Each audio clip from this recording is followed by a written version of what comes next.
Hello. I am trying to set up the thing in the back room. Give me a second.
Alright, ladies and gentlemen, boys and girls, we are about to engorge onto an extravaganza of sights and sounds, things that have never been seen before, except from the last time you saw them when I brought them to your eyes. A man was filtered, and was gaped, and was the raped, live on top of our eyes, and we will be getting into it shortly. First, I need to write this tweet, then we will be engaged. How are you all doing? Hope you're all doing great. How's your mama? How's your brother? How's your back? Lots of breaking news. Lots of breaking news.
part. Very charged for the next shift. Heading to bed soon again, but other than that, very swell. S-Base, Foster. Have you engaged in Liberty Day celebrations? Because I have not. I've been busy.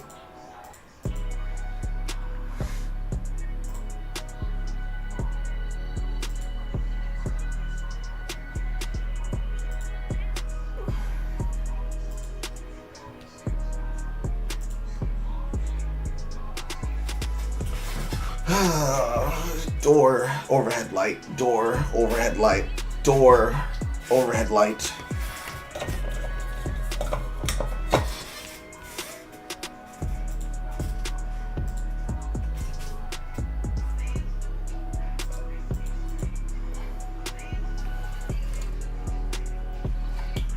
Right. Now, reminder, as I said in the ones before, there are 3 days left in the content drive. It has been going for nearly 3 months, and it will be ending on the 29th. So, today I'm going to set a timer for 3 hours. Making money like a mint, laying in my ice like shrimp, making condition that I'm in, coming with the freshness. Yeah, I got that brand new shit. I bought it so I don't pay rent. Not Queen right now, not Queen. Trap Remix RuneScape will do fine. I'm setting a goal right now because before we even get into talking about many things, first, let me do the current total tabulation on donations. Because right now, we have officially hit the number that I did not think that we would hit in a 3-month time period. Through the combined effort of our strongest soldiers and donators, being led on the charge by none other than Exocrusher, we have hit the 1K goal. Unironically, sitting inside of my filter still because I didn't reset Twitch. His last donation of $125 puts us at a current total on the donation tree side, because Carl can't do math very well,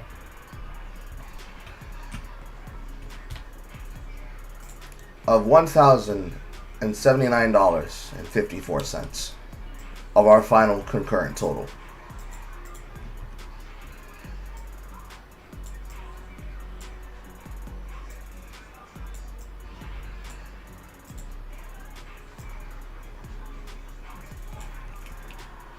On the screen. Right there.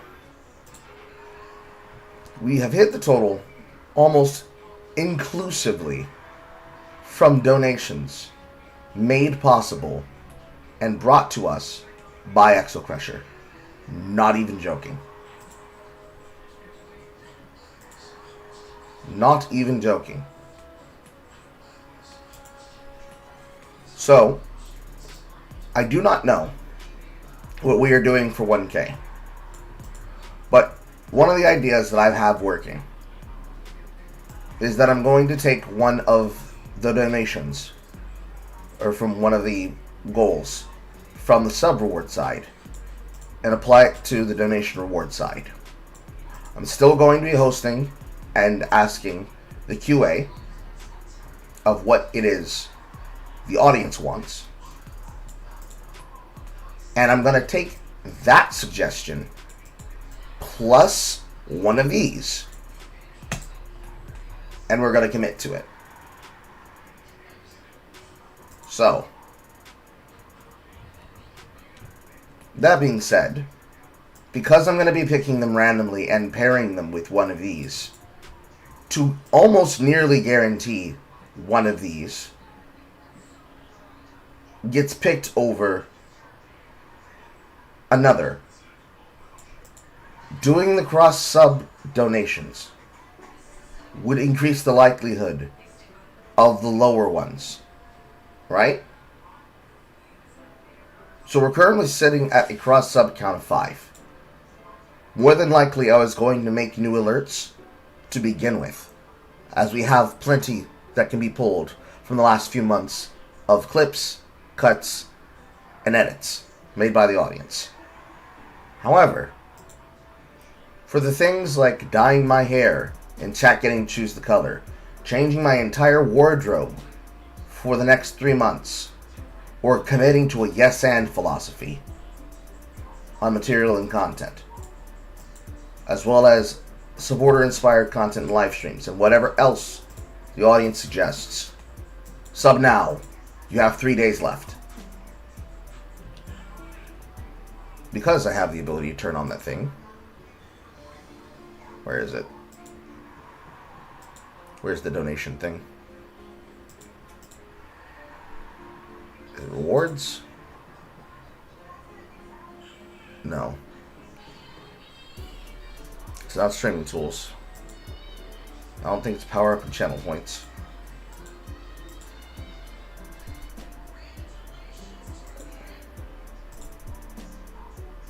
Trying to find that damn donation or that damn discount thing in the background. I have no idea where it is. I'll figure that out in a second. But because we are so close, we're going to try to push to get the last 3 days to get as much as we possibly can, so that we can then throw all of that money over and begin holding it for the cross-community giveaway. Because obviously, I do not have all of this money still. Reason being, combination of some donations were made to purchase and support video games for the content. Some was obviously spent to buy groceries and food and pay bills. And then some was used for emergency problems, like fixing and solving the tree problem outside the house. So, earlier in the month, I said and asked a question that is still open as a thread inside of Relaxation Lounge about when we are going to do the cross-community giveaway. One of the days I said was we either do it as quickly as a turnaround as possible and do it as Thanksgiving, and the other was towards the back end and the latest part of the year for Boxing Day, for Christmas.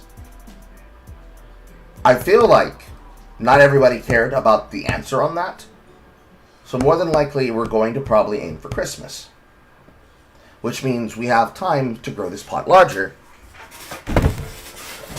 because this money definitely did help in the last few months, swingingly. So we're just going to stack that money up and try to pay that forward for the entire cross community. That means people who watch me. That means people who watch Jay.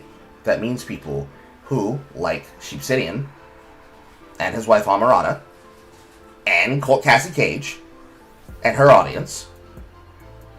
That means probably Aimbot Amy, within reason. That means Dev and DevCord. There's an entire ecosystem of HOA members waiting to take their timeshare. And so it is our goal to try to have things to give alongside those creators, because I'll be asking them if there's codes, keys, and swag that they want to give away for their audiences and for a cross-community audience as well. It also means I'm probably going to become very, very busy in November and December. I already have the content pivot waiting and lined up, and all that's going on too.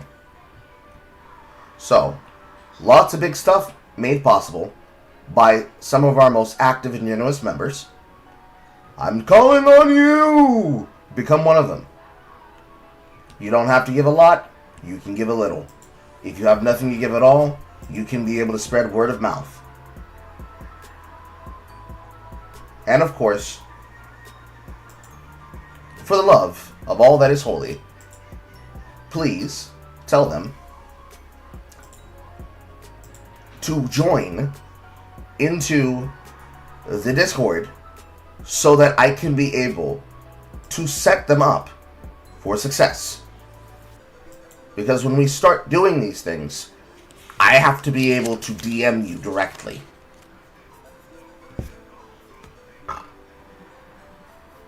That's pretty much most of the basic announcements. Congratulations, everyone. We did it. It was mostly extra pressure, but we did it. And today, for content, along with all the other conversations that'll be happening, because we're going to be doing call-ins for, I want to say,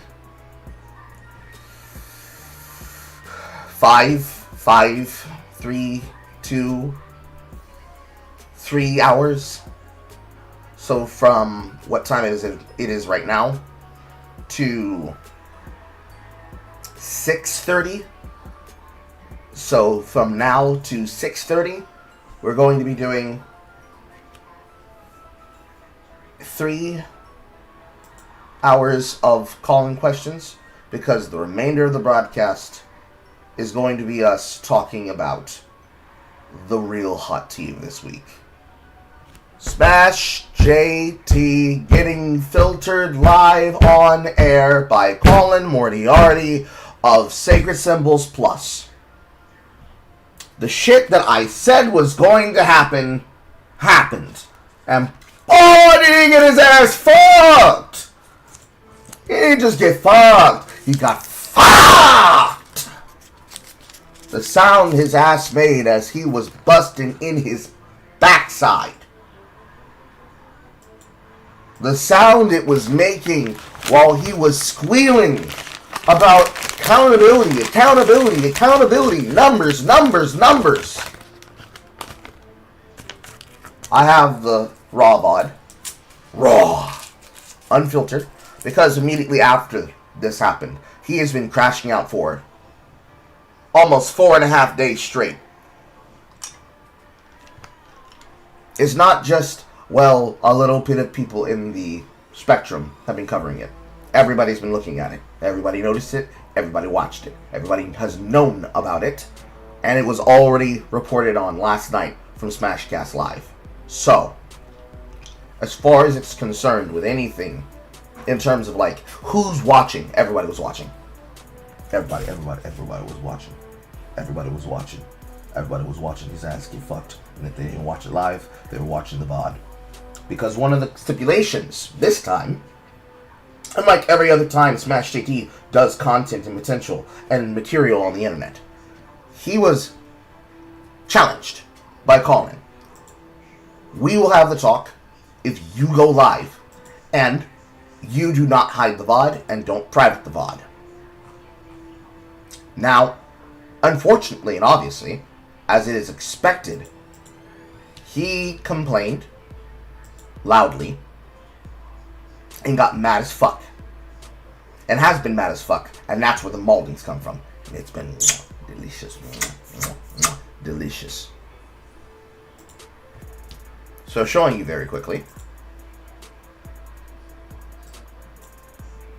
On Le Milan, there have been multiple examples of him just being upset at multiple people, making fun of him for his fuck up and failure.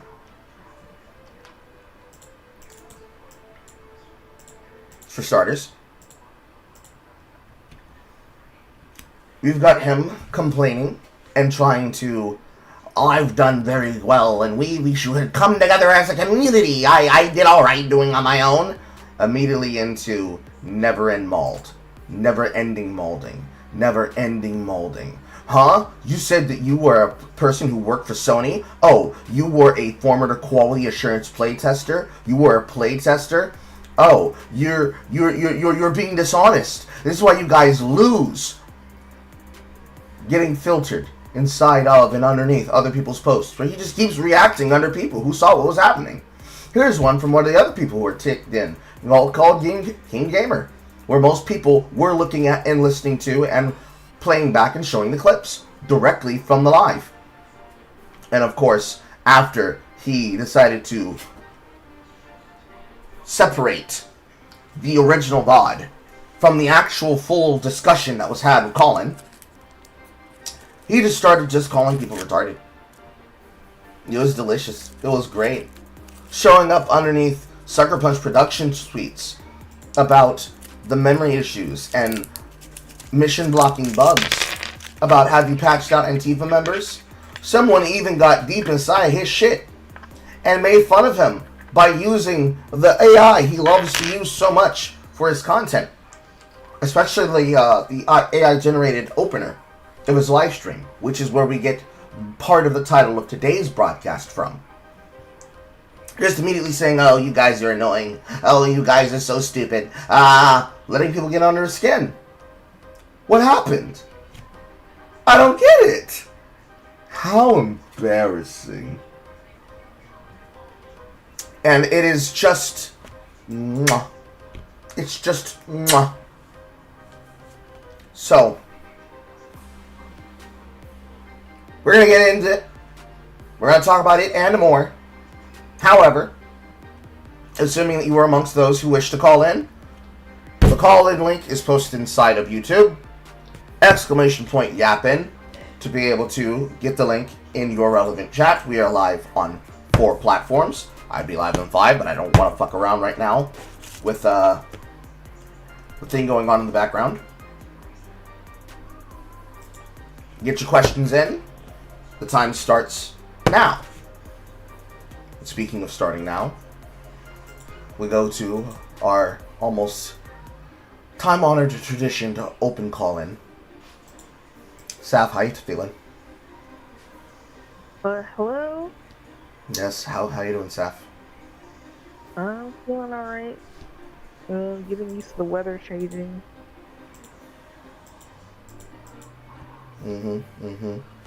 Talk to me, girl. What's new?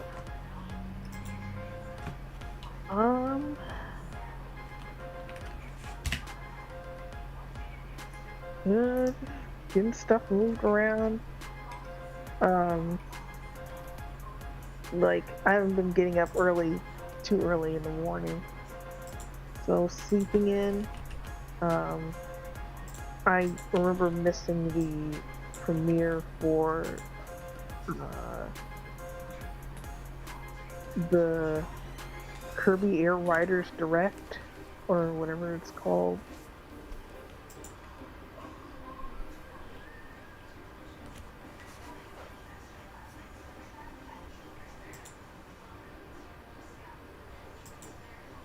Take your time.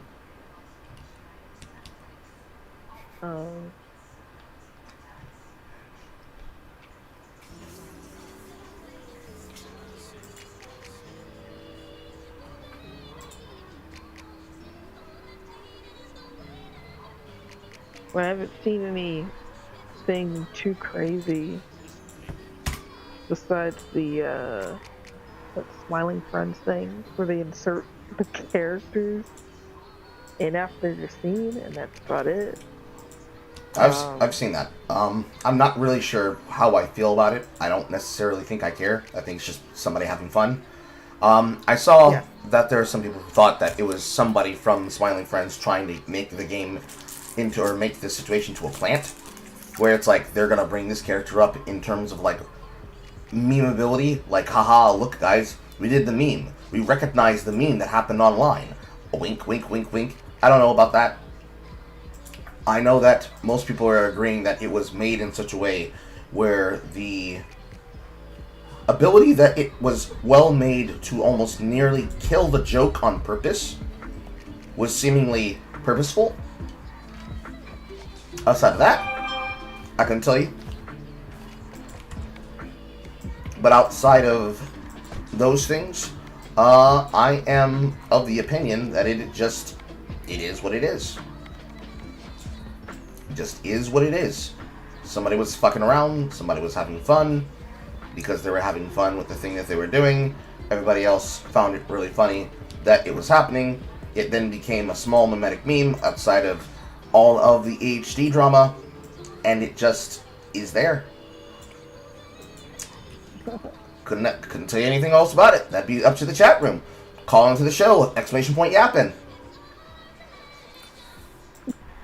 I think there's another thing I saw. Well, it seems like lately I've been getting to some Twitter spats. I try not to, but I don't know if you've seen that post about I don't know how to pronounce her name. It's Hungarian. It's Yuhika? Nope. Don't know what you're talking about. You know the little comics of that female character? Are you talking about Jusika? Yeah, but it's pronounced differently in Hungarian. Do I look Hungarian?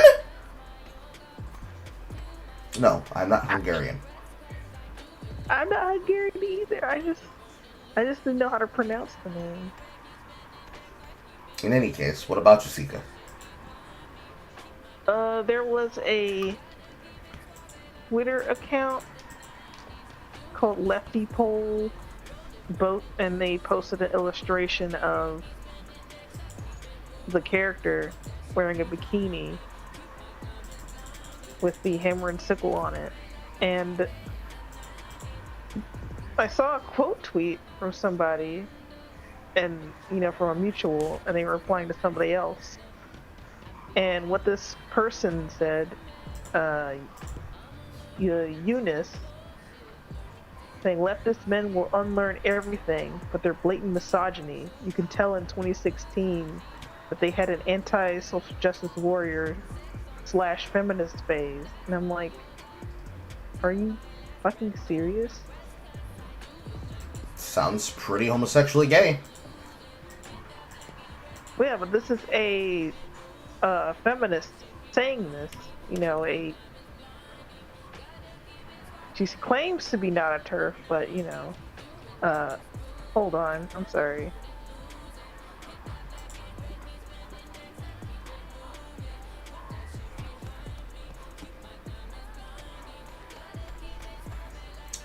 Holding.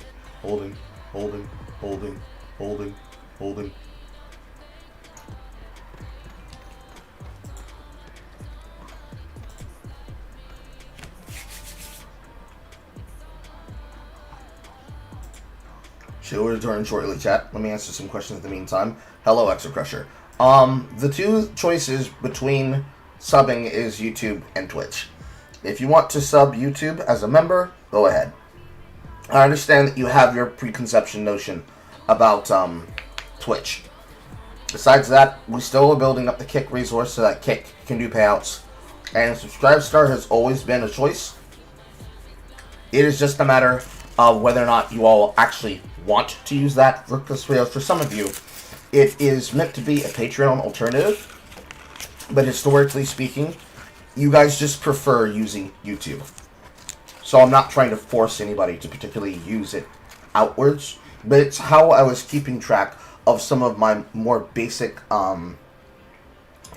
originally before getting a Ko-fi account, some of the original methodologies for keeping up with recurring payments from people supporting long-term that wanted a Patreon alternative that already themselves did not like and did not want to use things like Ko-fi. Because Ko-fi, for some of you, is a more immediate, direct-to-me donation source.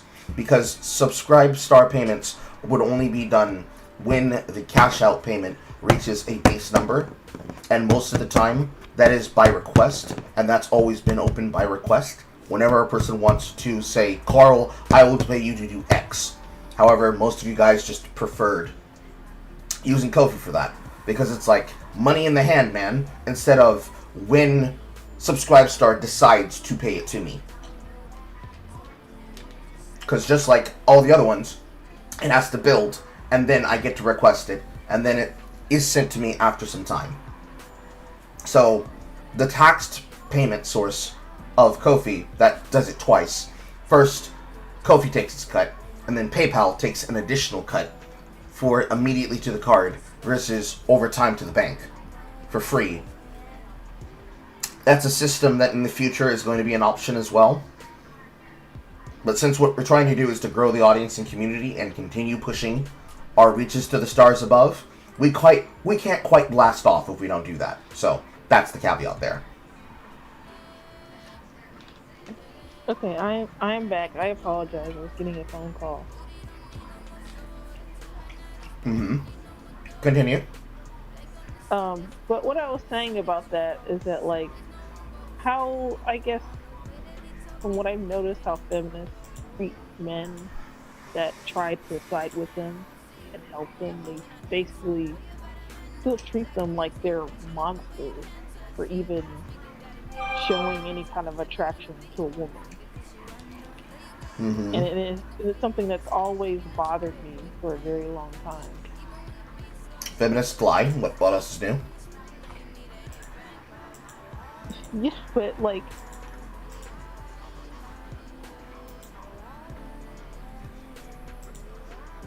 you know, they have all these things where they said, like, how come men don't talk to us? How come they don't date us?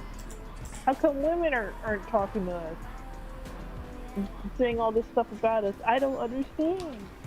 Why are they saying that we're evil and we're sex negative? That's not who we are.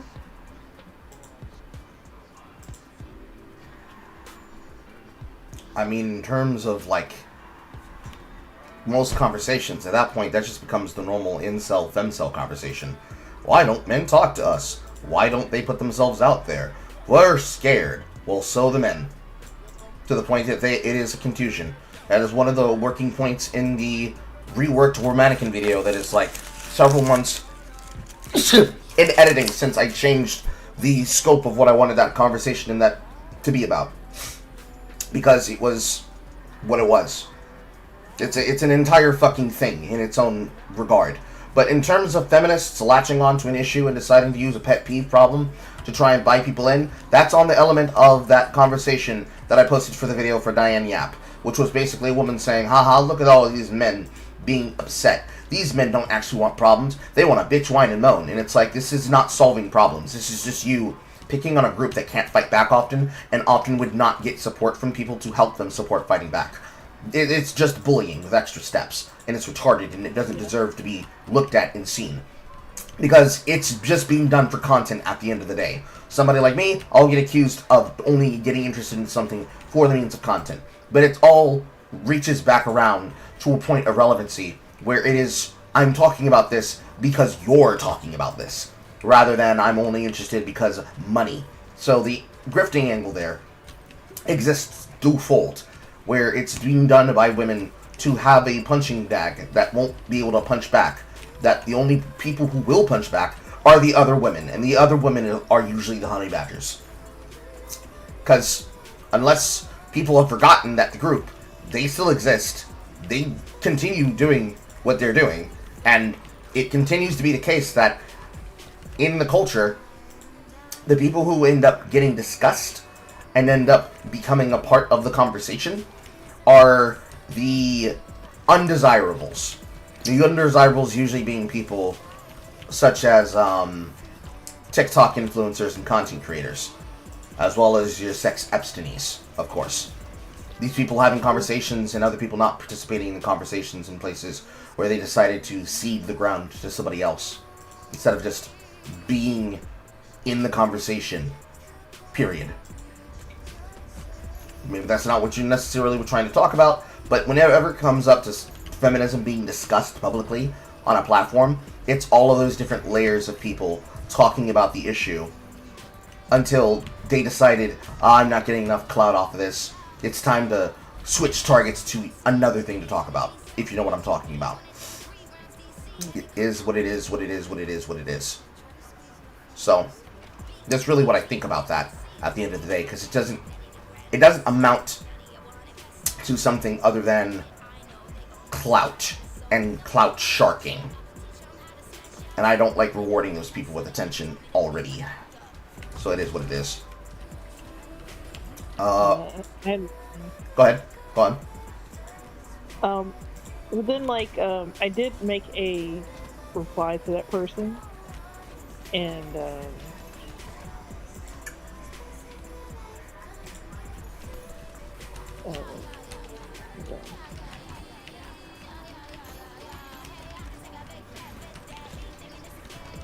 Take your time.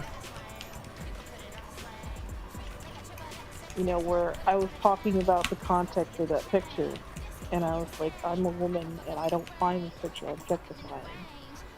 Am I also not allowed to find Drika attractive because of this? And their reply to me was to say, I'm black and I don't find this racist, as in a mocking kind of tone, right? Yeah, many people are retarded. And she says that I'm a woman and I found it objectifying. I don't give a shit that you're a woman, and I definitely don't know why you believe that somehow gives you credibility here. Yeah, so that's a retarded and selfish woman. The exact kind of feminist that I intentionally antagonize and do not give credence to. Because it's just a goalpost, and it's just an attack vector. She doesn't actually care. Well, I mean, I have not received a reply back from her after I said, basically, all this objectifying stuff that you're saying is performative. And people make exceptions for either characters. Now, I didn't have enough characters, you know, to say this. But they make exceptions for characters and people that they like. And they express their desires openly, might I add, towards these figures.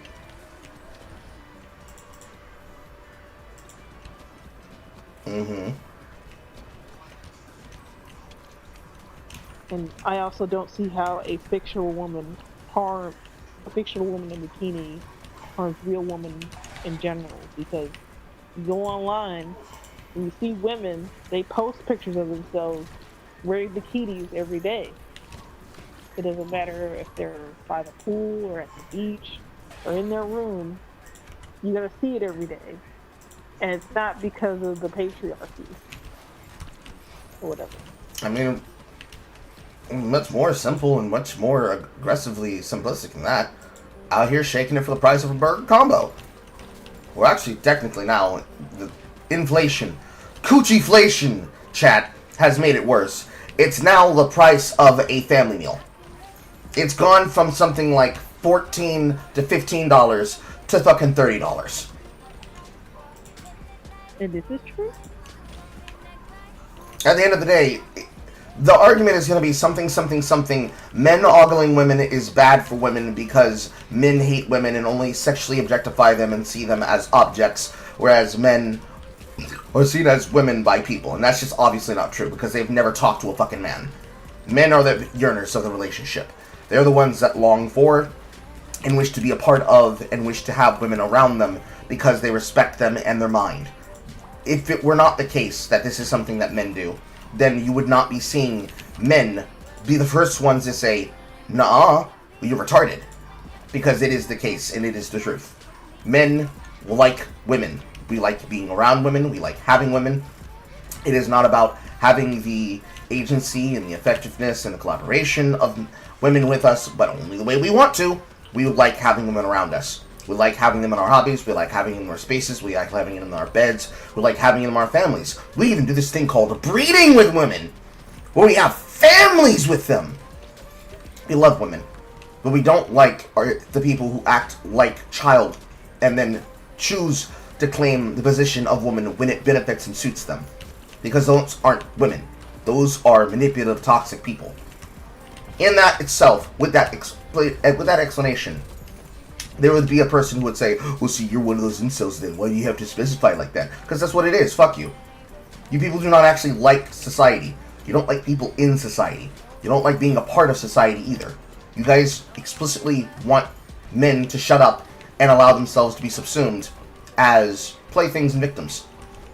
And that is not healthy for any party, but it's certainly not healthy for society and for relationships. This is off the backbone of Diane Yap's bullshit that I posted about, and that they are still doing, and are consistently still doing, from that material content. That woman that she was using as the case of, well, men, there will be women who will marry you, but they won't be 10 out of 10 models. Is that acceptable for you? Her presupposition is that that is never going to be what men want, because what men want is fuckable bimbo dolls. Meanwhile, many of you have seen pictures of what I'm with. I almost said what I'm banging, but no, I won't be so cursed right now. Many of you have seen videos, examples, and know exactly what kind of woman I am partnered with. Do you think that Natasha is such a woman, statuesque in figure and size? In my eyes, yes, the fuck she is. Especially when she's sitting on my head. But no, she's not Cutie Cinderella, right? Yet, right now, a part of that drama that's still going on that we haven't gotten to yet, we have people unironically behaving as though men are meant to be attachments that were reflections of the women that they're dating, and not men on their own. How many times have we been seeing people say, well, Ludwig, you're embarrassing Cutie with how you're behaving. Cutie's the one that revealed that Collargate was, in fact, the lie that many of us knew that it was. Because here she is, stunting, like all white women do, with the niggas, giving away the game. That Hassan, in fact, does abuse his dog, does, in fact, have a shock collar, does indeed hurt the dog by probably having the collar on too tight, just like he did with the last dog, does use it for clout, does use it as a stream prop, and all this other shit too. You don't see a man getting involved in this kind of problem.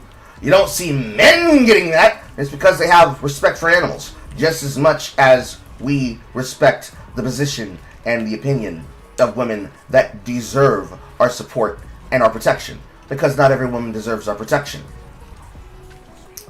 There's a bunch of societal issues and problems that are being mainlined as a part of the conversation as though they are the same thing, and they are not.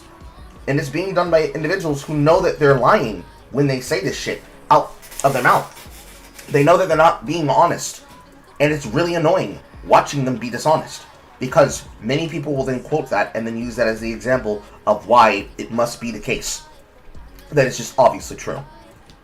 Now, unfortunately, your 15 minutes are up. We're trying to get multiple things out today. So, Okay.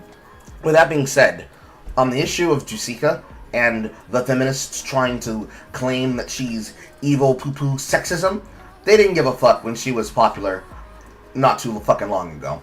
Because that's technically a person that has been used as like a sex icon for a while on the platform. And they only care now because they're looking for yet another thing to try and get the icky cootie response from people on the subject matter of. That's it. That's all it is. It is the icky poo-poo nasty cuties response. They want you to say, we're not sexist, we don't find this sexual, you guys are the weird ones. That's all they're doing. Don't give it to them. Don't let them. Call them a retard to their fucking face. I mean, I feel like I'm a bit too nice for that, and I don't want to lose my account. There's ways I can say it without... You can take a screenshot. You can, alongside the other thing that you can do whenever you're posting it. You can take a screenshot of the full discussion of what you want to say to them, and inside that you can call them a retard. You can call them whatever slur you want. Because you don't need to... It's not a serious question. It's not a serious question being had by serious people. So treat them accordingly. That's all it is. That's all it is. I'm just used to being more diplomatic and having to, you know, properly word what I say out instead of just straight out insulting them. I say that for other platforms, but not Twitter. I mean, at the end of the day, it is a question not of diplomacy, but of silly, poo-poo, dumb people. They are not serious people. It's not a serious conversation. So don't give them serious answers. Treat them unseriously, because they are unserious people. It's the same response that the left was trying to use with free speech. They don't believe in free speech. They don't care about free speech. It is a weapon and it is a tool. They are Freeran demons. It is a manipulation to get you to give you nothing but a baseline contempt for what is a shorthand means of disarming you. They use it because they've gotten power from it before, and they want to use it again. So do not give it to them and spurn them to their face. Many of them will try to do something like try to punish you, but all you do is you just simply call them a unique version of the word that they have never heard before. Insult them and call them a Sitzblinker. That's a German word that means person who sits to pee. Call them a milk chugger. I don't care what you call them. You know who they are. You know what they are. Treat them accordingly. What are they going to do? Report you for calling them a milk drinker?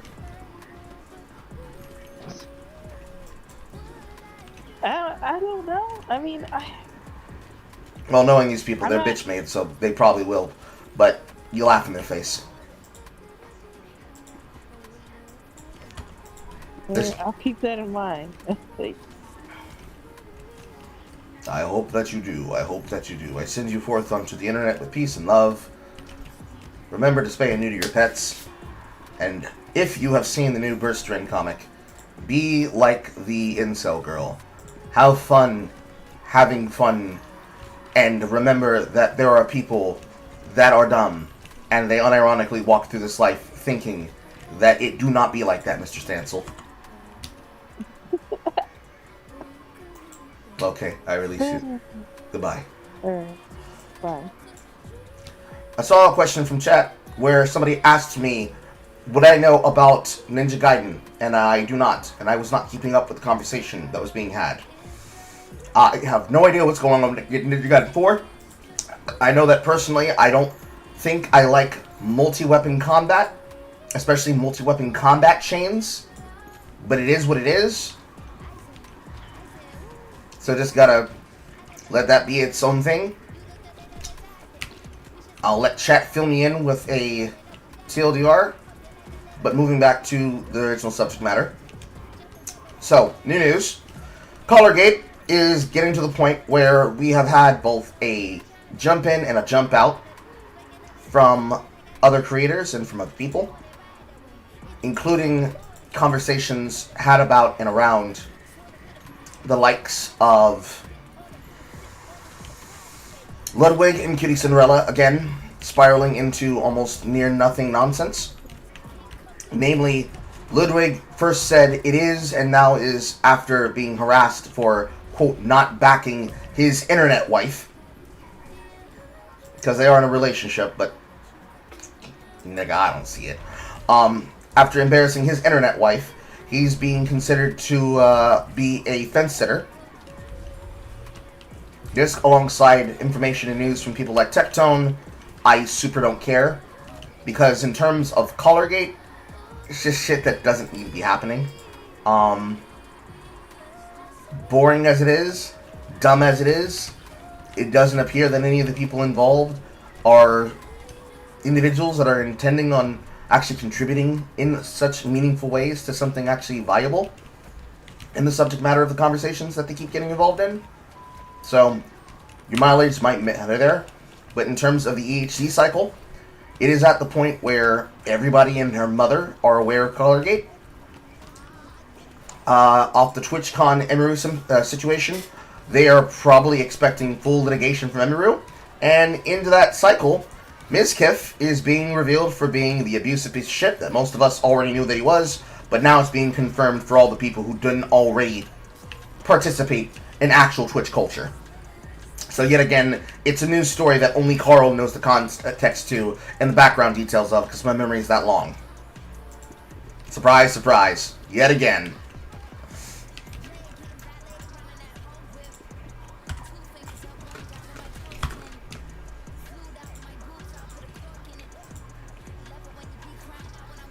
Did I cover the new patch notes? Yes, I did. I did cover the new patch notes. I covered it last stream.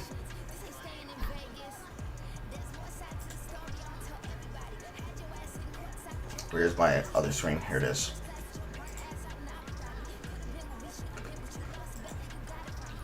Literally in the live stream for Once Human and content updates. 2 days ago, which is still public because I did not take it down yet to clean up the live feed. After the Path of Exile live stream, I come back and I cover the Helldivers patch notes. I can talk about those patch notes if you would like me to. Extra pressure. Because I talked about it a bit there, but I can extrapolate on it here since we have 3-hour period of calling questions to wait for and occurred. I also clipped those sections of the VOD, which includes the 2 news stories that were inside of it, as well as me showing off Tohu Dystopian, and I gave that already to Callum for him to edit down.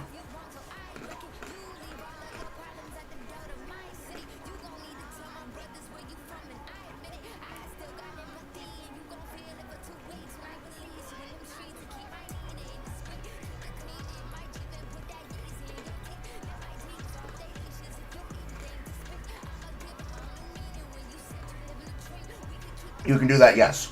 Okay, so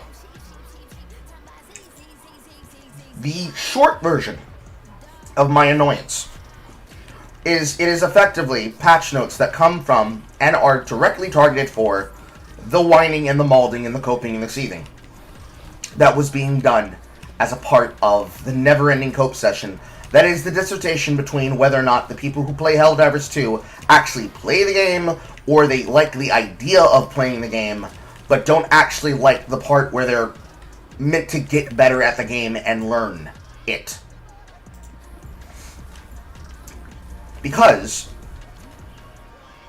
the problem with the game, or rather what I should say, the problem with the people complaining about the game, is this comes off the back of the Erevan drama and the Helldivers hard crash problems, which was a combination of hard crashes being had because memory issues, memory leaks, way too many installation files being included into the setup of the game, and a bunch of other shit, metastasizing into a fix the game or we rage quit event for most of the people talking.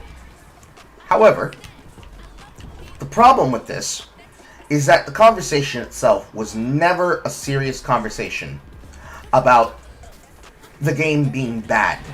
It was people malding and trying to be a part of a social dynamic conversation at the same time.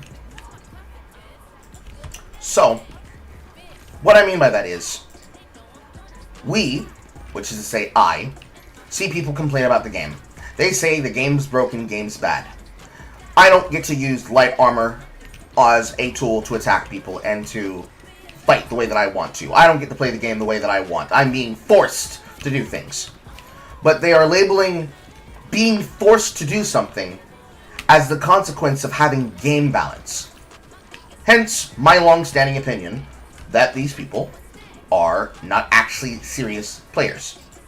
They are lazy as fuck, and they are not interested in playing the game as much as they are in having a never-ending conversation about how the game is good, game's so good, game's so back, we're so back.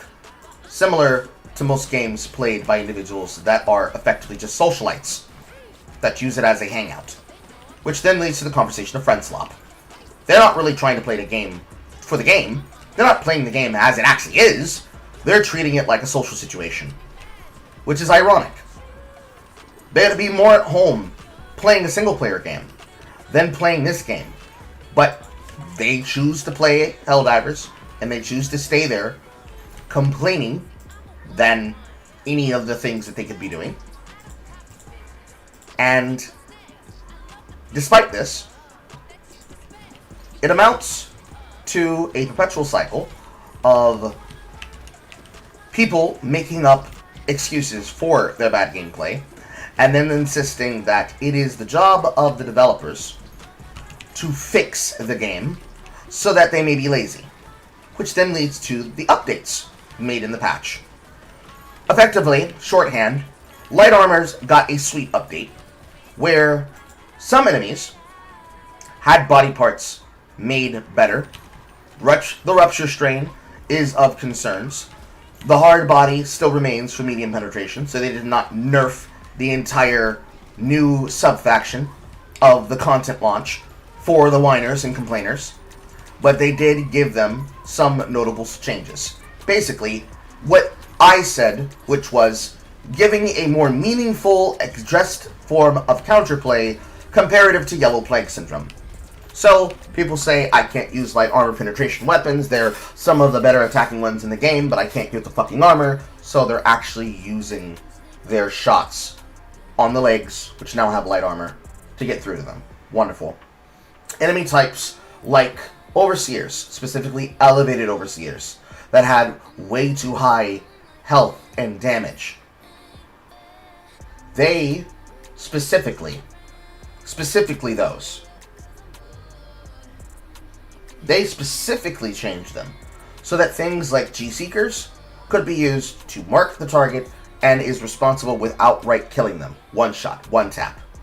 Because the problem was, as well as other enemies addressed inside the patch, War Strider changes, Dragon Roach changes, an update on bugs and fixes to the Hive Lord. So, stealth nerfs, stealth patches, including the joke that they made that the Coyote seeing no change. And, in part of those buffs, the actual standard pattern for even the other best medium weapon in the game, the Pacifier, saw massive increases. Shotguns seeing increases. An entire change to the dichotomy of the Plasma line and its archetype for the Punisher Plasma, because it doesn't actually contribute its projection damage to the data. It instead had to be fixed the same way that they saw a similar fix to the Eruptor, which is that it needed to have its projectile reduced to 0, because it doesn't actually contribute the projectile damage, and it increased the explosive AoE damage on the actual shot profile. Across the entire suite of most of the things that they could fix, they created a patch and a buff. To read directly, because I'm going to pull up the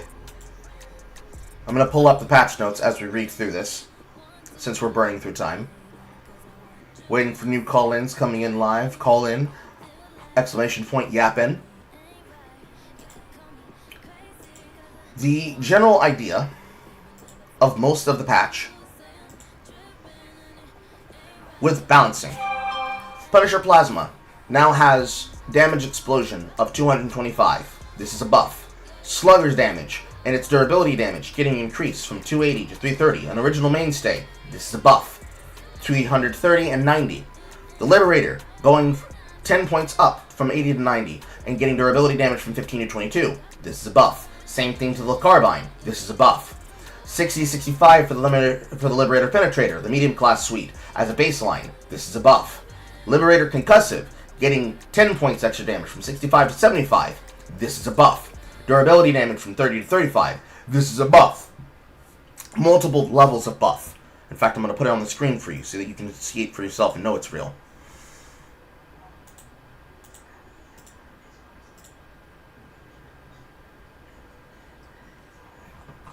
Where's my Steam?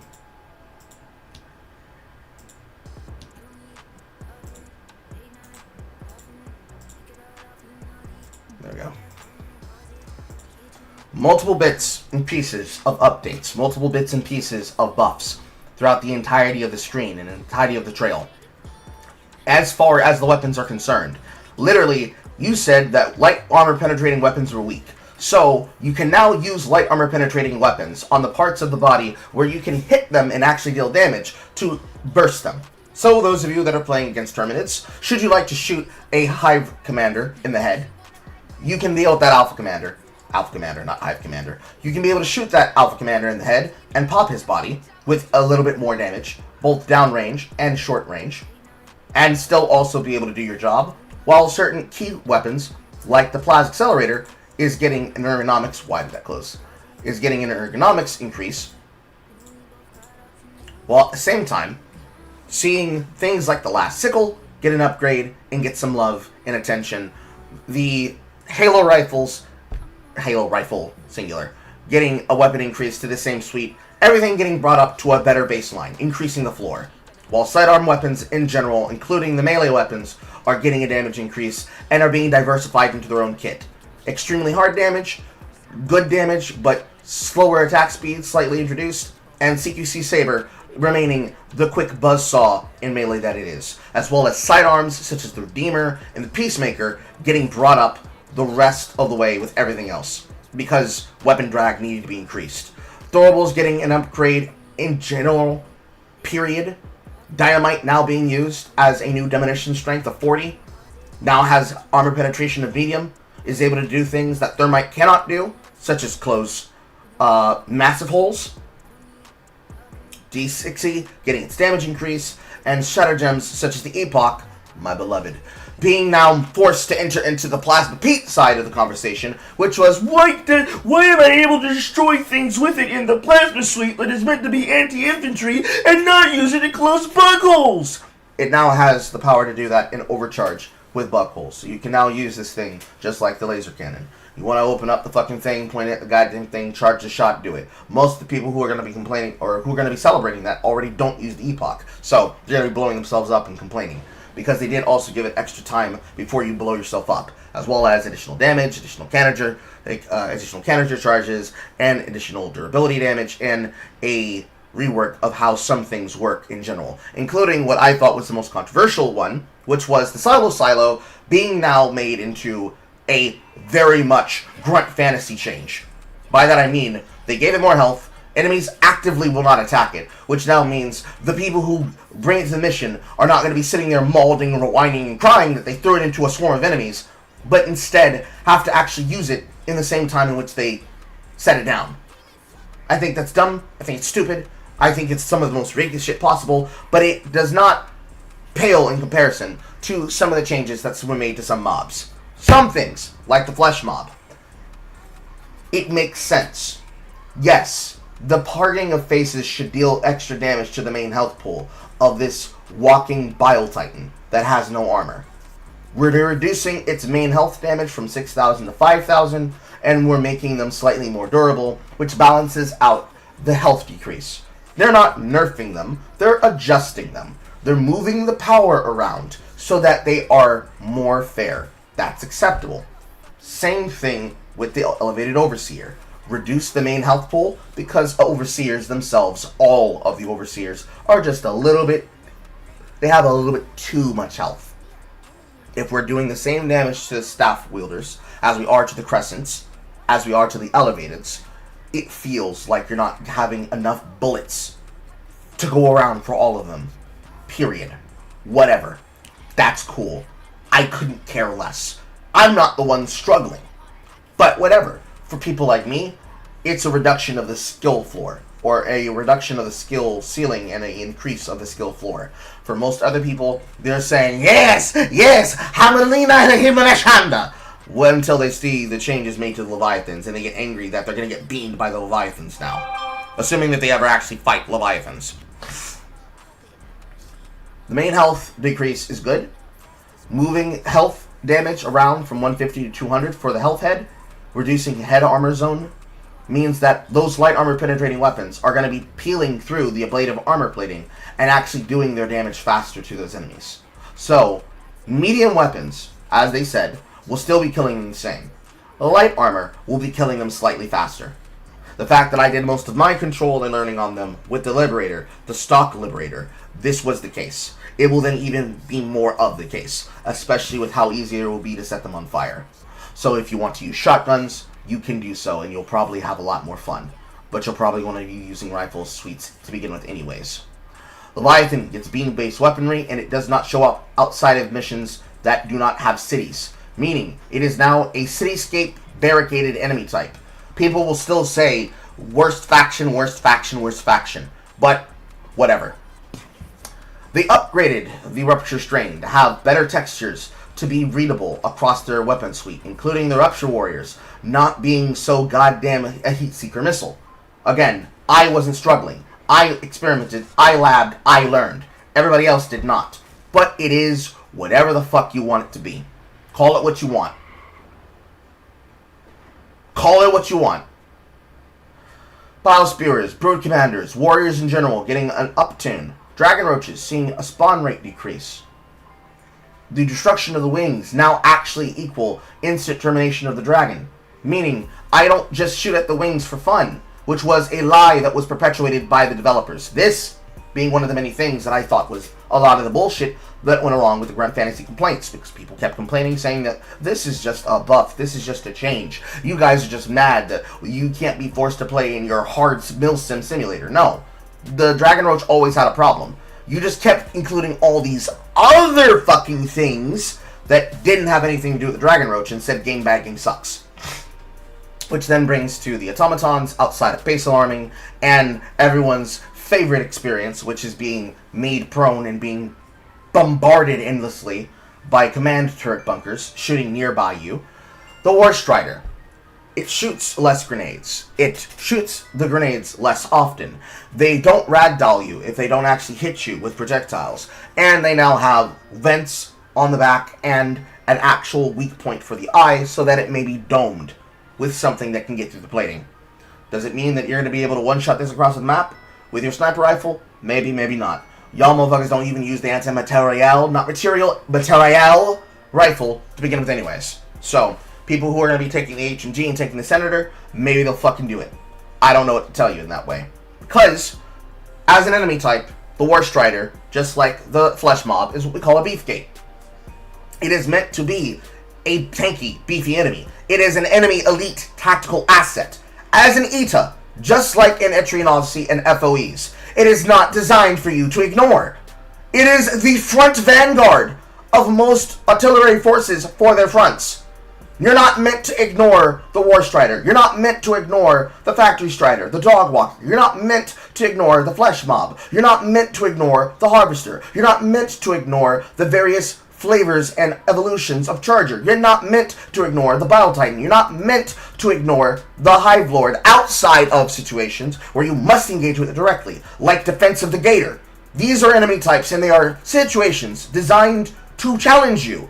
If you were one of those people complaining about the fucking changes, demanding that they needed to do something to the game, saying we want more content but also fix the game, you don't deserve these changes, in my opinion. You have a lot more things to worry about, like learning to play the game on a fundamental fucking level. Besides that, whatever. You have it. You have it now. So now go to the lab and use it. Not to mention all the fixes that I already mentioned directly by hand, including things that can now do things they couldn't do before, such as the armor penetration values being fixed. First-person camera being changed properly for the solo silo targeter. The spear now being able to lock on to anti-air turrets. And haptic feedback being responsible and able for the flamethrower and things like that. It's a change you now have. Be blessed. You have the changes you now have. Now actually use them to your benefit. You complained about the game sucking. Great. You have these changes now. Now learn how to play the game well. So that you can actually take advantage of the changes. That's what I think about the patch notes as a whole. The people who need to be hearing it are not going to hear it from the places where they need to hear it from. Because they have problems. They are unfortunate. They are retarded, they are stupid, and they're dumb. I see you, Buster. I'll pull you in a second. They are retarded, they are dumb. Now, that's just the patch notes.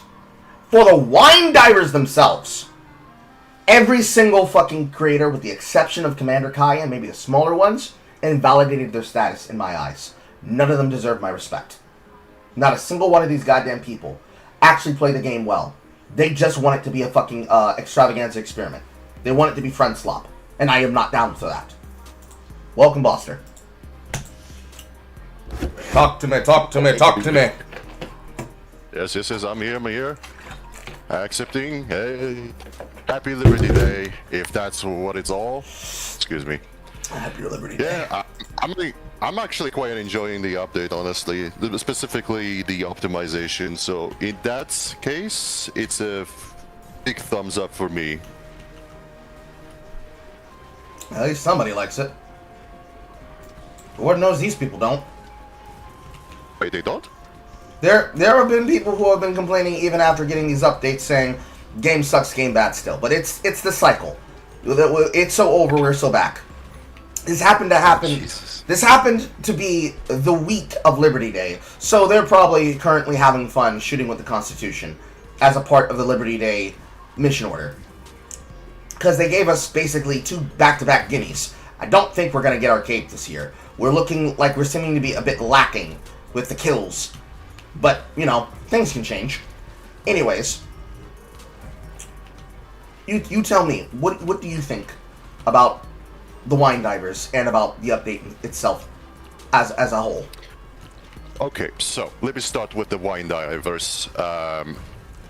They're basically like Chaos Divers. They're just simply irrelevant people that should be just straight up ignored. I mean, you cannot really ignore them because unfortunately most of them are the content creators that are the loudest, which unfortunately also influence the opinions of the majority, and thus we cannot have nice things, the priorities are mixed up, developers don't know really what to focus on, yada yada yada. So I detest these people. I detest winers in general, maybe because I just simply grow older enough to recognize that, listen, it is what it is, you cannot have everything in your pie, if this is a good analogy, but basically I'm working with, it's just, you cannot please anybody. And I really feel sorry for Arrowhead for having to deal with such a hassle from those people. And I applaud them for being able to cook up the update, because this is leading up to the update itself. I like the update. The optimization feels great, but then again, I'm speaking from the angle of the guy who's playing on a laptop, which is a potato laptop. So I'm just simply glad that the frame rates are more stable, that I get to enjoy game more. I am glad that finally the flying overseers are not as big of a hassle when it comes to taking them down. They're still the threat, but it's just less painful to deal with, especially since now the light penetration can actually deal with them.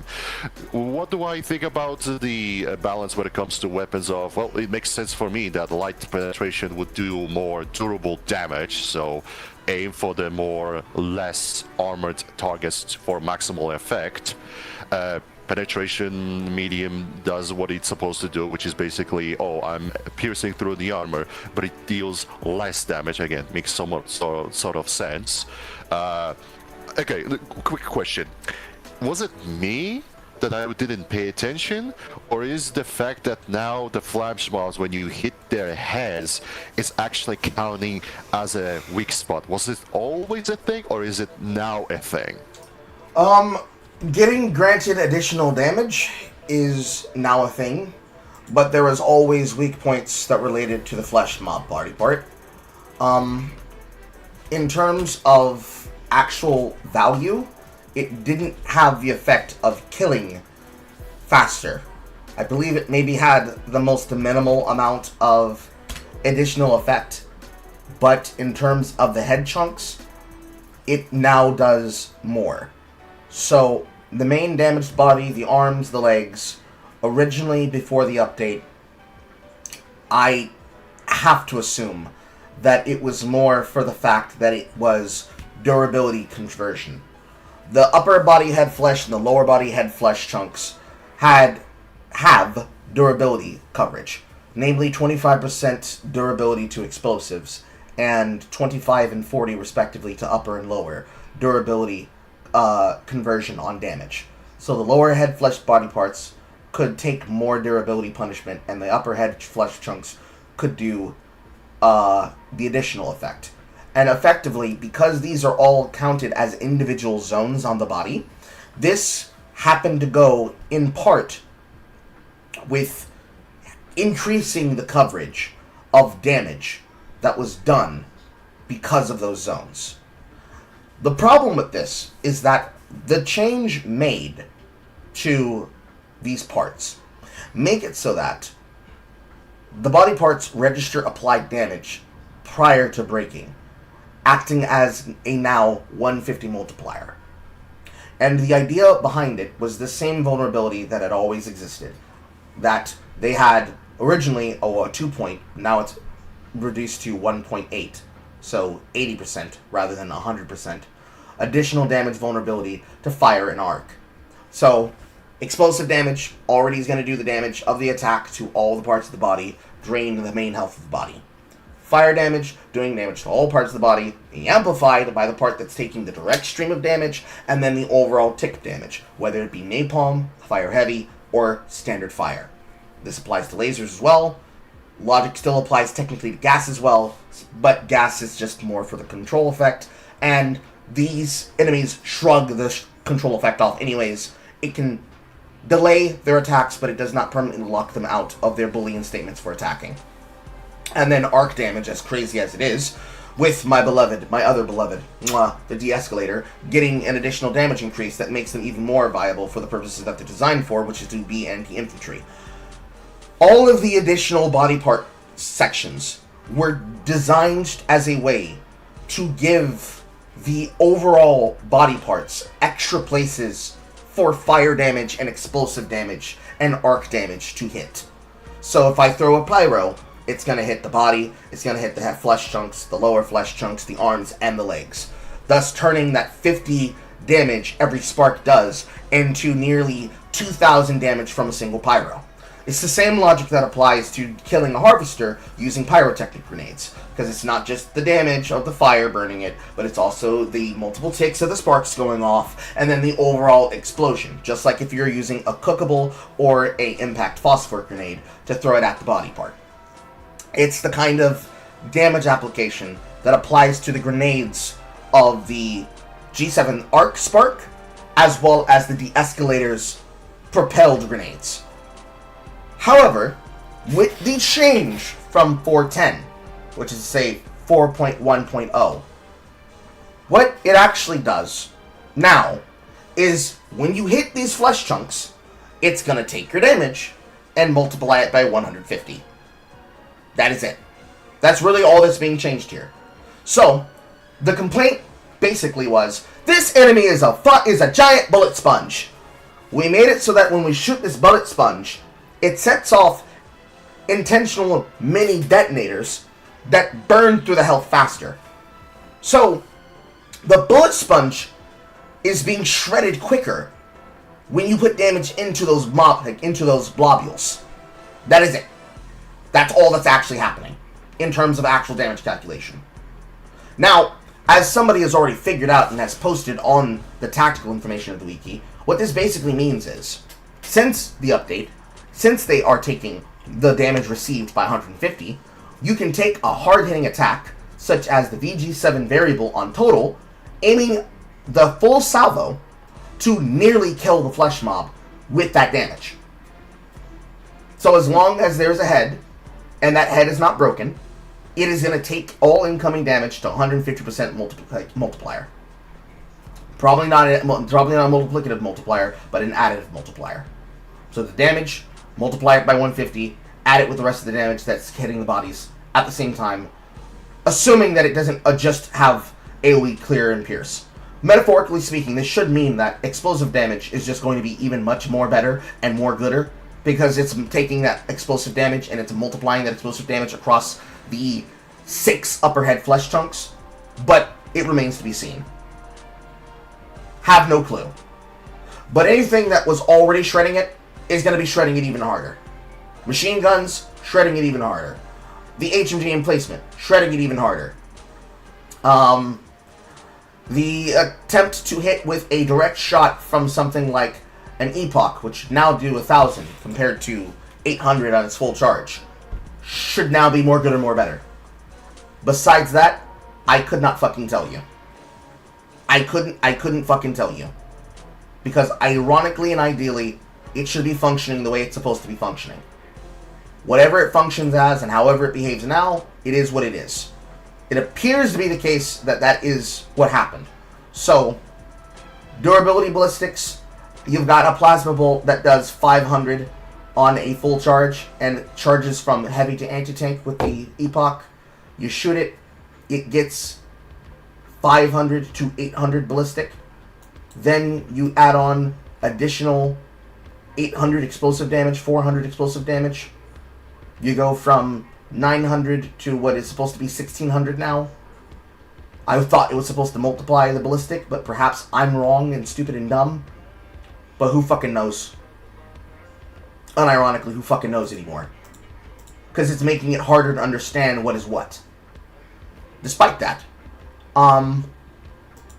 if that alongside the rupture strain is the only changes made, we should be glad that the fucking whiners didn't get an even worse change made to the game itself. And that was just, I don't know. Like, the things that already work even more now. What was the point of the change? I don't get it. I don't get it. Again, I'm saying I don't really mind it. Having more obvious weak spots that now, I don't know, different weapons of the ballistic, like a regular Liberator, being better at potentially eliminating the flash mob. I'm just spitballing here right now, but yeah, I guess effectively, as you said, things that work now just work better.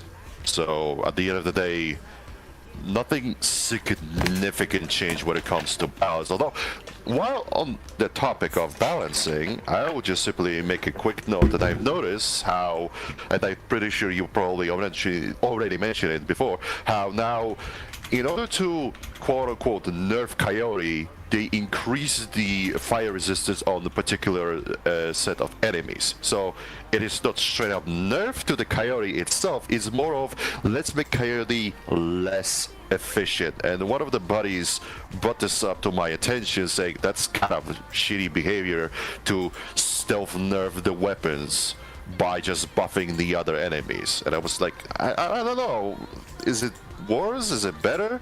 Should they be more not obvious, but should they be more clear with, okay, we see that the Coyote was way too effective, we have to nerf it, but since the last year of previously before 60 days update, we don't want to really nerf the weapons so that the people will not again go into uprising of, oh my god, you're nerfing weapons, so let's just simply kind of go over around it?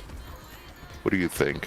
I feel the same way about it as I feel about anything that gets some type of explanation or some kind of nerf or stealth buff in that way. The Coyote doing the extra damage that it does still makes it the best weapon in the game. If we're gonna actually talk about best weapons, best content, it still is the best weapon in the game by far. If you want to actually talk about the most effective tactic, the most effective weapons available. As for the actual viability of that damage being applicable, thusly, I am in the opinion that it still remains as it already has been and was, which is that, okay, cool, I was going to use those things anyways, and I don't see how this affects me when I chose to use a giant stick of dynamite at the same time that I could have used a grenade. Like, the change, or rather the inclusion of a nerf or change, is not destroying my ability to play the game at all. It can't.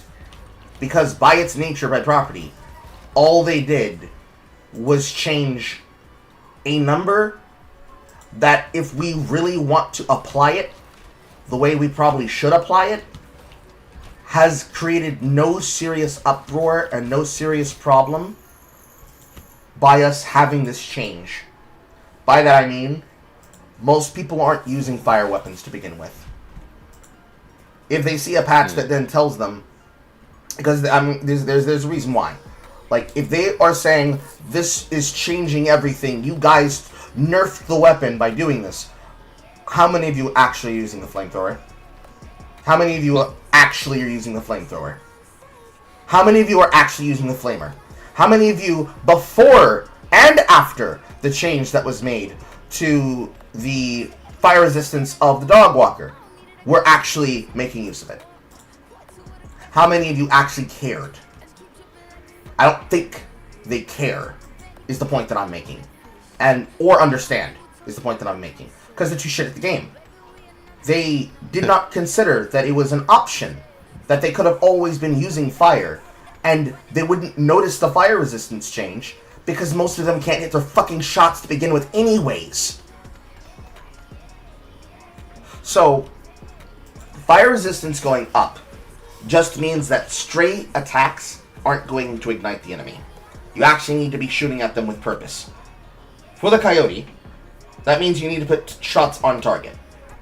Assuming that they know how to put enough damage into the enemy that it then immolates itself to death, and the way that actual damage effectiveness works. You need more bullets to create the ignition effect. But if you're using a weapon like the Coyote that has a medium damage suite and is one of the better damaging weapons, the damage you would have been losing through ignition is instead coming back to you in the form of ballistics. So the Coyote isn't getting nerfed. It's every other means that is only pure ignition damage that gets nerfed, in the form of other fire weapons that are also ballistics. So, the actual suite of weapons, ironically enough, that's getting punished by this is the light armor suite. Looking at you, light armor shotguns that are variants of the Punisher and the Slugger. Or technically, just the Slugger, the Breaker, and the variants of the Punisher. So, Spray and Pray is going to see no real change. But the Incendiary Breaker sees a significant loss because it's all fire damage. Sure, you have the ballistics part, but you also have the fire part. So, looking at those numbers and treating those numbers as they are, assuming we like stats at all, you take the damage of that weapon and you take what it does now and you compare it to the rest of the suite, since it is used for direct power. So for this, I go to this screen, I go to this screen, I post it up here, and I project this inside.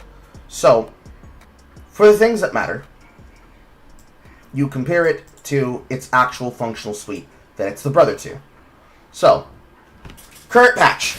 The Slugger now does 330 ballistic, and that means it does 90 ballistic.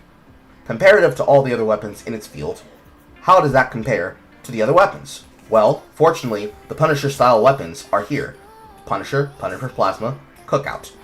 And then, alongside the Cookout, the other weapon, which should be the Incendiary. I just said it, Incendiary Breaker.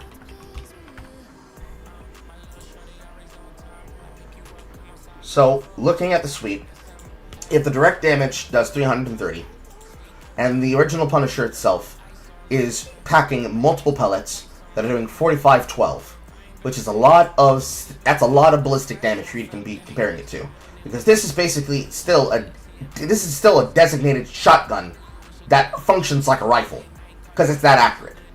So, almost damn near DMR versus the actual pellets of a bullet versus the pellet, or the lack of pellet, with the Punisher Plasma, compared to the Cookout, and then also compared to the Breaker Incendiary. The standard damage on this is 240 ballistic, with each pellet doing 20-10. 20 ballistic, 10 durable. And then the ignition strength of that attack is 0.6. That means at least 3 to 4 pellets need to hit the target. That's how the strength works. It's not just, I shot you with a pellet and you're lighting on fire.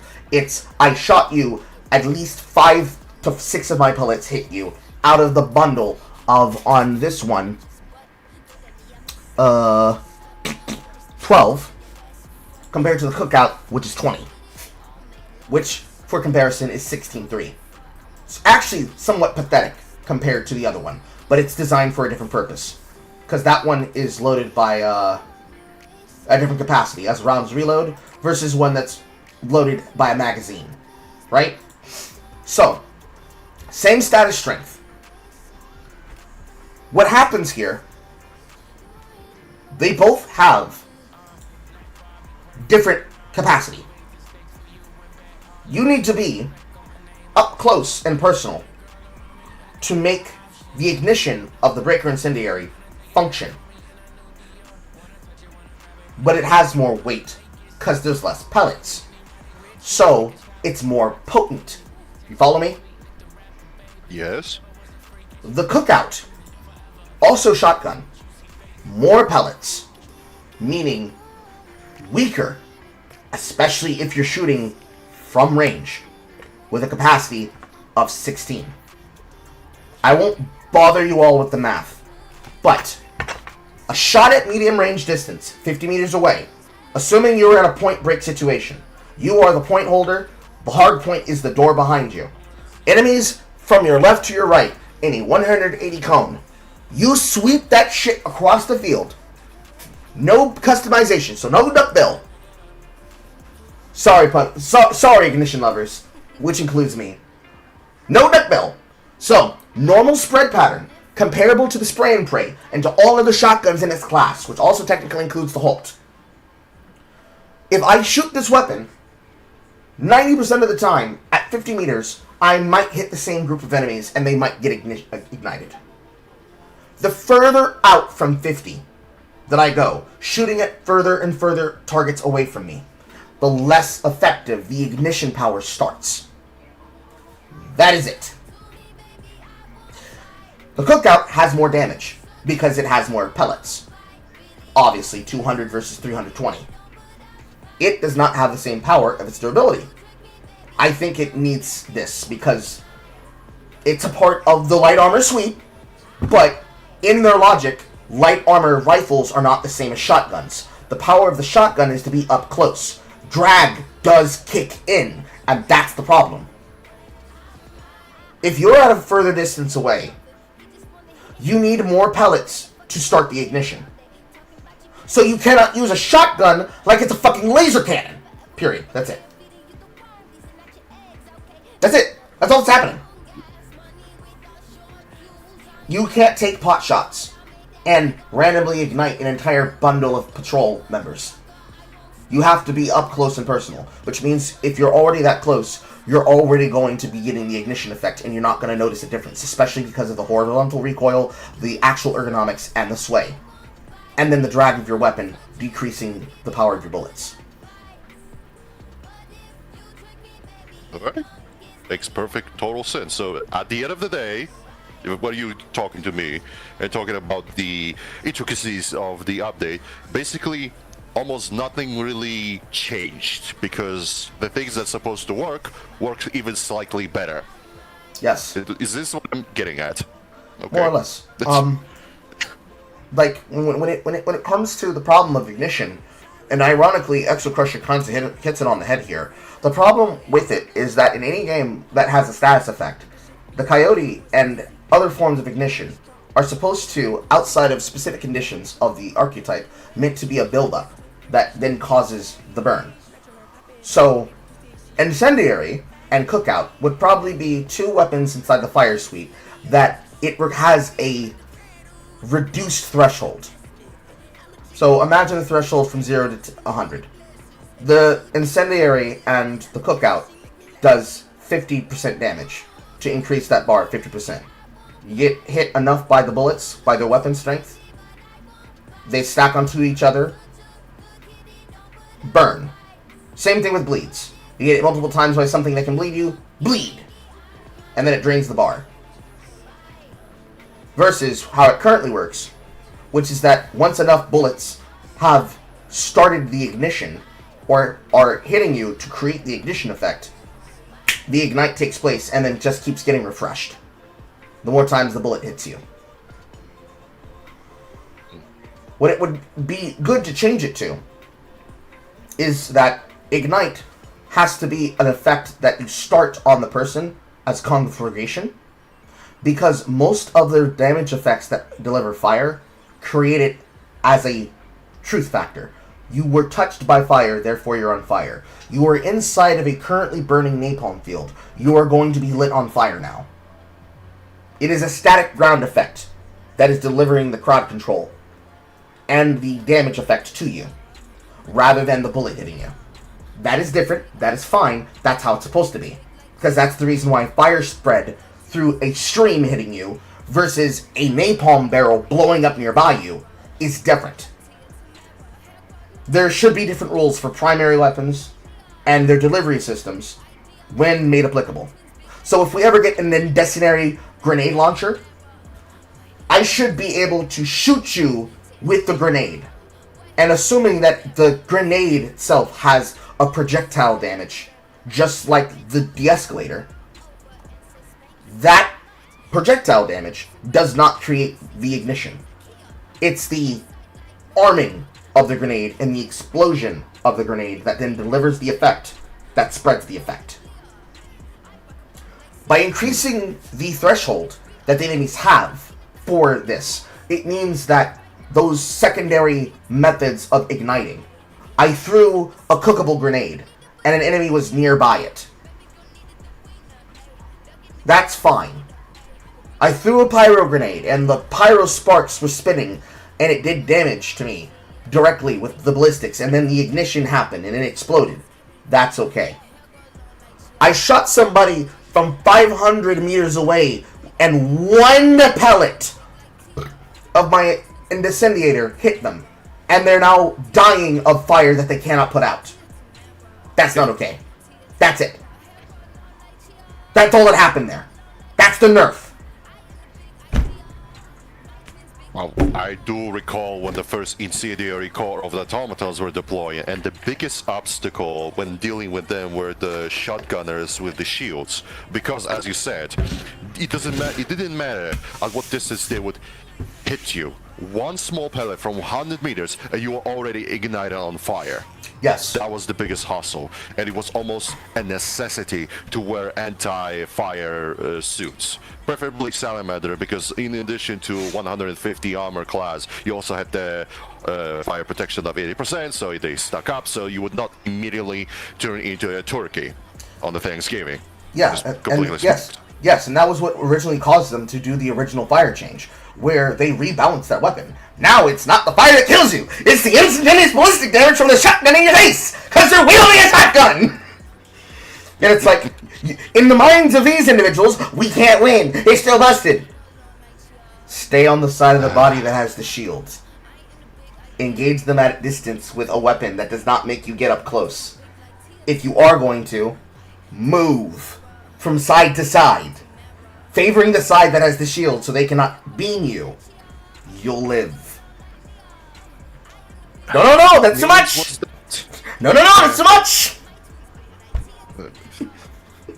Yeah, and we are circling back to the wine. When you break it down to me, right? You break it down, and everything makes sense. I just simply cannot the people saying, "Oh, it's still bad." It's like, what? Then what would make it for you folks? Let me rephrase it.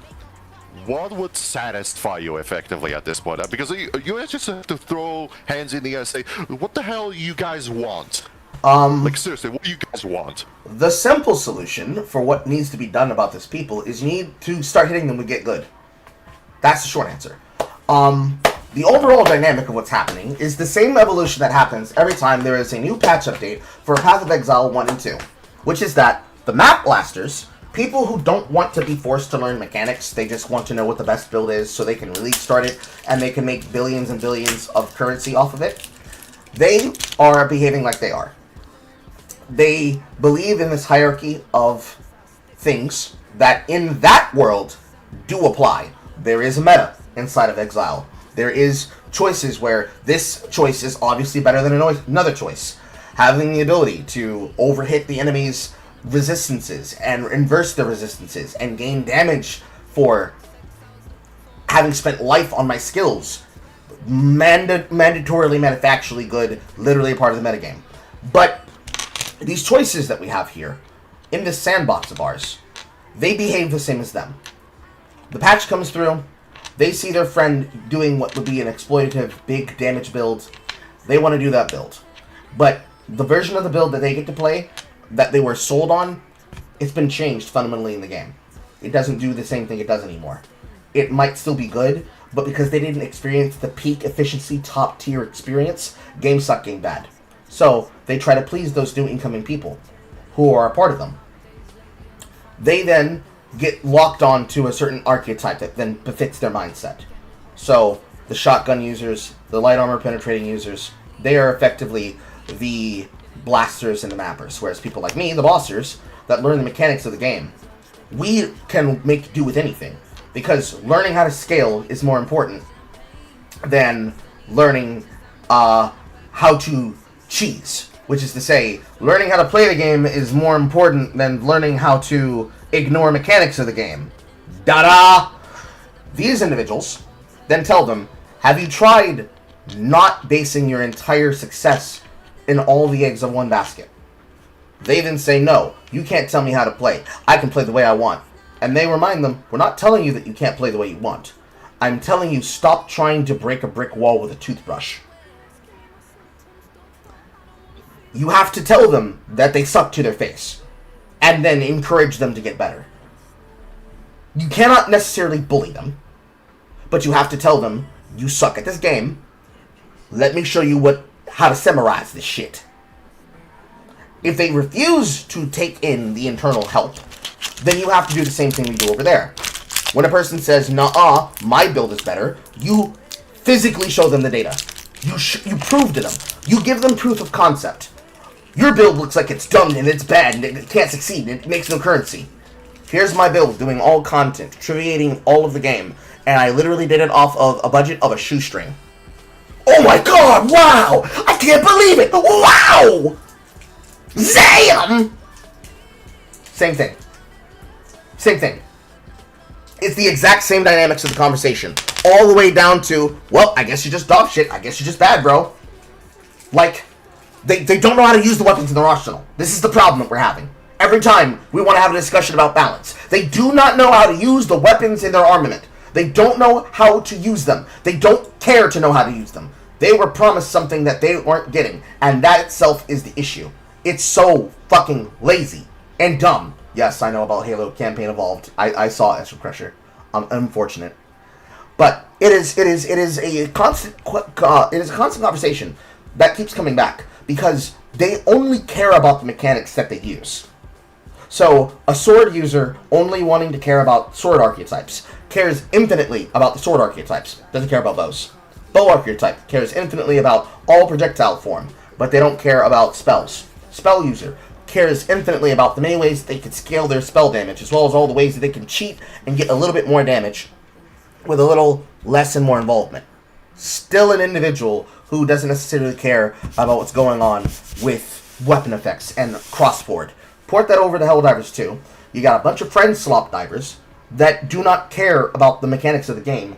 They're more interested in how they can effectively and formally be able to cheat that system by design. They want someone to justify their viewpoint and their mindset that it is okay to be lazy and not actually learn how to play the game on a fundamental level. Then when we have the conversation about, hey, have you considered not being shit at the game? It then becomes an indictment on their character and upon who they are. That they're being told, hey bro, it's not fucking Stardew Valley. You actually do have to work with other people. You can't just say, well, you have to play the game my way, and if you don't do it, I'm going to kick you from my lobby. That's not a proper response. And yet that's the response most of them have. Because they keep taking this promise that they were never given from the developers. From things like the box art, for example, saying, you promised us overpowered weapons. This weapon doesn't do 9 billion damage and 9 billion defense, and I'm immortal while using it, and I never blow myself up with it. Because it wasn't promised to you. That's not how it works. And holding them to the account that they actually have to learn how to play the game is what then leads to you needing to show them how to play the game. That was the backbone and the basis behind why I designed my Helldivers guide and why I am designing my Helldivers guide and its module content the way that I am. I'm giving them bare bones lessons from the start, from page 1. So when a person goes to my guide and says, wow, I can't believe I didn't know that about the game. Why didn't you know it? Did you take the time to learn it? No? How the fuck didn't you? Because really, they're getting involved. And there are players that got involved for reasons other than fun. Like, you're having fun playing the game. You're naturally learning. Assuming you didn't just jump in with all your friends like it was a new patch of League of Legends or some other game that you play, why would you be engaging in it in a way where you're not already aware of what your guns do? What possesses you to do that to yourself? The only thing that I can think of is that it is incumbent upon them to do it in a way where they feel like it's not something they're missing out on. So they are only willing to be deeper involved in the material when it comes to the amount of effort.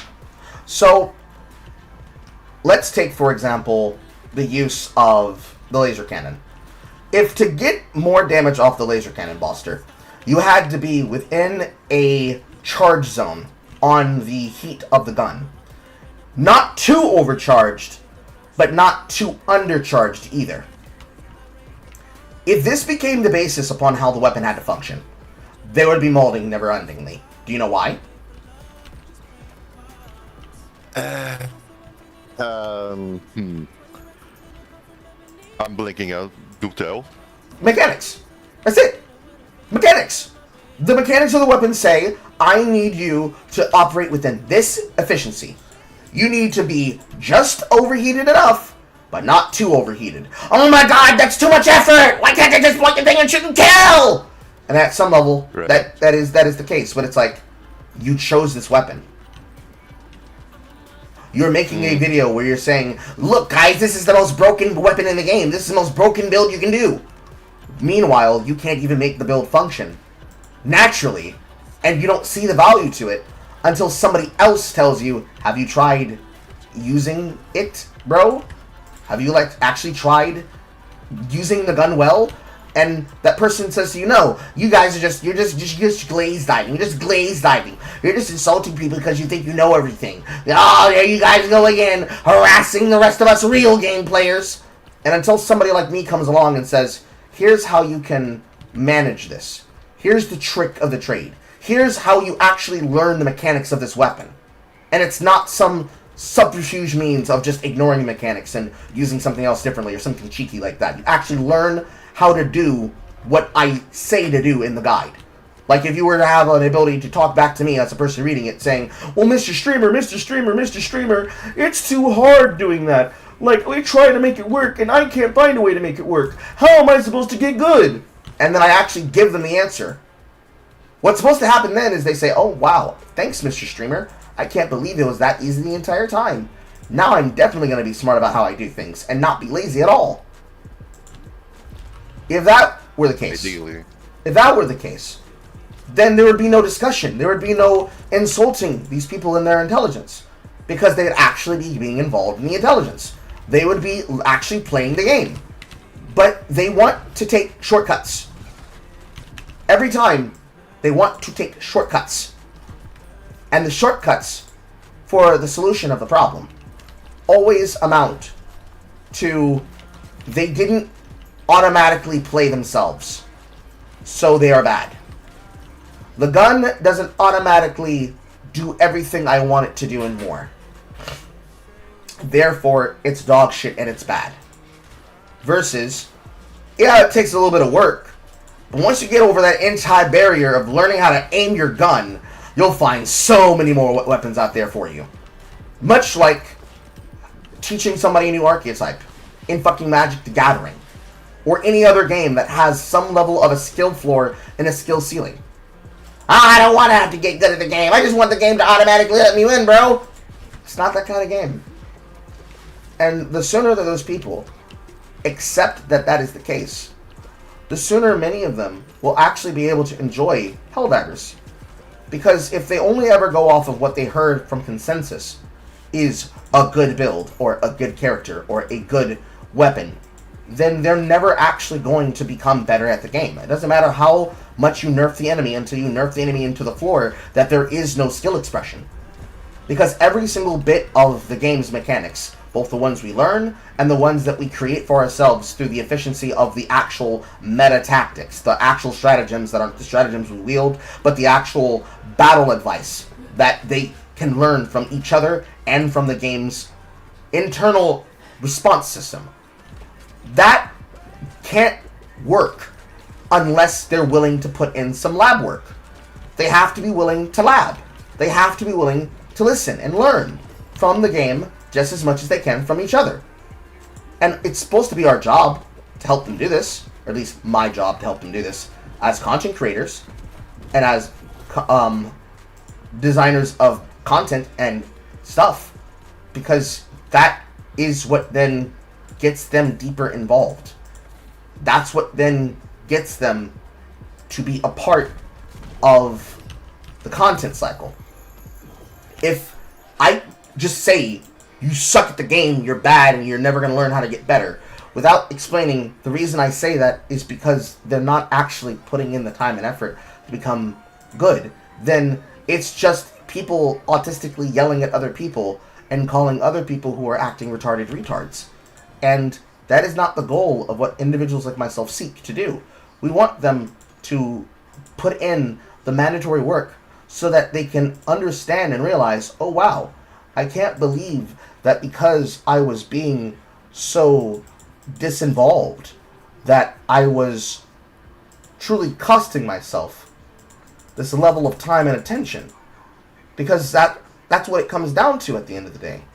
They are costing themselves their own intrigue and their own influence to what they're trying to become involved in. And the more people like myself try to teach them the game, the more they pull away from those natural lessons. Like, if the game mandated that you needed to learn how to use certain weapon types, the same way that the block-like builder that I was doing in between time for the updates on that stream, Baroni did, where the game puts you through actual weapon trials, teaches you the deeper mechanics of how everything within the game works with. Unironically, would actually solve a lot of these problems. If we had the game say, you're not allowed to go to the battlefield until you have used all of the basic stratagems inside of the mobilization order. All of the basic stratagems that are available on the PAC. You use every single supply weapon, for example. This supply weapon applies this. This supply weapon applies that. This weapon does this. This weapon does that. This weapon does this. This weapon does that. If that were the way the game functioned, we wouldn't have these problems, because they would unironically already know how to play the game. They are in this position where that is how they are experiencing the content, because they haven't gotten there yet. They are affected by this the same most would be affected by, right? They're new babies learning a new game. They have no idea how that game really is going to function at the peak of its efficiency. They don't need to. They just need to learn what their buttons do. They get mad that they can't control that income and that problem as new divers. The experienced diver then tells them, bro, you don't need to worry about all that right now. Like the old adage of sometimes you need to lie to the noobs, you know? Like, I don't want to tell you how to play the game because it's not time to tell you how to play the game. You should just be experiencing it in the lab. You should be experiencing it on your own devices. And by experiencing it to your own devices, you will naturally come to the same conclusion that we have as experienced players. And in that way, if it were to happen like that, then they would be seeing no deeper issues and problems, and there'd be nothing to argue about. Because then it's just, I forgot that about that weapon, because I just didn't do that thing. It'd become very easy to tell who did the tutorial and who did not. Because this is all common knowledge. But, you can't tell me the way that I should play means that we can't be able to tell them, yeah, you kind of are making this harder for yourself.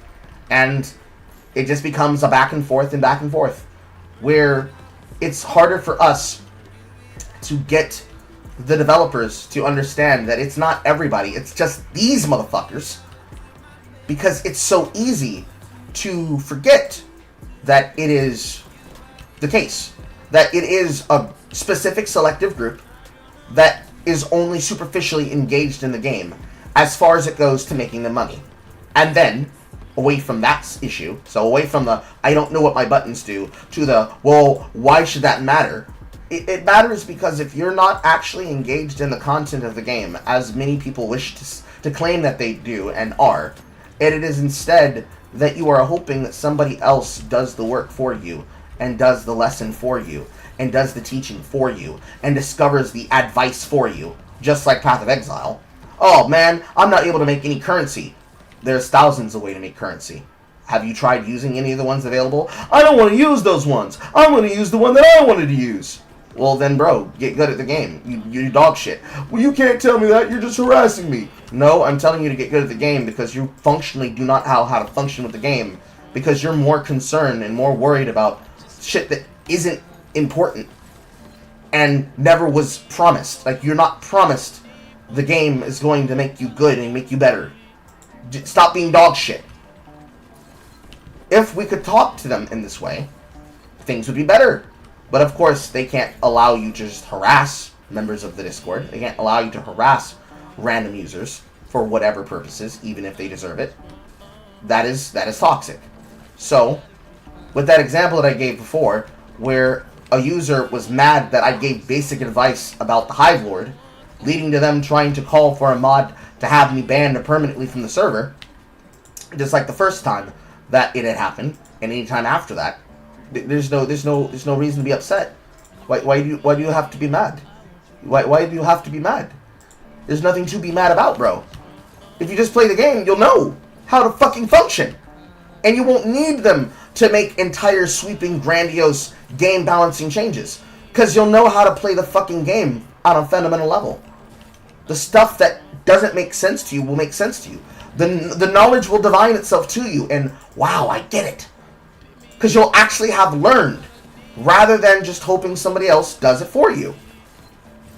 It's like getting somebody to do your homework in school, in high school. Like, you don't understand and you don't grasp the lesson plan because you're not engaged in the material. The main reason why they're not engaged in the material is that the thing that they're engaged with and want to engage is something outside of the lesson. They want to be a part of this lesson plan that says, I can leave high school early if I can stump the teacher with my knowledge.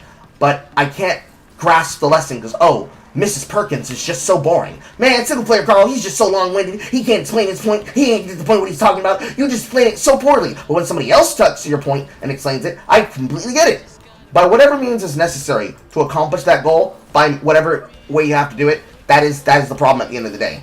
And unfortunately, those players are experiencing the fact that Odo cannot tell them what they need to know.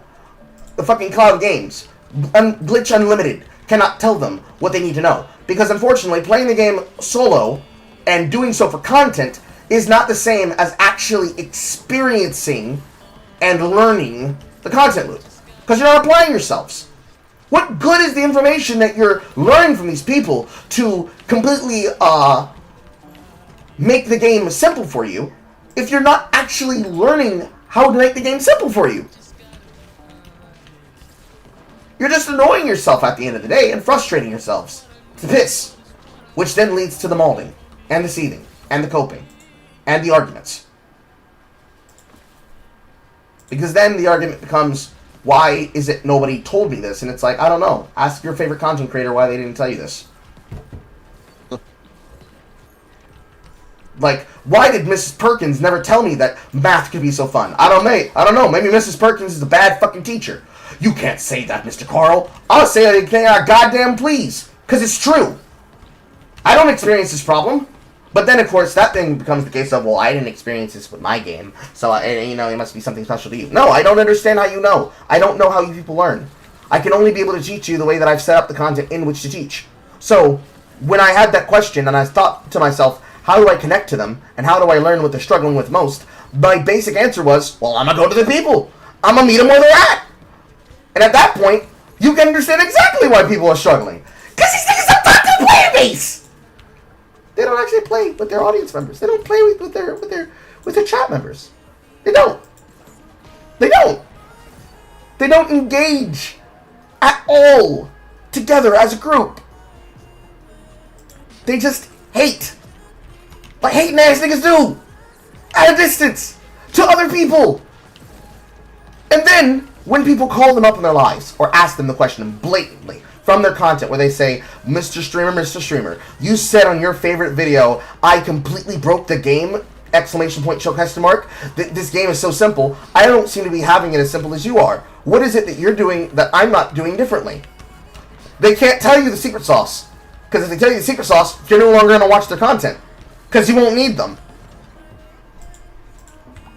Meanwhile, Mr. Carl, Why is it that you have this opinion about these people? Aren't you just being toxic and mean and rude? No. Fight me about it, bitch. Like, fuck you, what do you mean? I'm supposed to back down on my opinion because the opinion sounds abrasive? It is. It's not a nice opinion of people. I think very lowly of them. They are worse compared to me. I solo your favorite. You think I can't? Prove me wrong. It is a very simple, your guys are dumb kind of problems and arguments.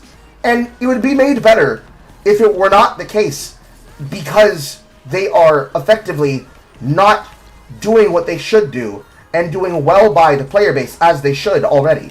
But as long as the devs are the devs, as long as Arrowhead's job is not holding your hand and teaching you to play how to play the game, but is instead making the guides and the updates so that we can be able to actually have fun with it, we will find ourselves in this position non-stop because it's just the case. It is the case that this is how it functions currently. That this is the mechanism by which knowledge is delivered. I have to insult somebody to get them to give a shit about their own gameplay experience, so that they stop blaming the developers and start blaming themselves. Because they can't keep blaming them forever. They have to eventually look inwards. Maybe they'll give a shit at that point. I doubt it. But maybe if they get some level of self-encouragement and self-improvement that says you can do it, you just have to give a shit, some level of a shit, then maybe the kids will be alright. Until then, the kids are dog shit and trash, and they probably should go back to Fortnite. Go back to whatever their forever game and Friendstop game was before they came to Helldivers. Because they cannot be lazy here and then demand that the developer change the game to the way that they think it should be played, while simultaneously ignoring all basic advice that is both given by the game and is given by people playing it with them as well. They cannot keep doing this. I personally don't want to keep doing it with them. But most importantly, they cannot keep acting as though it is being done to them when it's something they're doing to everyone else at the same time. Because I'm not holding them back. They're holding themselves back. I'm not stealing their fun. They're ruining their own fun. And they should not be allowed to act as though it is not the case. Because it is the case. They were always doing it to themselves. It's just that it's easier now to show who was doing it because of how many people just came out and just started saying, why would that shit from the gums? And then it's like, oh, I didn't realize he was smoking crack. Now I know what he does. It's crack. They're doing crack.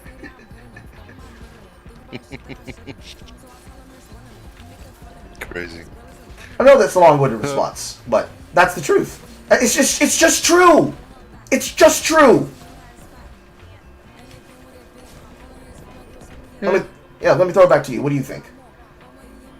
Well, I think that unfortunately, as you said, there is multiple elements to it. It's not just one issue. Because as I said it before, yes, you mentioned it that, hey, if the game was instructing the gamer, the player, the new one, from the get-go, it was much more clear. Instead of, I have to look it up somewhere, or I try it myself. Yeah, sorry, that's the thought. Basically, as you said, if the game itself was to teach you from the get-go, as you propose that, hey, you can get to be deployed on the battlefield if you've used up all of the basic necessities, stratagems, so you get the basics of the basics, instead of you just simply drop in, and then you try to figure out on your own, or you look up to the other YouTube content creators, but those content creators don't really care about the intricacies of the game, but they're just simply offering you the most broken build, and they basically say, hey, the game is now too easy because of the build. It's just what I'm trying to get at, I'm sorry, what I'm trying to get at is that sometimes I have a feeling that those content creators are behaving unironically like DSP. They don't give a flying fuck about the game, excuse my French. It's just, if it gives me enough of the content engagement, I get to get the donations, and if the game doesn't play the way I want, then I just simply move on. I say the game is shit, I take away my player base, and we move on to a different one, and it's just a continuous cycle of it. It's just exhausting. You're not that far off. That is exactly how it's behaving right now. That's the main reason why I said I don't care about the wine divers. The necessary function of being a part of the musculature of what's supposed to make the game better, and these individuals definitely prove, oh, I'm just here for the cash. I'm here for a cash bag. I could give a damn about that. I'm just here for this cash bag. The game is harder, and it's not allowing me to simply ignore all the mechanics that would require me to actually be good. Therefore, it's bad, and you need to change it and make it better for me. Yes, very much so. 100%. To the detriment of every single person who's involved. Detriment to all of their fans. Detriment to all of the people that are a part of the game loop. Detriment to every single person that could be a part of the experience, who is now getting fucked over by this very, very hypocritical method of engagement. Every single bit of it. All the way to the goddamn moon. They are the reason why they are struggling. Because people unironically trust them when they say, I am supposed to help you get better. They are selling them a batch of goods that ultimately is bad for them. And because they did that, they are suffering. Because, Mr. Streamer, you said if I do this thing, that I'll be cracked. Well, y'all won't be cracked. Because unfortunately, little Timmy, you're dog. You're dog water, little Timmy. Little Timmy, you are dog. And your favorite streamer did not set you up for success. They took your money. They took your opinion. They used it to bolster themselves. And then you were left there holding the bag while the teacher scolded you for cheating. And you said, but my favorite streamer didn't say it was cheating to not learn the game. Well, is your favorite streamer taking the test? No. Fail. And then you come to them to complain, and they're like, bro, I already got you cash. What you want from me, bro? They don't give a damn. Many of them saying that they're going to leave permanently and or pivot to another game. Most of us already pivot to begin with. What's the point of saying something that we already know has material existence? I ain't going to fault you for it. Don't get me wrong. I ain't going to fault you for it. But I'm out. Oh, that's all it takes? Oh, not as good as you think you are, huh? Big yucks for me. Very big yucks. Yuck, yuck, yuck, yuck, yuck. But at the same time, damn, bro. I can't believe you weren't really engaged with the game that you were playing. I can't believe you didn't know this. And it's not just, well, I didn't know this intricate secret, therefore I'm bad by Carl's opinion. No. You missed the love and the joy. There's no spark in your eye when you're doing the thing. You materially cannot enjoy the game. Because if someone didn't give you the free lesson, you don't see value in learning. That is unironically not my circus, not my monkey. But as far as they're concerned, that is still a problem. And so, if that is the case, it then becomes, well, my favorite streamer didn't tell me that it'd be like this. Oh well!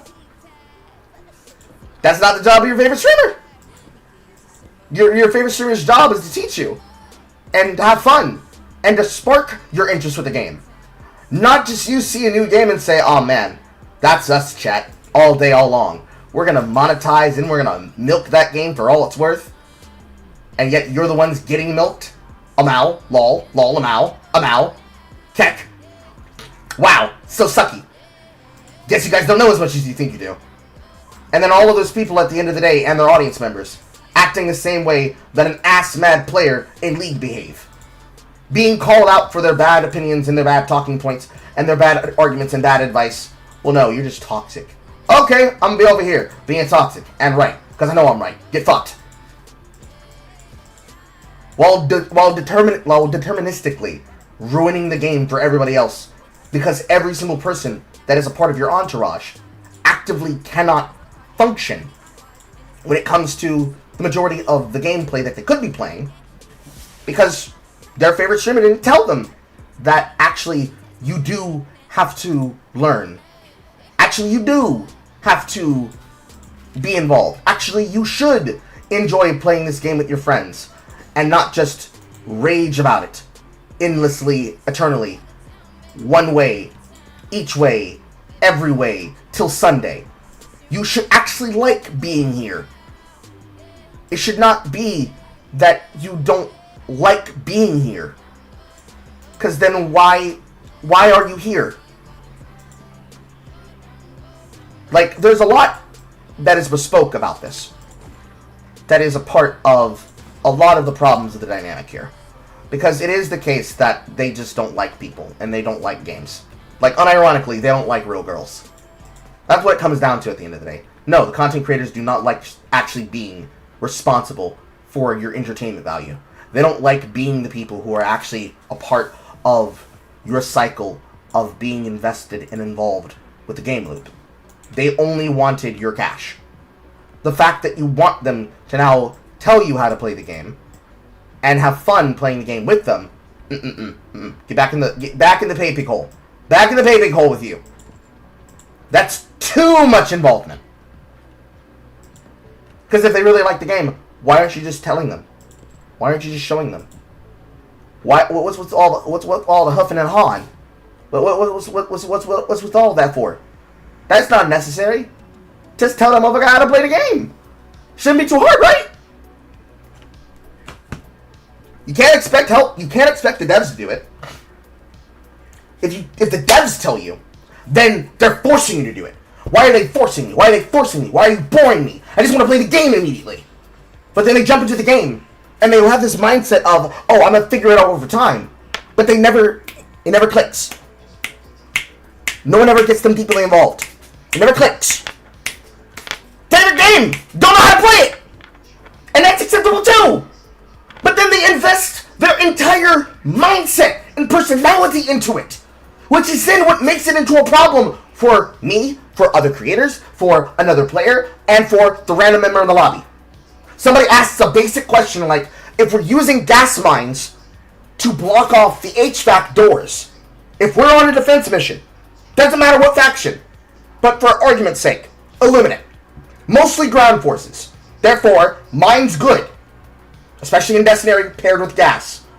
Confuse them and then let them burn to death. If we're mining the doors, why are we closing the doors so the doors can then be destroyed and not closed to slow down the wave's access to the internals of the base? I'm just gonna do it my way. Well, what's your way? We're just gonna hope and pray. Nearly fail the mission. Why did we do that dumbass thing that we could have not done? Well, it worked out, didn't it? No! No, retard! No! We're not results oriented. And if we are, okay, how about we do it the other way? It works perfectly. We are literally standing on top of the battlement rams, shooting at them from above like a helldiver. We go back to the ship and we're grabbing and slapping ass. Kappa. Grabbing and slapping ass, getting onto the fucking ship. Same person saying, we're going to do it my way in the squad. Well, now that you've experienced Carl's way, can you see the value of what I said to you? Nah, I'm still going to do it my way. Why are you here? My favorite streamer said that the way that I was doing it was completely fine. Your streamer's trash! Do you have your own opinion? I'm tired of the YouTuber's opinion. What's your opinion? What's in your wallet? This was supposed to be what brought people to this type of genre. That's what brought people to Warframe. That's what brings people, even though it's a bad game, to the First Descendant. It's what's supposed to bring people to Elden Ring. It's what's supposed to bring people to Elden Ring Night Rain. It's supposed to bring all these people to these different things that are variants inside of the MMO genre, if not the roguelike and the roguelite genre. Taking pieces and parts of the things that they would like out of things like Borderlands and Diablo to get them invested and involved. That's supposed to be the thing that is the draw. But why is it they don't like the thing that is the draw? Perhaps they're socialites. Perhaps they're socialites, Foster. And the socialites need to quit. and then we'll never hear about it again. Maybe that's what has to happen.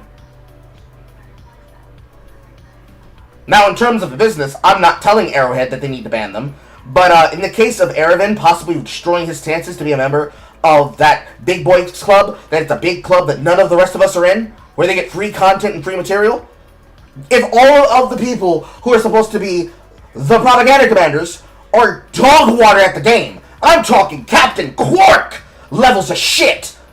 I'm talking Zach Brannigan levels of incompetent. That's Futurama for your dumbasses that don't know. If you are that bad, if you are Gaston levels of dog water at the game, and you're out here singing your own praises saying, there's no better diver than me, perhaps, maybe, it's time to go back to the tutorial section. And also make a better updated tutorial section. I don't remember if it's possible for you to skip the tutorial when you first open the game. I know that when we started, it was mandatory. I know that there's an option to go back to the tutorial section. But they need an expansive tutorial. They do. They need an expansive tutorial that breaks down what your weapons do, how they function, and what's different about them. It's already possible to inject weapons into the map that aren't already there because they're actually a part of the map POI. You can find primary weapons inside of MPOI structures. So, set out some light weapons, some medium weapons, some heavy weapons in the Helldiver field. Have an infinitely respawnable enemy. This will require them to reprogram the entire way that the game works, by the way, in the open thing. So, you're already asking them to do a lot just to get these people to play the fucking game. But maybe this could be a part of the starter missions.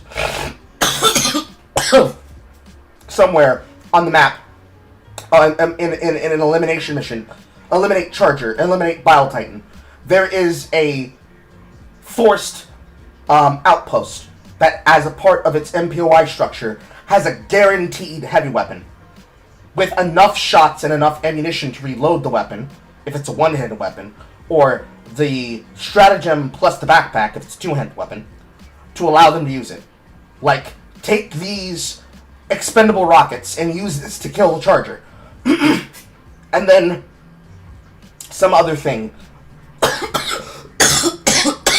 that allows them to get a feel for it. Like, explosive weapons to destroy Terminids, fire weapons to cleanse Luminate. The use of backpacks, like free supply packs, where you just field with generations, primary and secondary weapons, even though secondary weapons do not drop on death. Different type primaries that would be an alternate answer to dealing with the enemy type. Something that would let the conversation end. Because it just keeps going every time. And the reason it's so frustrating is that this conversation keeps going like this. Because every time we have a cycle of these arguments, people selectively remember that people had a complaint, and then if the complaint got addressed, they use it as proof that the developers are on our side. They are not. The developers are not on your side. They're remaining silent, and they are not adding themselves to the controversy of the conversation that's already happening. Because that would create more problems. Because then the devs get used as a cudgel. So you're cudgeling them with their own statements, so they stop talking to us as much. Then you're cudgeling them and others with the responses that they make for the buffs. So they just release the patch notes and then leave you to your devices. Which means it is a sandbox, as it is. Then the conversation's had amongst us, the player base, in the space that they provided. Now, obviously, if you try to do this inside of their Discord, eventually you're going to get banned. Because enough people that are bitch-made are going to complain at you and yell at you, saying, how dare you, how dare you. I already showed you guys examples of that. So then what you got to do is you have to be like, no, this is the case, this is my opinion, here's my reasons for it, and if you disagree with me, here's my stream link, you can talk to me about it on air. And then you call them a retard to the face. But it cannot be the case that because somebody doesn't know how to wield their gun, You need to be dumbing down the difficulty of the entire game for everybody. Because that then gets into the same issue that you already have in mainstream gaming with accessibility content. Difficulty and accessibility are not the same thing. Just because you bought Helldivers 2 does not mean that the game should automatically open up to you like a lotus flower. You actually have to be good enough to experience a victory. And of course, this is not in the mindset of them playing on the lowest difficulty. These are people playing on the highest difficulty in the goddamn game. Mad that they aren't allowed to have a cakewalk. That's what's so fucking upsetting about it. You try to break it down to them. And they just say, no! I should be allowed to play on difficulty 10 the same way I could on difficulty 1! No! This never happens in ARPGs, because then we would just look at your build and say, you're dog shit, and we'd move on with the day. But unfortunately, this is an MMORPG. Or technically an MMOTTRPG. Where we all serve a role. And unfortunately, as long as that is the case, these people have to know how to play the game, because they are our fellow Helldivers. Not to say throw them off the fucking cliff, but in the interest of balance, we can't. So what can we do instead? Bully them and becoming better? I think that's fair. Yeah. Seems like the only way forward, honestly. Or they will just simply be gone. It will have a clearer and more pure batch of players. Maybe. Yeah. They'll get replaced, and they will become old years news. People will be like, remember when those divers used to play the game, and they got mad that people wouldn't let them be lazy, and then they rage quit? Yeah, 100%. we don't want them to do that. We want them to have fun with the game. But they don't want to have fun in the game. So what the fuck do we do? They don't get to throw a tantrum. They shouldn't be allowed, rather. They shouldn't be allowed to throw a perpetual tantrum. And then say that people are treating them poorly. Because they're not being treated poorly. They're treating everybody else poorly. And making it somebody else's problem. While that happens. And that's not acceptable. That's not allowed. And as long as that's the way that they're going about it, it should be our interest to see them receive some level of punishment and consequences. And if the worst that they get is we're making fun of you and you're being mocked for being bad, oh, so be it. You'll live. They'll live. Because if that's all it takes to get them to leave the game, bro, inject that straight into my fucking veins. If the bullying and reminding them that they're dog shit is all it does and all it takes, please. Sooner. Not later. Sooner. Anyways. I think we've talked long enough about this. Yeah. Anything else you wanted to add? No, I would love to, but if the time is running out, and I should probably be goodbye. Thank you, Carl. Thank you so much. It was very enlightening, and have a good rest of the stream. Catch you on the VOD. You too. Thank you. 1 hour left, people. Get your call-ins now! Exclamation point Yap-In. Join the server, call into the chat. We'll yuck the fuck up before we get down to business. So, passing opinions, as I read back on the chat room.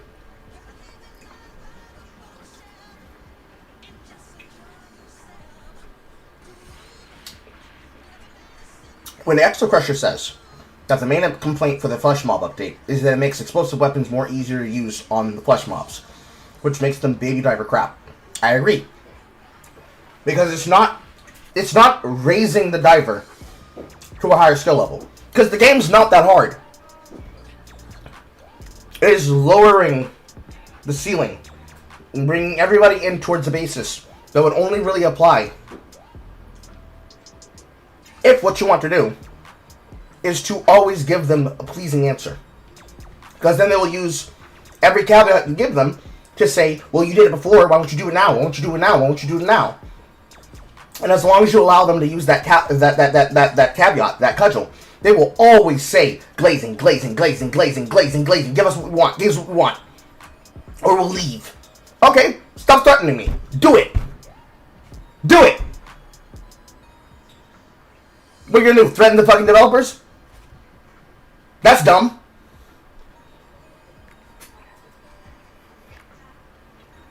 Because they don't want to use crowd control. Because they don't know how to use their weapons. And or whatever.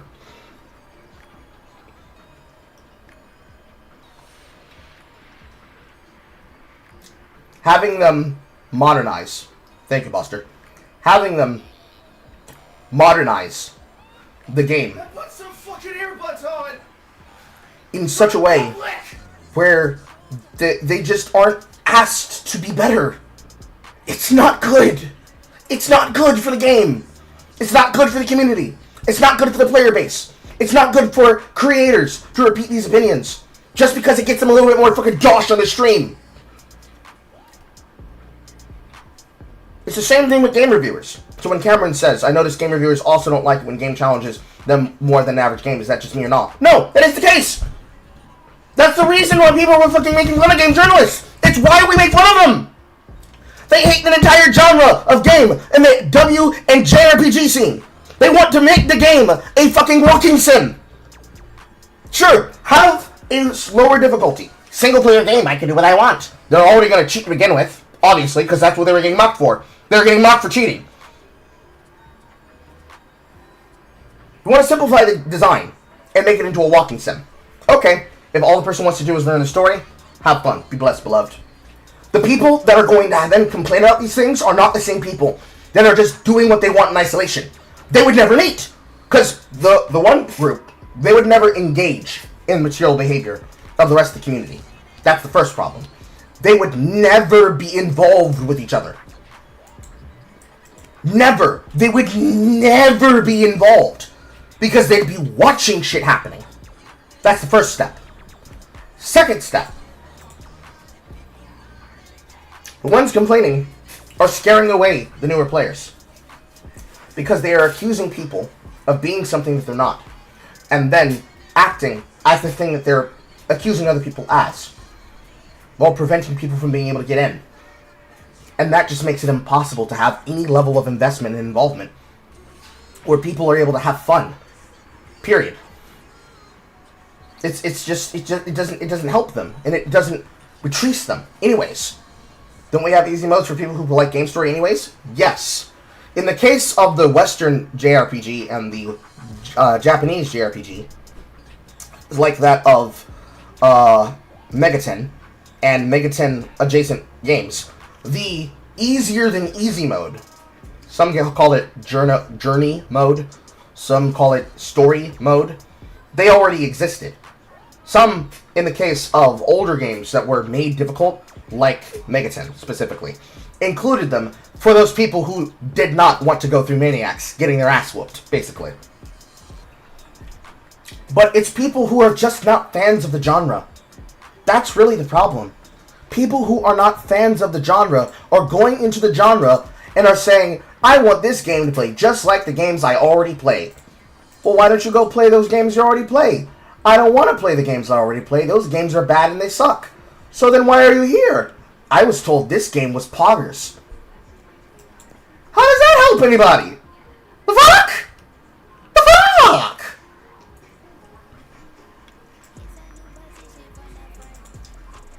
That's just a waste of everybody's time.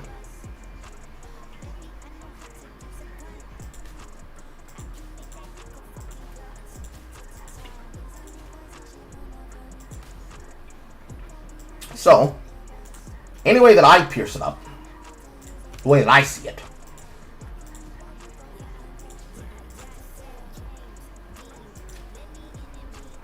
the individuals who are responsible for making these never-ending issues are responsible for why the games are bad, feel bad, and consistently keep having the same issues effervescently, constantly.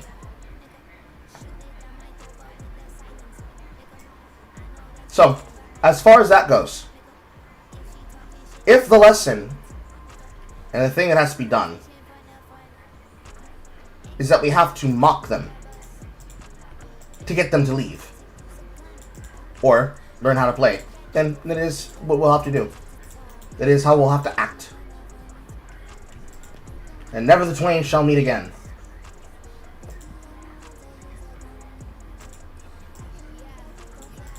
And or other shit like that.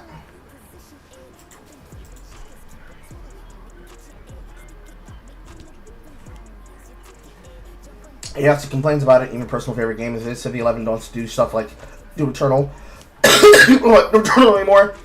It's considered bad because Doom Eternal and Doom the Dark Ages was a departure from the original playstyles of Doom as a franchise, which is whatever. The worst part is when those same creators dumb down the game so much to where it's brain dead, and then say I didn't say that. Yeah. Yes, 100%. Because they end up then killing the game. Because then they optimize the game into boredom.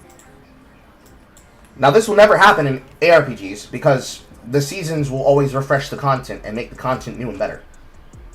But it is the case that with those game designs, you are effectively creating a loop where people are going to look at the gameplay and they're going to be completely pushed out of wanting to be a part of the game design because they do not see a reason to be deeper involved other than content and loot. And by those means, it then becomes the backbone of deeper issues that will metastasize themselves towards the future of the game and its balance. Which in and of itself then becomes a frequency issue for the rest of everybody's involvement. Most of the shit that they could want to be deeper invested in. Just creates never-ending problems of intent. Period. Every game experiences it. All games have it. No one's newer at this than most. It's the same thing with pro play. And or, as we would like to call it, the Mordhau effect. I would be very deeply angry if the Mordhau effect were to happen and take place inside of Helldivers. Because the entire reason to play the game is with other people. If other people make the game unplayable, that would be one hell of a death knell. One hell of a death knell. And no one would be able to blame anyone other than those players. Because they'll have been responsible for it.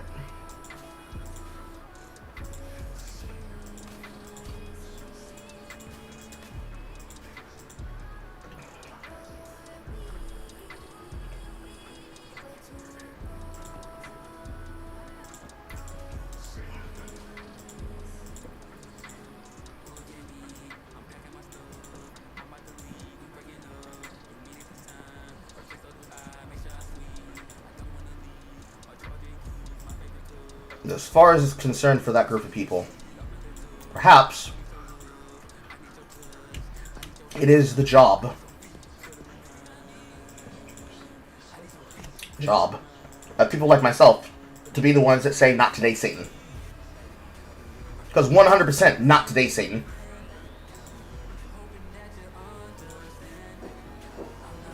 Because that's the same thing that could have killed, and technically could, kill something like Once Human. Once Human is a great game to play, and I cannot wait until I get to play it with you all. When time comes towards the end of October.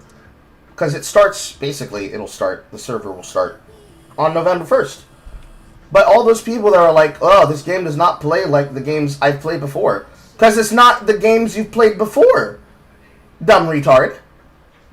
Haha! Like, can you consider that games are different? And that they're not all the same? And that they should not be treated the same either? Aha!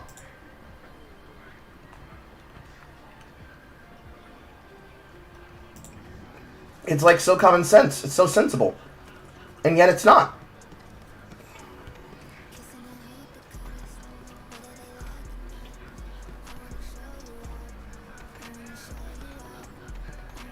But you know, that's whatever.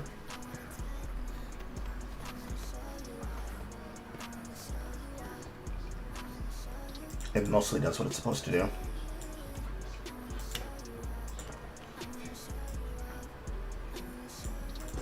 Lock it in.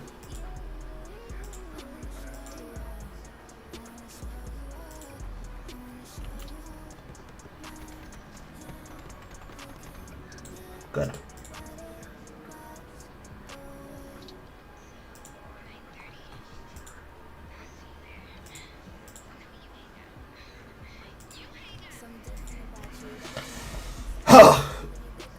For Honor's Day, you're gutted with the amount of changes because people don't know how to block and communicate, don't know the concepts of labbing and archetypes of grapplers.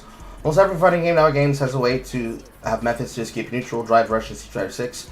At least FF6 drive system has rock, paper, scissors feel to it. It's a little bit anti-intuitive, but it's not necessarily like the system of a fighting game, right?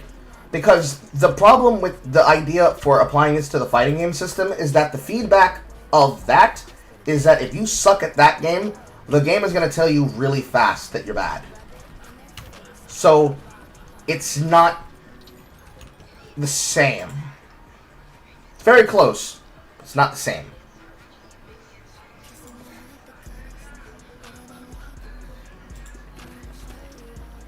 So it becomes whatever. Really, when it comes down to the brass tacks of the hardest content loop that you could be comparing it to. Because in a fighting game, any of the things that we've discussed and we're talking about would not be the case. Like, the fact that somebody would mold and act in such a way that would create the necessary backbone basis of being told that they suck in a fighting game. It's because they suck in a fighting game.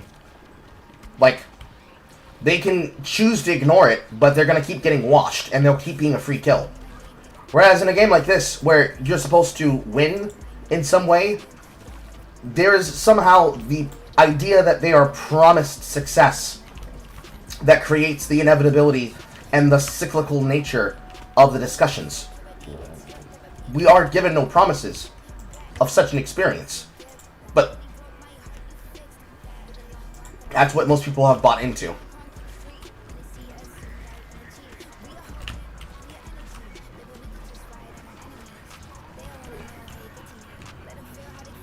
So dealing with it, it's a bit harder.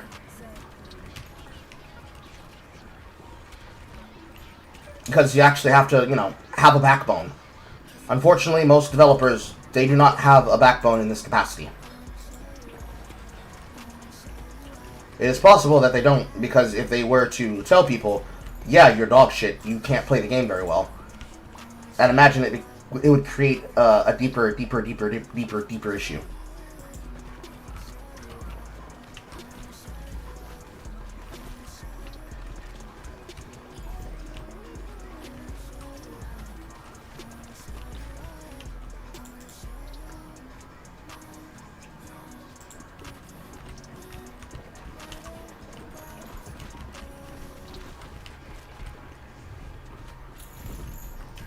Ooh, feel pure.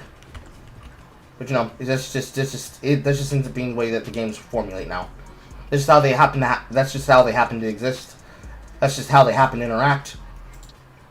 And there's not like a damn thing we can do to break this cycle. At least until you individualize the problem to the people who are directly involved in it, and then you can stop it, because then the problem becomes insular to a community, right? So if somebody were to be in my audience and were to be that person that's like, single player Call, you're being mean and rude, that's not at all how games should be played. I can tell them, no, retard, that's actually how the game is played. And also, you're stupid. Well, I don't like the way you explain it. Well, you're allowed to have that opinion. But if they try to mandate that I should get some type of punishment, like, out my door. And that appears to be the way that some of these creators are behaving. It's happened in plenty of other games. FPS shooters probably get it the worst. Oh god, the amount of streamers that mauled saying that they're not allowed to win, and they are cheating and creating methodologies of cheating so that they can have their free and open content loop playing in fucking Warzone and shit like that, Marvel Rivals and shit like that. And those games are not designed for that gameplay loop. Unfortunate levels of shit. Just unfortunate levels of shit. It could always be worse, chat.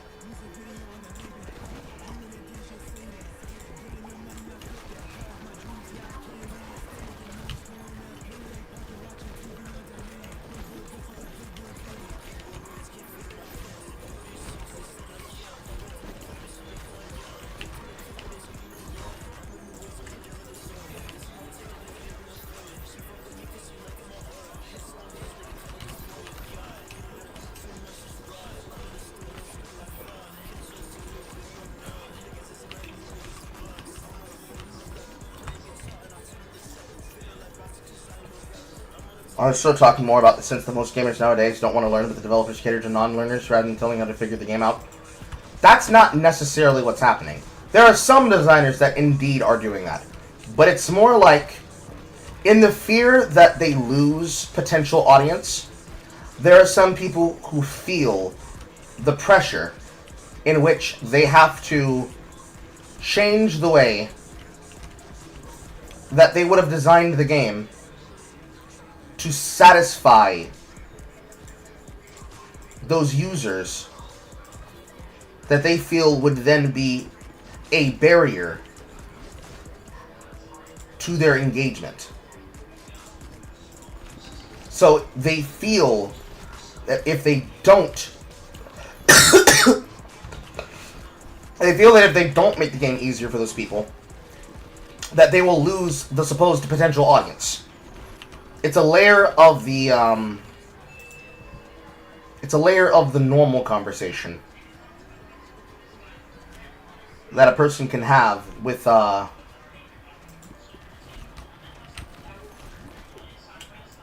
usual arguments from the usual suspects.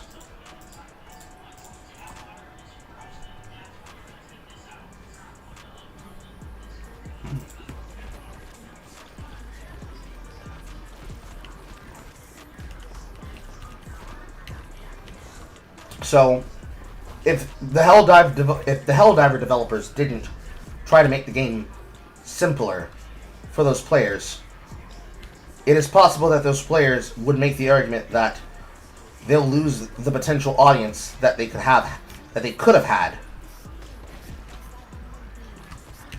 for how they choose to engage. Which I personally don't see how that makes sense, but stupid people are allowed to have arguments, I suppose.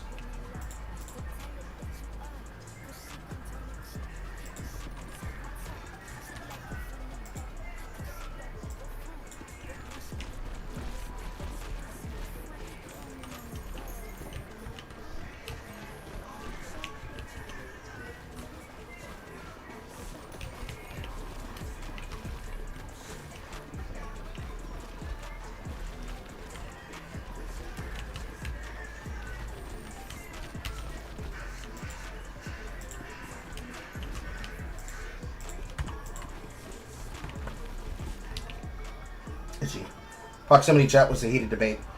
Advocates of Bungie, hard-headed as they are, they will be saying no to even the most popular content creators. Proximity chat was a heated debate. The way that I feel when it comes to things like communication debates, I think in a game, depending on how engaging it's meant to be, there is a place in the argument where people have to cede some ground. I think in the case of the discussion of something like proximity chat in a game that's meant to be working for a team, like PlanetSide 2, for example, there's no way a person is going to go and be a part of a full developed siege of territory silent. That's just not, that's not rational. That doesn't make sense.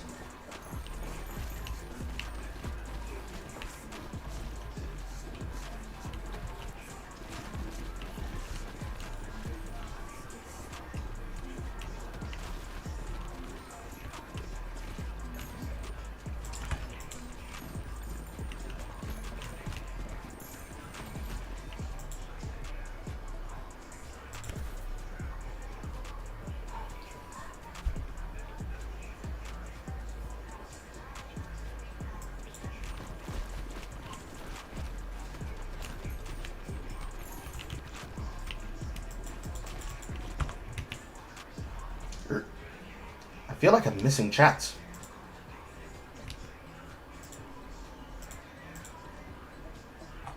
Am I? Am I crazy?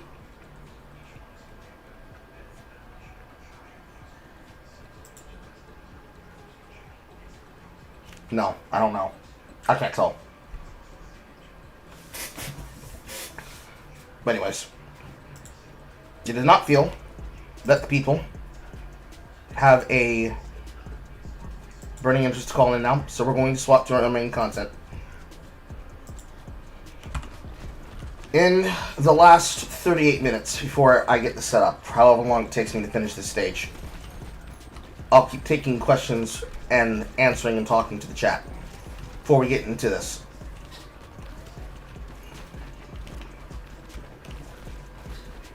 But I can say as a passing sense, I think in the scope of some games like Helldivers, there is the growing sentiment of the basic argument that it should be possible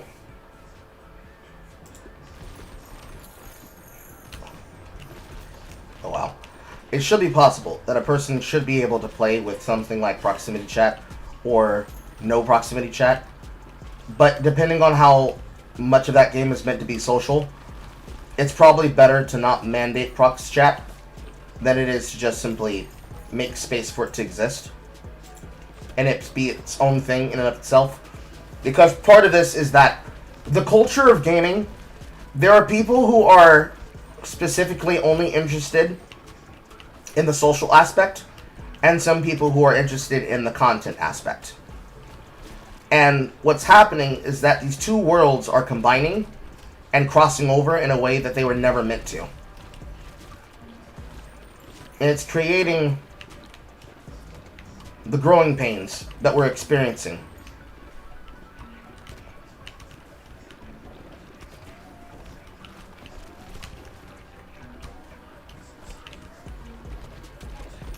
Because these different user bases and these different people are getting deeply invested for different reasons into this potential content.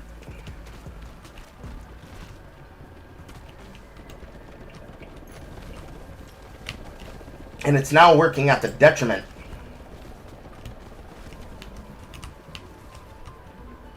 of most of the deeper interest people would have in these games that they're taking a part of and being in.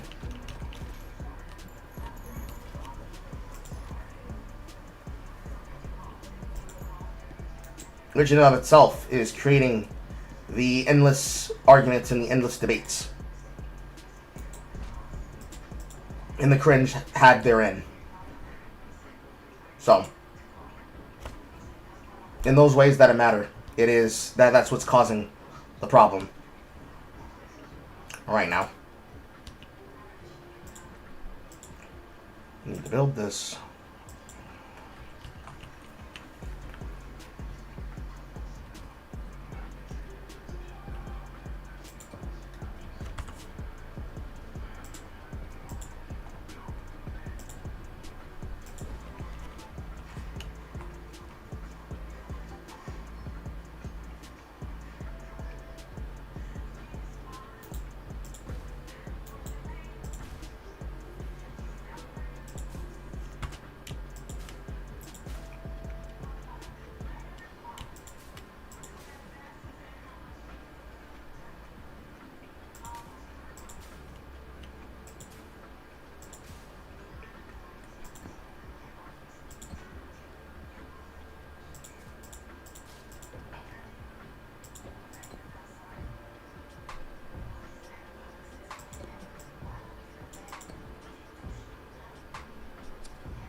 Right.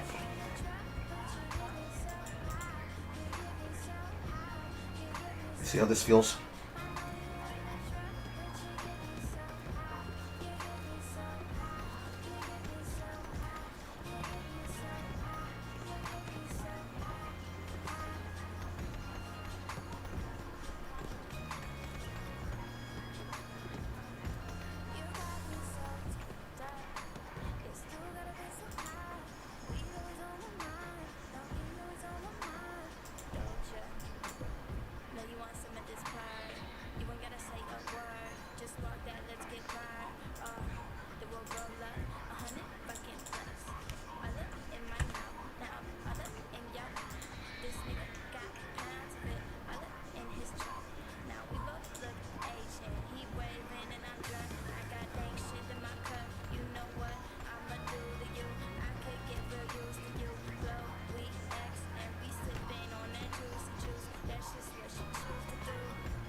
Wendell none.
Wish it was easier to set this up.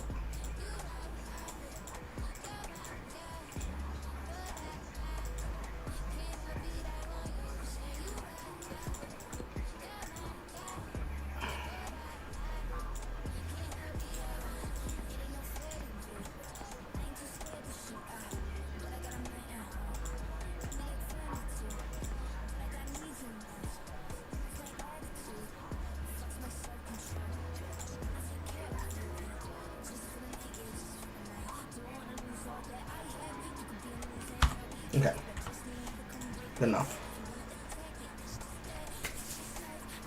You have to hit another place. One thing you're going to say, it sucks to be both a Fallout fan and a Halo fan, and really knowing that nobody really knows both franchises anymore. When somebody gets to say something interesting like 76, gets washed away because people don't like a certain thing in the setting. I think when that show comes through, it's going to be fantastically bad. Whatever they do to the next season of Fallout is going to decide more of the direction that is already going in. It's going to be fucking hilarious. It's bad, but hilarious. Anyways. Here we go.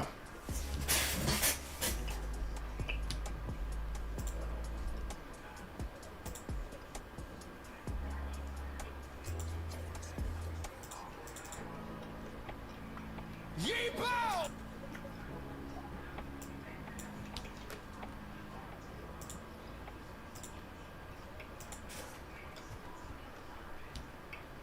Right? The clock now.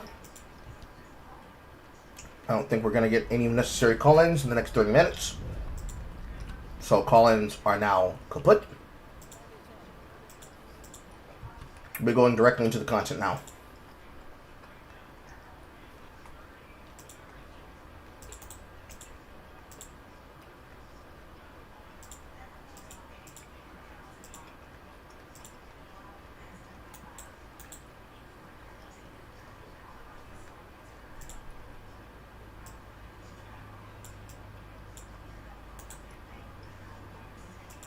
Probably use the mini player.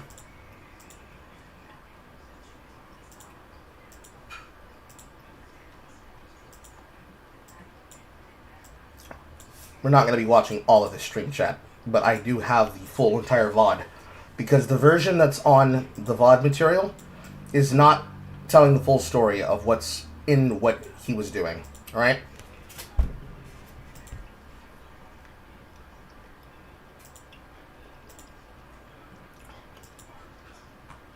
Now let's get into this. YEEBOW! YEEBOW! Let's fucking go! This static ass, lame ass, gay ass fucking AI generation that SmashJT is in love for when he does Smashcast. It is probably the most cringy shit I have seen in the history of forever. But oh my god. Oh my god.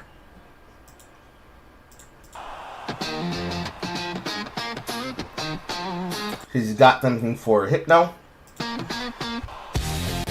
SmashJT, the legend explodes, the legend lives. And it's got this whole fucking AI art shit. I don't know why he thinks this is okay or good. But whatever.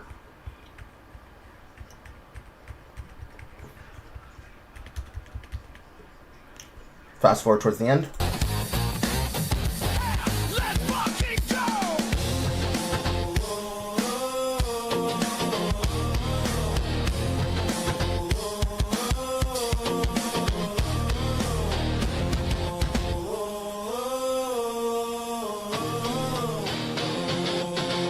SmashJT is insufferable and probably miserable. You're a shitty human being. You suck.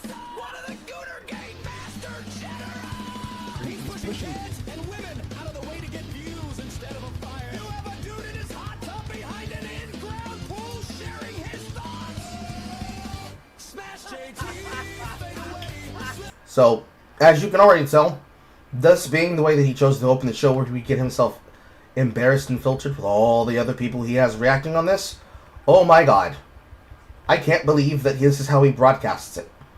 Normally, most of y'all would never see this, because it is the case that he just probably does. I'm gonna call it a inverse. I'm gonna call it the inverse. The inverse Dark Viper. He gets involved in the content. He makes his shit so fucking difficult to access by hiding behind members. He makes his shit so fucking cringy with how he presents himself. And then makes his takes the most milk water toast shit imaginable, that when you get to the real heinous shit that's inside of his takes, you would never be able to find it. Because look at all this fucking time you have to go through. Mind you, Carl's the one saying this right now. But unironically, this live stream should not have been this long. You did not need 5 hours. Now, the VOD that he posts is basically a little bit under 1 hour.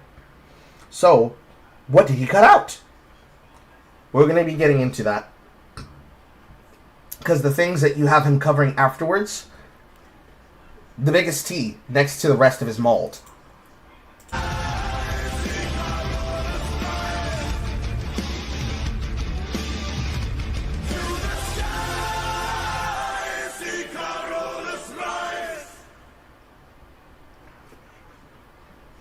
There we go. What's going on, guys? Welcome to another SmashCast.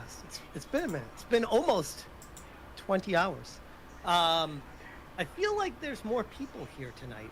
First off, shout out to Vara Dark for the raid. The Dark Titan Enterprises reign. Appreciate you, Vara. A person who actually plays her video games and has opinions that come from herself as much as she could read articles. A grand difference in what the fuck you do. Rock.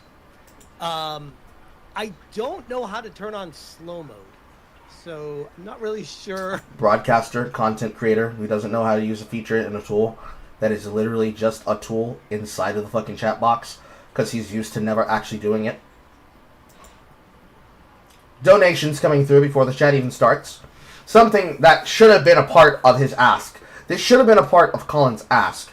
That he either delist and demonetize the stream personally himself, or hold all donos until afterwards. Because through all of this, he's taking in donos, but also he's getting hit with donos from people who are mocking him. Which is where he starts banning and hiding the chat room from the people he's talking to. There's community moderation, participants. There's not like a slow mode toggle. So Why would you need to have a slow mode toggle? That implies that there's chats on the screen that you don't want people to see and that you don't want to have to react to.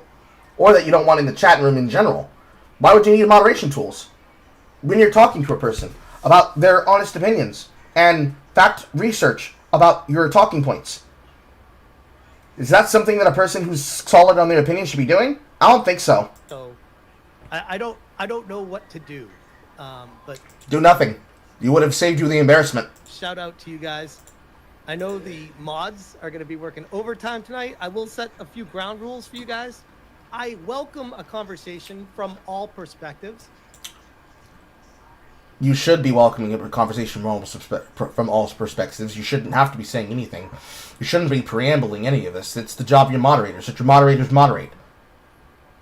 The only reason why you'd have to say anything is if you're prompted by somebody else. He's not even in the room with you yet. So you already knew you were going to probably get your shit washed before you even went into this. But if you're going to come here and just talk shit, just to talk shit, you are going to be blocked immediately. Oh, well, so we're reacting just like Alyssa Mercante. Well, surprise, surprise. Bitch made. What a surprise. What a shocker. People just come in and they just want to antagonize us and treat us poorly. I'm just going to block them entirely. That's something you were going to do anyways. The fact that you were stating that instead of just allowing the moderators to handle it means that you've already lost in some capacity. Because you are pre-anticipating that you're going to be harassed. They're not a part of the conversation. The only person you should be looking at and talking to is Colin. That's it. This is what happens when you don't have your hug box. I'm like, there's no place for that right now. Fast forward. Conversation, but yeah, it's like I love it. I'm already breaking. More super chats. About there's appeal. More, there's gonna be a lot like of more people that are new to the more fucking preamble, and then he plays a video antagonizing Alyssa Mercante, who you just antagonized and talked about. More shit, more super chats, more glazing of personal super chats, waiting for people and saying that they're sad to see Colin be an SJW sellout, not giving subs tonight, tossing my coins to my favorite grifter, giving money. People keep giving you money in participation of shit. Some people being nice. People asking for Hypnotic to be brought in. People outright explaining that it's go woke, but go blah blah blah blah blah blah blah blah blah blah blah blah, which is J Viper of all people, who is a mod in his chat and has a wrench. And then the beginning of the debate. Let the Feltening begin. That intro was really bad, but it's good. It's good to be here with you today. Like bad in a good way, or No. No, it's really bad. Like, you don't need AI art generation. If you're gonna make something, at least make something of your own design. Don't fucking make AI generation to be the representation of how you represent yourself. Because if you're gonna be low tech and low rent, be low tech and low rent. Have your own flavor to things. But that's bad to represent yourself, especially when you're dealing with somebody who is a professional who already does it the right way. Right way, good way, recognizable way. Person on one level of the industry talking to a person on another level of an industry. If I was to insert myself in here, I'd be here. Colin would be here. Smash is below the table. really bad? No, bad in a bad way. Like how so? How could I improve It's it? just too much. Like, think less Sopranos, more Mad Men. Get in and get out. The little sting. You know? That's fair. That's fair. But to each their own. I didn't know like when it was. I wanted to be here early just in case I was expected. You told me a quarter after. Yeah. But I sat through a lot of that, and It's bad. Good it was shit, a huh? thing. It was a thing that happened. Yeah. Like, it's bad. Like, it's extremely fucking disgusting how aggressive that opening is, and the material of the content is. Like, it's not good. It's really not good. Extremely not good. It's definitely a thing. Well, very, very nice of you to join. And I know we are kind of standing on, I guess you could say, two sides of a coin. But before we even dive into You're not even on the coin, bro. You are the person trying to shill to get the coin.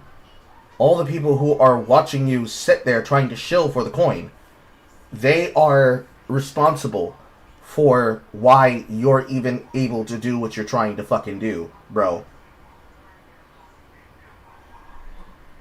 It's laughable you want to compare yourself to Colin.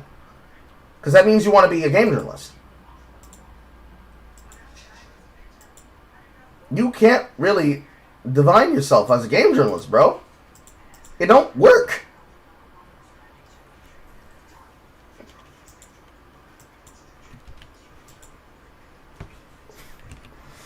Okay.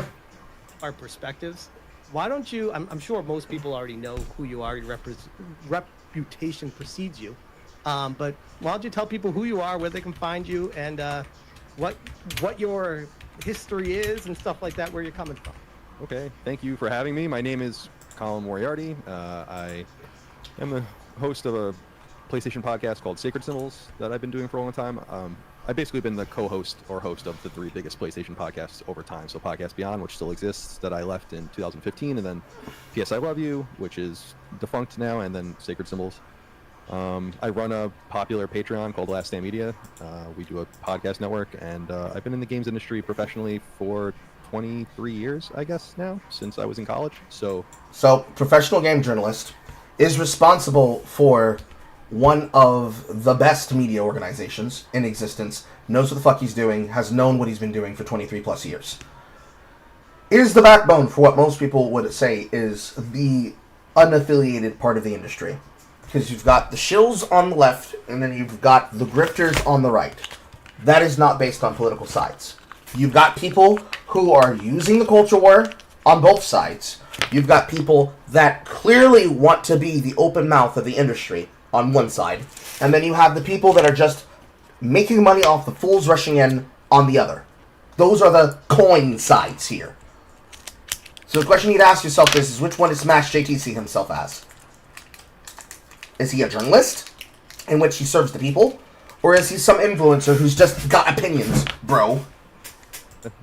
we do a podcast network, and I've been in the games industry professionally for 23 years, I guess, now, since I was in college. So, yeah. And I really just wanted to be on because I'm so... I'm confused and befuddled by your lack of faith in the Circana numbers, and I'm wondering if you truly understand what they are. Okay. Okay. Yeah, we so can that's get into that. kind of like, you quote tweeted me. That's how I saw all this to begin with.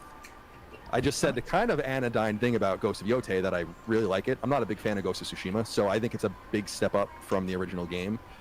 It's the 18th best-selling game in the United States already, after 3 days counted. And I just, I feel like you and a lot of other people are spreading this somewhat misinformation about what Circana is comparable to VG Charts or Alinea or these other places that are actual data houses, as opposed to a company, a 50-year-old company that has direct access to the numbers. So that's, and I feel like you're kind of obfuscating that with your audience, but it's like we could be on two separate sides, but what I'm saying is 100% true. So that's why I wanted to see how you responded to that, and I'll leave it there. Oh, yeah, sure. I think that's actually a good intro to this. So Remember this for later. when it comes to Circana, what specific numbers are you referencing for Ghost of Yotei? The Circana data is the 20 highest grossing. It's actually by dollar sales level of retail plus digital games sold in the United States, as accessed by Circana's retail constellation, plus their direct access to the storefronts. And are they? But is it? I'm sorry. Go ahead. I thought you were done. Sorry. Continue. I was just going to say, so famously, Circana actually has incomplete data when it comes to, say, Nintendo. Right. Nintendo doesn't share their digital sales, but they can't hide their retail sales because Circana gets that from the retailers themselves, so Nintendo can't do anything about it. On the other hand, Ubisoft recently pulled out of Circana, so their numbers don't appear anymore at all. Okay. So the reason why I think this argument about Yotei is strange is it's not if it's doing well or it's not. I don't think it's selling as well as Tsushima did. I think that there's probably a few reasons for that are notable and interesting. But it's certainly doing well. 18th in the United States after 3 days on one console is objectively impressive. It's not January or February. We're talking about August numbers. So now we have a stack of games from Monster Hunter Wild and all the EA sports games to All the games throughout the year, throughout all the fiscal quarter, that those of you in my audience have been watching us consume and watch over time. The trade shows, the sales shows, the award shows, the media darlings, the award darlings, the snuffing, the snubbings. Every type of game that could have come out, did come out, or has yet to come out, and in the middle of this field, this game is succeeding by a margin and wild degree. It is inarguable that it is happening. And somehow, Smash is about to make an argument saying that the Serrano numbers are not important. Or that they need to be given to a higher standard and a higher regard. Watch this shit. Actually, let me actually ask you about that, because I was thinking about that before the stream. 18th after 3 days, I guess, on the surface does sound pretty impressive. But then if you take a step back and consider it's a AAA title, and how many AAA titles launch every year? And we're now towards the end of the year, so there's been a lot of time that's passed.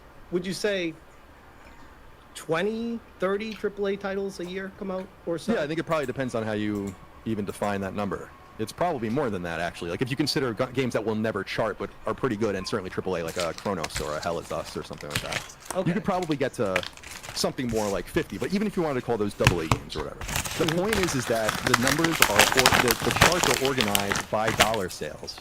And they know the numbers, and people with Circana access can see the numbers, but they don't share them because that's the product that they're selling. You have to remember that. I don't really. I want to take you to task on that. I don't buy that. But it's true. I've seen the numbers. I had a subscription I think we to it. disagree on that point right there. I don't think it's the product they're selling. I think it's they're withholding to maintain good graces with. Why would they be withholding numbers to retain good graces?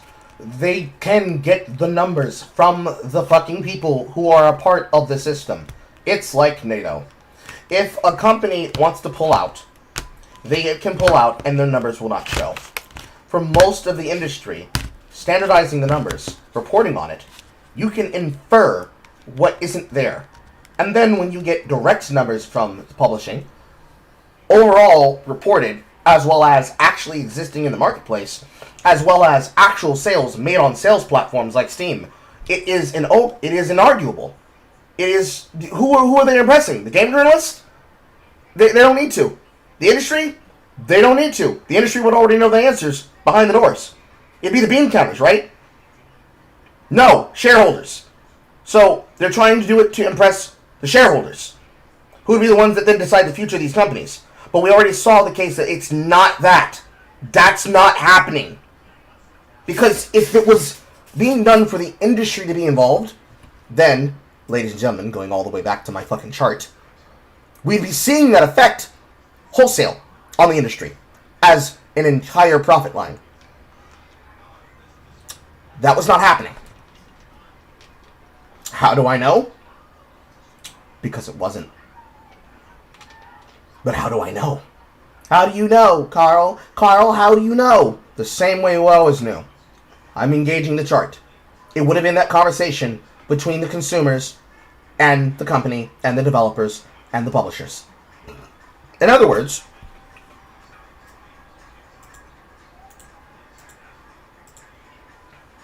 it would have been this line and this line. It would have been them creating some system to control the conversation, and it would be them getting in between the consumers by trying to control it from the top down. Xbox would not have a reason to not publish the titles from all of these companies that are making these games. It would be to their detriment if they did. Take that, with the exception of Nintendo, across the margin. Why would they not want you to know what is selling? That's how the media darlings are made. Why would you then have all of these media darlings getting all of these rewards and being nominated for all these rewards if they didn't have the numbers and they were specifically just hiding them to impress people? That's an extreme level of conspiracy that requires multiple people to make it possible. Now, don't get me wrong. We already saw that this kind of conspiracy was possible. Gamergate happened. But this is not possible across the entire gaming industry. Someone would talk. So, you're making a conspiracy that you're hoping would be true because, well, remember, guys, once upon a time there was this group that did a thing. And it just doesn't... No. This is not SBI. Sorry. This is not Silverstring. Sorry. This is not something that would even fly on Kotaku in action. Every single person on 4chan deserves to call you a dumb retard for saying this. They're not making up a conspiracy where Serrano numbers are being cooked on the books to get games like Gote to sell. If the game is good, the game is good. You know why? Because the reports and the reviews and the sales numbers will reflect it. If the game is mid, mid numbers, mid reviews, passable. If the game's bad, then you'd be hearing from developers, well, the game is what it is and we made it for a specific audience. Like Red Veil. You'd be hearing the journalists say, the game is great, the game is this, the game is that. And you'd be seeing mockable things happening along the timeline. You know a game that has it happening to it right now? Bloodlines 2! Foot dive travel mechanics. The goddamn cringy dialogue. The horrible voice acting. The bad characterization. The kind of things that killed franchises, killed studios, got them reabsorbed by their publishing company. The numbers that then when they were focused on by groups like Embracer was then revealed, oh, this was a giant fucking loss, so we're killing them. There's no mysticism involved. It'd be reported. Because the shareholders would have the information. Because if it were the case that it was being manipulated, and it wasn't being done to impress the shareholders by their request, those shareholders would then be putting people and would be whooping feet.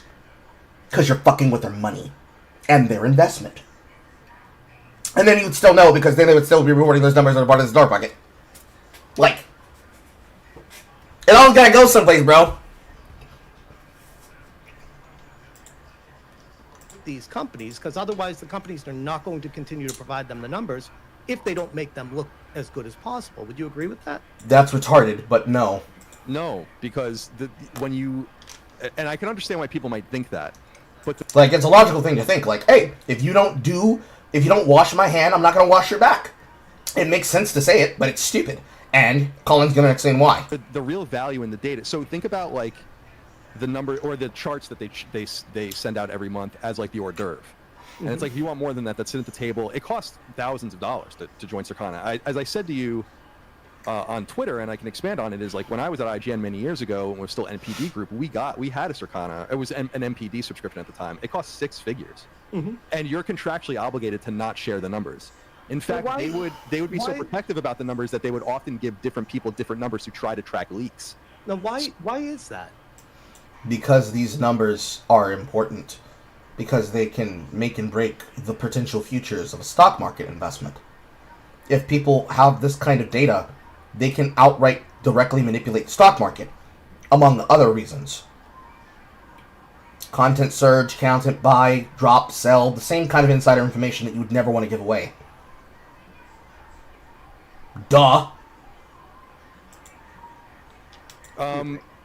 My assumption, I don't really know. My assumption is that it's probably something to do with, like, if we have everyone... It's basically intellectual property, if you're being serious. The same protection of data heuristics around data inserts, the kind of things that Aiden does, the kind of research that she does professionally in her field, same shit. It's the product of their mind and the product of their effort, and they use this and they have this as a means of producing value for the company. Because if you know what works and what doesn't, you have the ability to pivot in the direction of what works and what doesn't. So, taking his example, this is an hors d'oeuvres list of all the things that are working and selling in an industry. And you're a game studio. You're a restaurant trying to figure out what's going to be the next thing that's going to pop the industry and blow.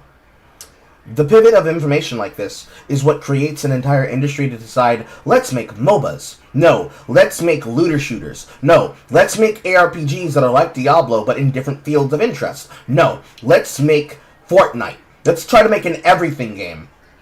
Let's try to make this kind of game, and this kind of game, and this kind of game. Let's try to sell towards the audience of people who like JRPGs, but they don't like dialogue. When you have that kind of information, that becomes the kind of thing that can move the needle. And yeah, they would pay a lot of money for that. The same way drug dealers pay a lot of money for protection. They have the right to. Granted, this is not drug deals, but that's the comparative logic. Why would they not protect their IP? Why would they not protect the copyright? But the information, the system, the numbers, you're just going to get the numbers at a later date. They're too close to the topic that they can't let that number get out. That's why they have to track things for leaks. Because if they're whispering that information down the line for a fiscal benefit and gain, then the system gets perverted for unfair, unscrupulous reasons.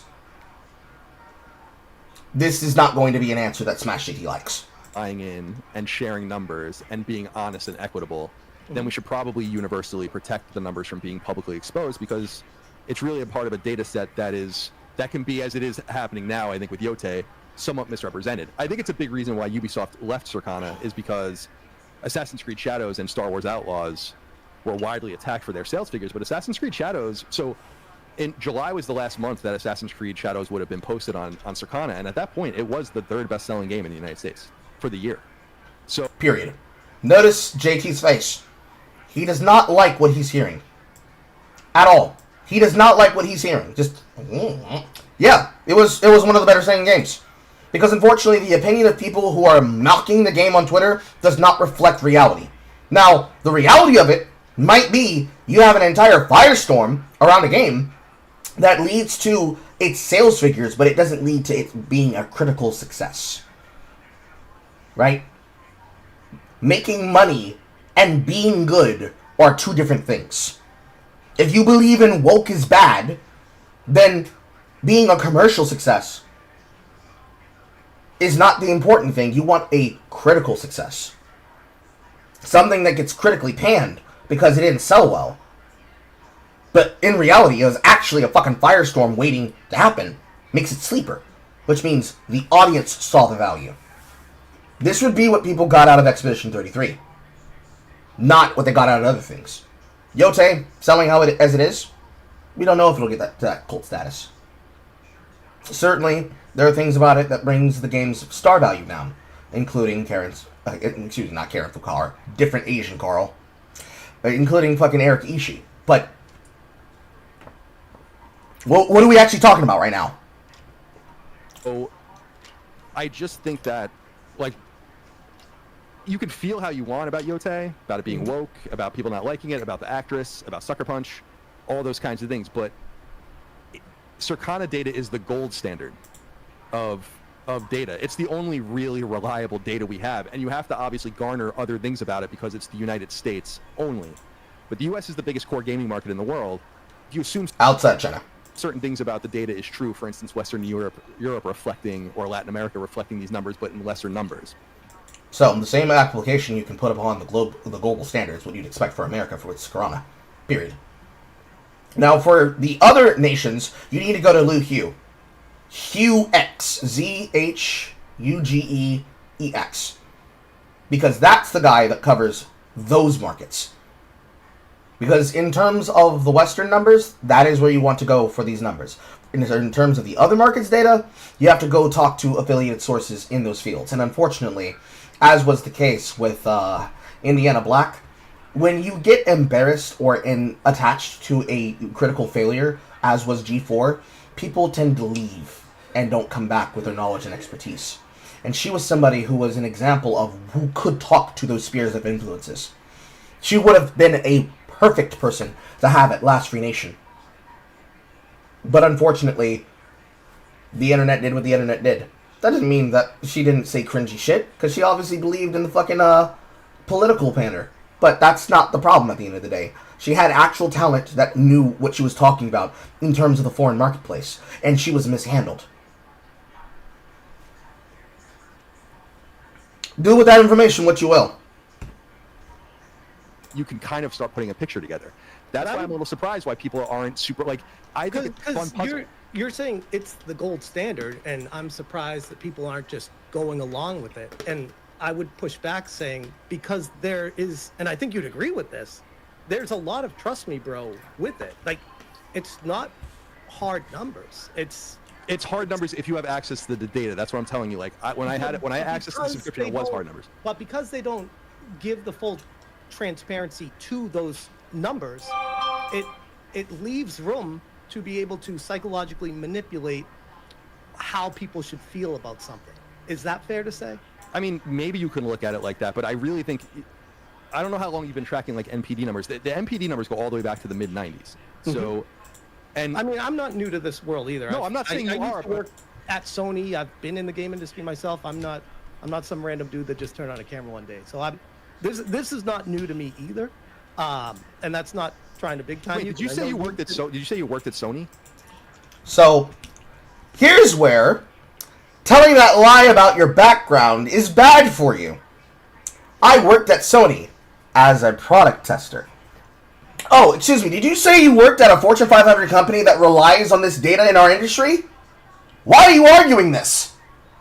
Dum dum dum dum dum dum. Dum dum dum dum dum dum dum dum. I'm not some guy who turned on my camera. I know what I'm talking about. Why are you arguing this?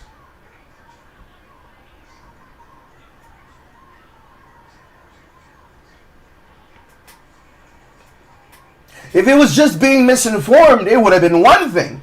If it was, I don't see the value, I don't like how the system is handled, it'd be another thing.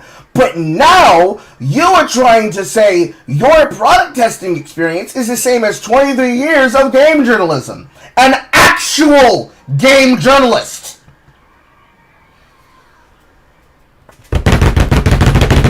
Let's see how this worked out for him, chat.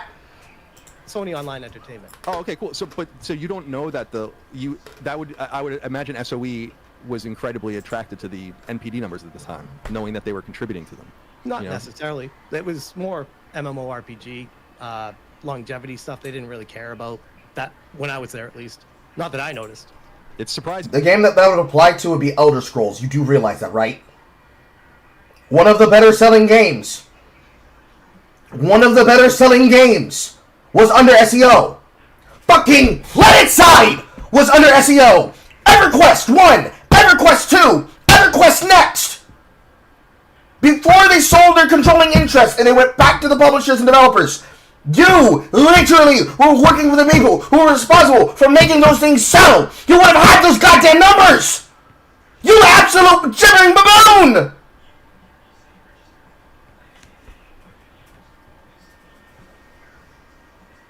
That I don't know. I've never really heard of people working in the industry and not understanding that, like, these are like probably this is like the only data set we really get that can be super reliable, as opposed to like VG charts. I don't know how they do it now, but I remember back in the day, a lot of it was like they would call random stores and have like basically a data set that they would put the numbers into and try to garner the numbers and then correct them later. Alinea does a very similar thing. They have like kind of a bespoke data system where they try to garner the numbers and then they make backwards corrections. But the only thing I'm trying to say is that this particular data, you don't see the transparent numbers if you don't subscribe. At least I don't know how it is anymore, but this is the way it was when I used to read the numbers. You would get literal Excel spreadsheets that were many thousands of cells long. And what I was saying on my show recently was like, we would at IGN often scroll to the bottom because like immediately, because random shit would get ingested. Like a random 32X game was dug up behind someone's, in the back room of an EB and they sold it. Or like a Dreamcast game. Right. And I've heard stories so like of that. every little thing would be tracked. Yep. And what's funny is that I think you might have had a point about the unreliability of Circana data or NPD data as it was back in the day, maybe 5 or 10 years ago. But as of 2023, when they started ingesting the digital data directly from the storefronts, their numbers became extremely accurate. They're probably more accurate than they've ever been since the retail only era. And that's the problem here, is that you're trying to talk about yesteryear shit that would apply to you, Mr. Enthusiast, versus people getting this shit right from the goddamn API. Suddenly the API is incorrect. We can't trust it. You can be able to see it right goddamn now. You can see it right goddamn now. For free. You want to get Serrana for free, but you can look at the numbers from the fucking storefronts directly. Right now. Even if you just use Steam. You can get them right now. And you and all this industry professionalism that you kept quoting that you had is getting exposed by an actual journalist who not only knows his news, but plays the games. This is where keeping it real goes horribly wrong. I'm not questioning how they're accurate with their numbers. I want to be very clear about that. I'm saying that they're not divulging the numbers to us, which allows for a lot of variables to enter the picture. Which Lying to occur. Say lying. Say the industry is lying. Say what you mean. Because the same way that you can make that argument, he can make that argument. Yeah, you got a bunch of people like you who are just out there just saying things about the game that's not true, and then actively destroying the marketplace value of the game because you are misrepresenting them and calling them something that they're not. And then as we try to fix it on our side of the industry, we're looking at you like you're a gibbering fucking retard who's saying that the game is not what it is, or that the game is something that it is not. Excuse me. Saying that the game is something that it is, and saying that the game is something that it is not, at the same time that you're moving with the moral panic created by other individuals who themselves are grifters looking for an easy handout and an easy bag to make off of low information consumers. Which, the cost is then carried by the low information consumer, but it then gives credence to thinking that you're legitimate when the legitimate sources are looking at you saying, I can't believe the attitude on this motherfucker, because that is actually what's happening. He can make that exact same argument, and people already have. That was the basis upon the backbone of him going into this conversation. That comment that you made about, I work for Sony, becomes the issue that makes him look at you like you're stupid. And why he said, I feel sorry for you going into this, because you don't know what you're talking about. You just don't get it. It doesn't occur to you. There's nothing going on up here. And you certainly don't care about your customers. It's just collect money from fan base, hope that I can shit talk my way through it, hope I can sell it, and hope it works down the goddamn line. It don't work like that. Why can't I be considered like Vara? This is why. If you want to talk about some shit, you gotta see some shit and you gotta play some shit. You want to talk about news and topics and issues, you actually have to watch the material. You want to talk about video games, you actually need to play the games. You want to talk about movies, you need to actually watch the television shows and watch the silver screen media. You want to be able to talk about numbers, you got to be able to interpret the numbers and actually read the data heuristic and understand it. You don't understand the basic data heuristics for the marketplace, and you don't know what's good because you're not playing games, and you don't pay the money to see the numbers. So you're making shit up about something you've never been a part of, and then you lied and said, I would have had access. I was a part of a Fortune 500 company, and then he's exposing your ass and reading you for filth. For filth! Filth! Like a library book! Pages, content, afterwards, forwards, prologue, epilogue, table of contents. All over the table. Which again, Clap, I think you clap, agree with clap, that, right? clap, clap. Yeah, I mean, not. Clap. I really. I mean, I Clap. think if you interpret them not understanding where the numbers come from, then I think that's accurate. I mean, But I again, they're understand where not the going to numbers give come away the from. milk for free. They're not going to like give their. I get It's that, it's but- an expensive but I product. feel They like- invest a lot of money I into get it. that, but I feel like you're running defense for how it operates, which, okay, that's fair. I'm not saying I'm right, you're wrong. I'm just saying I'm asking for transparency, and it seems like you're protecting. You're not going to get it. He's not protecting them. He is explaining to you how the system works. Pay the money, fucking loser. how the operation works. Would that be fair?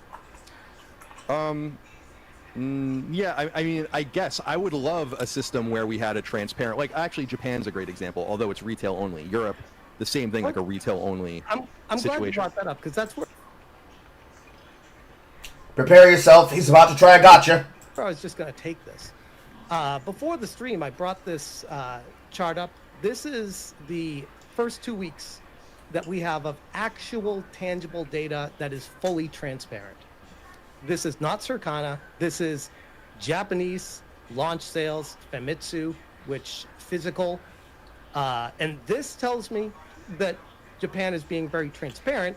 And it shows me a picture of, at least when it comes to physical, Ghost of Tsushima. Still getting super chats in the background, by the way. All he did was he muted the sound effect for them.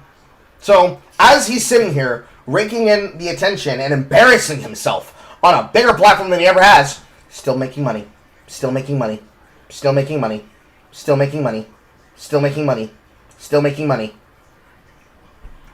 Blew this out of the water, and that was during the pandemic, where people weren't really leaving their houses. You would have thought digital would have blown up at that point, not physical. Yeah, maybe not in that era. I mean, it wasn't until a few quarters ago that they really started selling an impressive amount of numbers in retail units. Because during COVID, we hadn't gotten to the idea of being forced to accept digital sales. Ta-da! Ta-da! Ta-da! I'm gonna pre-order the collector's edition bonus and get the premium stuff. Yeah! My pre-order's been put on delay for like 3 months and I fucked up my shipping order. Man, this sucks. I'm gonna buy digital only next time. Games that come out being offered with digital only support packages and bundles. Hell, even for the release editions that existed for fucking Monster Hunter Wilds. Differences between the deluxe, the digital deluxe, the ultimate, the digital ultimate, and the collector's edition, which is the stuff that came with the physical swag. Or just simply not having anything physical. And instead, selling you the DLC as a future promise as a part of the main campaign. Looking at you, Doom the Dark Ages. Or, in the case of games like Wilds, content in the future to be given at a later date that came along with a free content update that would also be coming down the line for these live service games. Basically trading in the idea of, I'm going to be getting a physical object along with my single player game or my copy edition of this multi-online game like Diablo 3, and I'm trading it for a digital service premium that could be given to me later down the line or for store credit on the storefront from which the game is bought and purchased from. So, those of you who remember the release of 76, first off, my condolences for you. Especially those who had their information leaked. I'm so sorry. I'm so sorry, buddy. At the same time, you remember the swag, the bag, the soda, physical shit for the video game, even if you had a digital edition, right? When was the last time you saw people putting that shit out there if it wasn't a AAA game or a specifically community upheld AA or indie? Not very often, was it? That was by design. That was a part of that push that recently just happened. Where people were like, if Nintendo sets the new standard to be that we need to charge more money and that they're going to charge us a $10 premium when they're already raising game prices to $70, $80, we're going to be charged out the nose. Separate issue at the other side for the shit going on in Nintendo. I don't care what you say. I don't care how fun you make the Bonanza game. I'm not paying $500 to get my shit ripped. That was when that concern would have happened. It would not have shown itself during COVID. Because even though people were staying indoors, they were still getting packages, nigga! What do you mean? What do you mean? Oh. Use your goddamn brain, bitch. They don't buy just your hoe. What do you mean? Physically anywhere in the world. The reason that the Famitsu numbers have always been interesting, but the reason that they're not very valuable is the same reason why the Circana data wasn't valuable in, say, 2017. Because it doesn't, or 2020, because it doesn't include the digital data. That's why people stopped citing it for a long time. They were in a lot of trouble, and then they actually figured it out. So now they have access to Steam, to PSN, to Xbox Live, and as I said earlier, Nintendo's the only holdout. So we just have, the only thing we know about the Circana data in terms of the order it's presented is that the Nintendo numbers would always be stronger. That's it. Right, which again, that kind of goes to my point of it. The information that we get from Circana is not necessarily accurate when you start giving places for what game. But that doesn't mean that just because it wouldn't be accurate for a couple of holdouts means the entire system is bad because they're all withholding the numbers and they're withholding the numbers because they're trying to serve their fucking overlords. Come off it! Games sold where if you're missing data from a segment of games. Yeah, that's why you have to read the legend on the bottom of every graph where it says all that. I mean, that's I it. understand that. But when so people don't do that when they run with headlines and say, Then they're fucking retarded and those people should be disregarded! Smash! That's what happens in journalism! Getting it right and getting it first aren't the same! You want to get it first and antagonize people in the industry while you're doing it! We all remember what you said about Colleen Bush. We all remember what you said about particular parties in general. That's why your news coverage has changed from gaming to drama. You're in my field! And unfortunately, both of my fields. You don't want to do the work to actually read what you're looking at and know what you're talking about. And you're getting exposed for it. Because if they can't read the goddamn legend, just like somebody wants to come and tell me something that I know for a fact, because I know the numbers, I tested them myself, I did it in isolation, I compared it against the numbers, I asked the developers how they worked, confirmed that they worked that way, and then you'll come telling me, no, it's wrong. My favorite creator said so, I'm going to tell you and him that they're wrong. Or I'm going to tell your favorite, come find me. And when I run that fade and play the numbers back, I'm going to make you admit that I was right, or we're going to treat you like a retard. Because that is retarded. That is retarded. That is dumb. It is dumb. You cannot make an argument about the entire system because you can't read. It means you don't understand per capita, which is the case. it's the 18th best-selling game of the year. And Yeah, with a series of caveats. It doesn't include expansions. It doesn't include microtransactions. It doesn't include all these other things. Yeah, I thought everyone knows that because it says at the bottom of every chart. It doesn't include Nintendo digital sales. And the show doesn't include Xbox digital sales. I'm not arguing with you on this. I'm just saying. You are though, but okay. Like, it's leaves room for manipulating what place the game really is. But it wouldn't, because people would have this information, and it'd be very easy to tell who has the numbers and who doesn't. Because we'd be working off of who has the market projections as they're happening, and who gets the projections after they've been finalized and reported to shareholders, who then give that information out publicly. Again, who has the insider numbers, and who is directly paying for it, versus who is reporting on it after the news has been broken by the sources that pay for it. What are you getting, Smash? Smash, what are you getting? You agree with that? No, I wouldn't agree with that. It's the numbers are ordered based on the data as they're saying it. If they were hiding that they weren't using the Nintendo numbers, then that would be a different story. But they're telling you what numbers are included and what weren't. For instance, when Ubisoft went away, they said that. Ubisoft went away, so Assassin's Creed disappeared off the chart. It didn't go from number 3 to off the chart. It just disappeared because they weren't tracking the numbers in it. Conversely, when they get new data, they go backwards and update it. So when Ubisoft inevitably comes back, probably after everything settles down with their new publishing arrangements, they'll go back and correct the numbers again, and then we'll see how all these games sold. And that's the problem that you keep making here with your opinion, Smash. They go back and they check themselves. Like, oh, they're hiding the numbers. They're trying to make the game look better. But then they go back historically and they look back at the numbers and they see this is clearly cooked. This is not. This is the true number. The game that you said was best in the world, actually, number 44. Game you all said was dog shit poo-poo water, number 5,566, number 2 in every country, where in America it was probably number 1, or number 1 in Japan, or number 1 across in China, or specifically Taiwan, East Taiwan, or something like that. That would be what would happen. You don't understand the numbers, and because you don't know this, you're making dumbass arguments. What happened with the digital sales? They went from 2010 to 2023 and updated all the charts once they had access to the old digital sales. And change the place of where things were, right? Right, to make them more accurate. Yes, to make them more accurate. They didn't change the place of where things were in order to try and sell a story about the game being bad, the game being woke, the game being undersold, or the game being snuffed. They updated what was inaccurate because it wasn't tracked. They did not then write articles about it for the purpose of clickbait. Although there are some that probably would have. And shame on them. That's why they got sold to Valnet. Or did you forget that, Smash? Entire journalistic jobs got wiped out by Valnet when they purchased things like Otaku and Polygon. And removed them and replaced them with AI. That's something that happened. And it's still happening. And needs to happen again. But those numbers would not be filtered by those companies like that. It'd be controlled by entire industry members working together. And unfortunately, because of the amount of money involved, that likely conspiracy that you're claiming could happen isn't happening. Because it would be revealed by the numbers as they're talking about them. Right, right. Instead of saying like these are physical charts, now it's like these are complete charts. Right. And that's the I big guess thing that goes back to my whole point of like why I feel like Circana is not something that we should be championing as, oh look. But it should be. Why wouldn't it, bro? Why wouldn't it be the numbers we use? What else would you purport we use? Streamer opinions?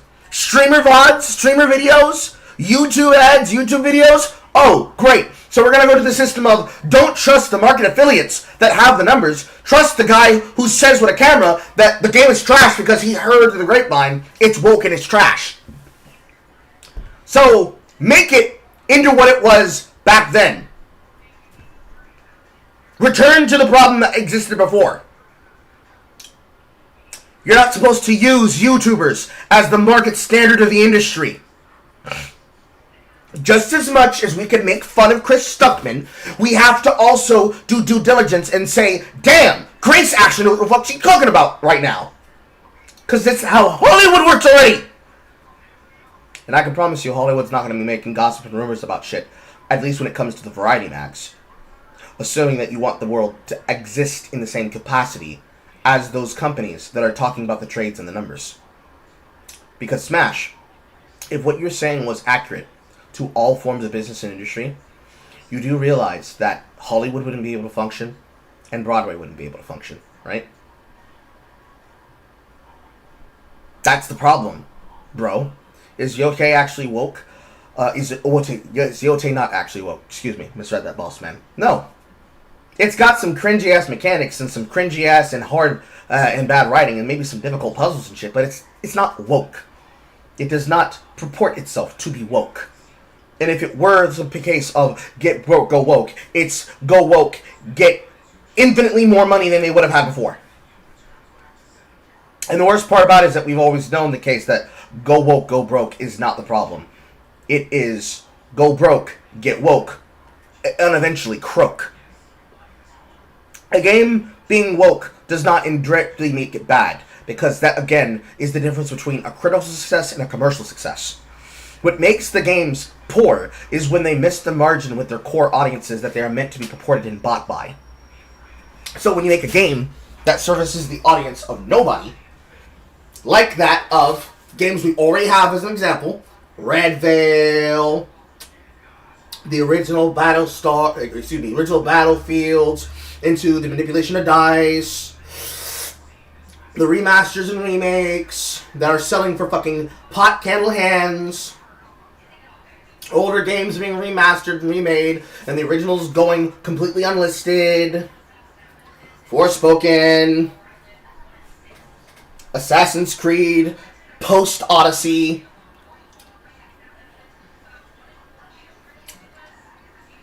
the Luminous data, the Embracer data, specifically in concerns to Volition / Saints Row. Rocksteady as a company, the sad dad game slop coming out of the movie game studios, all of those businesses, the key combining thing that makes them sell poorly is that they don't get the audience who's supposed to be playing them. And they are mishandled because they are several years behind the times, trying to copy a fad or a trend.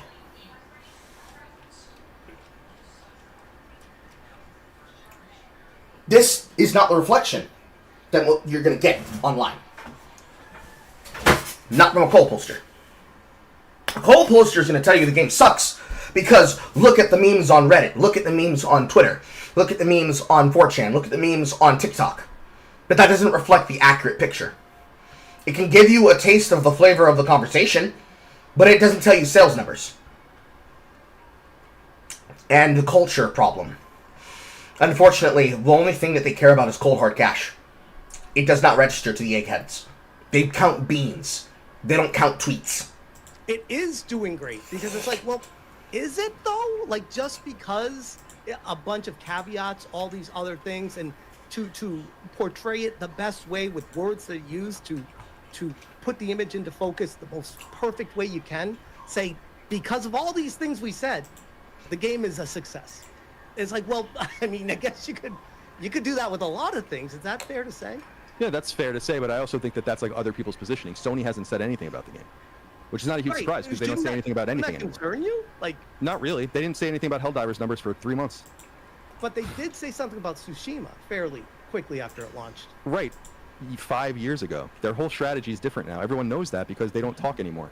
So I'm not saying it's right or wrong, but like I'm not surprised by that. Helldivers was the biggest best-selling new IP that they ever made, and they didn't say anything about it for 3 months. Because they were trying to keep that shit under wraps. Because of their plan that they then exposed with how they were able to then connect over the way that they did. Mm-hmm. So it's and I think that so they didn't announce numbers I think until 12 million units. I'm not saying Tsushima or Yote is never going to reach 12 million units probably, but I don't think it's that far off of the historical. I went and looked actually for Tsushima's numbers. It's like after 3 days, 2.4 million. That's definitely ahead of where Yote was. I would say Yote was probably 1.5 million or something after, maybe 1.4 million after 3 days, and then they reported after 5 months. So 5 months later, so this is in November because the game came out in June. 5 million units. Yote is about half off of that number now. Right. And it's also, and 5 months from its launch is going to allow it to absorb the Christmas season and all the rest. So they're probably going to be pretty stacked. Also, there were probably 20-something million more PS4s in the wild. The game was $10 cheaper. Yep. And that's why I was surprised you were. I'm not a Matt Piscatella fan. In fact, like he doesn't like me at all. He's blocked me and like he doesn't talk to me. Pause. Quick injection, very quickly. While we're looking at this, look at who is tweeting online right now on Twitter and what he's tweeting about. Yes, we should definitely allow this person to be a part of the conversation on the industry. This person who cares about the amount of earnings that he's gotten as a part of shilling for attention. Look, guys, look at how much money I made off of outrage marketing. I should definitely be treated like I'm a serious person in the middle of the discussion after getting my ass pounded live on air. Ha ha ha. Ha ha ha. Continue. I'm just surprised that you. I'm surprised that you weren't. That you were so skeptical of what he was saying about these different things. Like, the numbers are not bad. I don't know what people expect out of this. Will Sucker Punch have layoffs and do all these things? I don't know, but it's not going to have to do with the performance of this game. They've made their money back. They're making profit on it already. So now every copy of the game sold is going to make them more profit. Whether they're happy with it or not is obviously going to be a different story. But the reason I wanted to come on and talk to you is just to kind of assure you that like there is no better set of numbers. If you don't trust these numbers, that's fine. That's an accusation that requires incredible amounts of evidence because it's like what everyone relies on. Like all the publishers play nice on Circana because they're all also subscribing to Circana and getting everyone else's numbers. So it's just common sense. I just needed to throw that out there. There's really nothing else to say about it. We can talk about wokeness and all these other things. So he clearly says, I'm here to explain to you that Circana is what the numbers are. The number is the number. And the thing about this is that at this point in the conversation, there is no further conversation. Like, the numbers are the numbers. But I'm in the industry. I know that. So why are you doubting it? Watch where it goes. Things I don't care, but like as far as this is concerned, like that is the way it is. You can keep saying like they don't show the numbers over and over again. They haven't shown the numbers since 1995. Well, let me back it up a little. I mean that's a loaded statement of a lot of things you said. Let me back. No, it's not. I came here to tell you that you're being a retard about the numbers. The numbers are the numbers. They haven't shown the numbers publicly since fucking Sonic Team made Nights into Dreams on the sucking Sega Saturn and Dreamcast. What more do you want? Up to the point where you said, I don't know why you don't just believe Piscatella like he's the gold standard and all these things. This is why I don't believe him. And I made this post earlier today. I don't know if you saw it or not, but I said Matt Piscatella fellas peddling Ghost Yapay's great line was the very same dude that was pushing Star Wars Outlaws was a success line. The very same dude that peddled Assassin's Creed Shadows has been the best-selling video game line. And let's not forget the very same dude pushing the classic Dragon Age, were Dragon Age the Veilguard's PC volume included, it would have placed higher on the best-selling titles chart, perhaps as high as 3rd overall, and he called that launch good. So, I mean, all of these turned out to be incorrect in the grand scheme, as far as, I mean, unless you'd argue that with me. No, I would argue with that with you. Our Assassin's Creed Shadows is one of the best-selling games of the year. Would you say that Ubisoft considers it a success? They said on their own financials that it's in line with their expectations, and they have a fiduciary obligation to be honest in those things. They won't once they go private. But I thought they said it fell short of expectations. No, I hadn't. That's not what they said. I mean, okay. I mean, unless I misread the quote, it said it's in line with expectations. Okay. They never released. I mean, I thought they said Star Wars Outlaws was in line. I thought they said no. In fact, I would imagine Star Wars Outlaws really suffered because they have to pay licensing costs. You're also ignoring the fact that like when Yote doesn't have to. I don't know what Ubisoft's particular cut is. They probably have a better cut than 70-30 because they're a larger publisher. But assuming it's a 70-30 cut or a 75% cut, Yote doesn't suffer from those. They get all of the money. So I think that you're kind of illustrating the reason why Ubisoft removed their numbers, because you can't really win. It goes back to the whole Square Enix thing with Final Fantasy 16, where they sold 3 million copies on like 42 million PS5s in a few days, and everyone looked at that. They looked at that internally as a failure as well. There's it really is about a matter of like if you have a conspiratorial mind towards this or not. I don't. You do. Conspiracy. I want transparency. But it is conspiracy, and nowhere in having this conspiracy about why these games must be selling poorly, which you could be able to double check by actually looking at the published numbers internally from the company and what they said about their own sales projections, would not need you to have a fucking would not have to create a controversy that requires a conspiracy to hide information that isn't made public because the people didn't pay for the fucking numbers, dude. I mean, like, why would Japan publish transparent weekly and monthly sales charts, but the U.S. is relying on private firms that gatekeep the data behind paywalls, and people have to... For the same reasons that it does in any other business. ...run defense for them and say, trust them, it's good, this is the best we got, they're the gold standard. It's like, why do we need that? Because that's how it works. Because the other public data sets are not complete, so that we'll never have numbers from those territories. But why is Japan transparent and we are not? Do you have? Because it's a different country and they have different laws and they have different rules, and those different laws and those different rules are to the consequence of what creates this as an entitlement, an enlistment of consumption. It is what it is, bro. It is what it is. It is what it is, bro. It is what it is. Please stop coping. It is what it is, because that's what it is.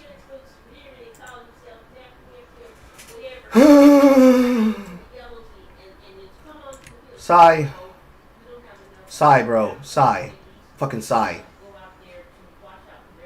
Unironically sigh.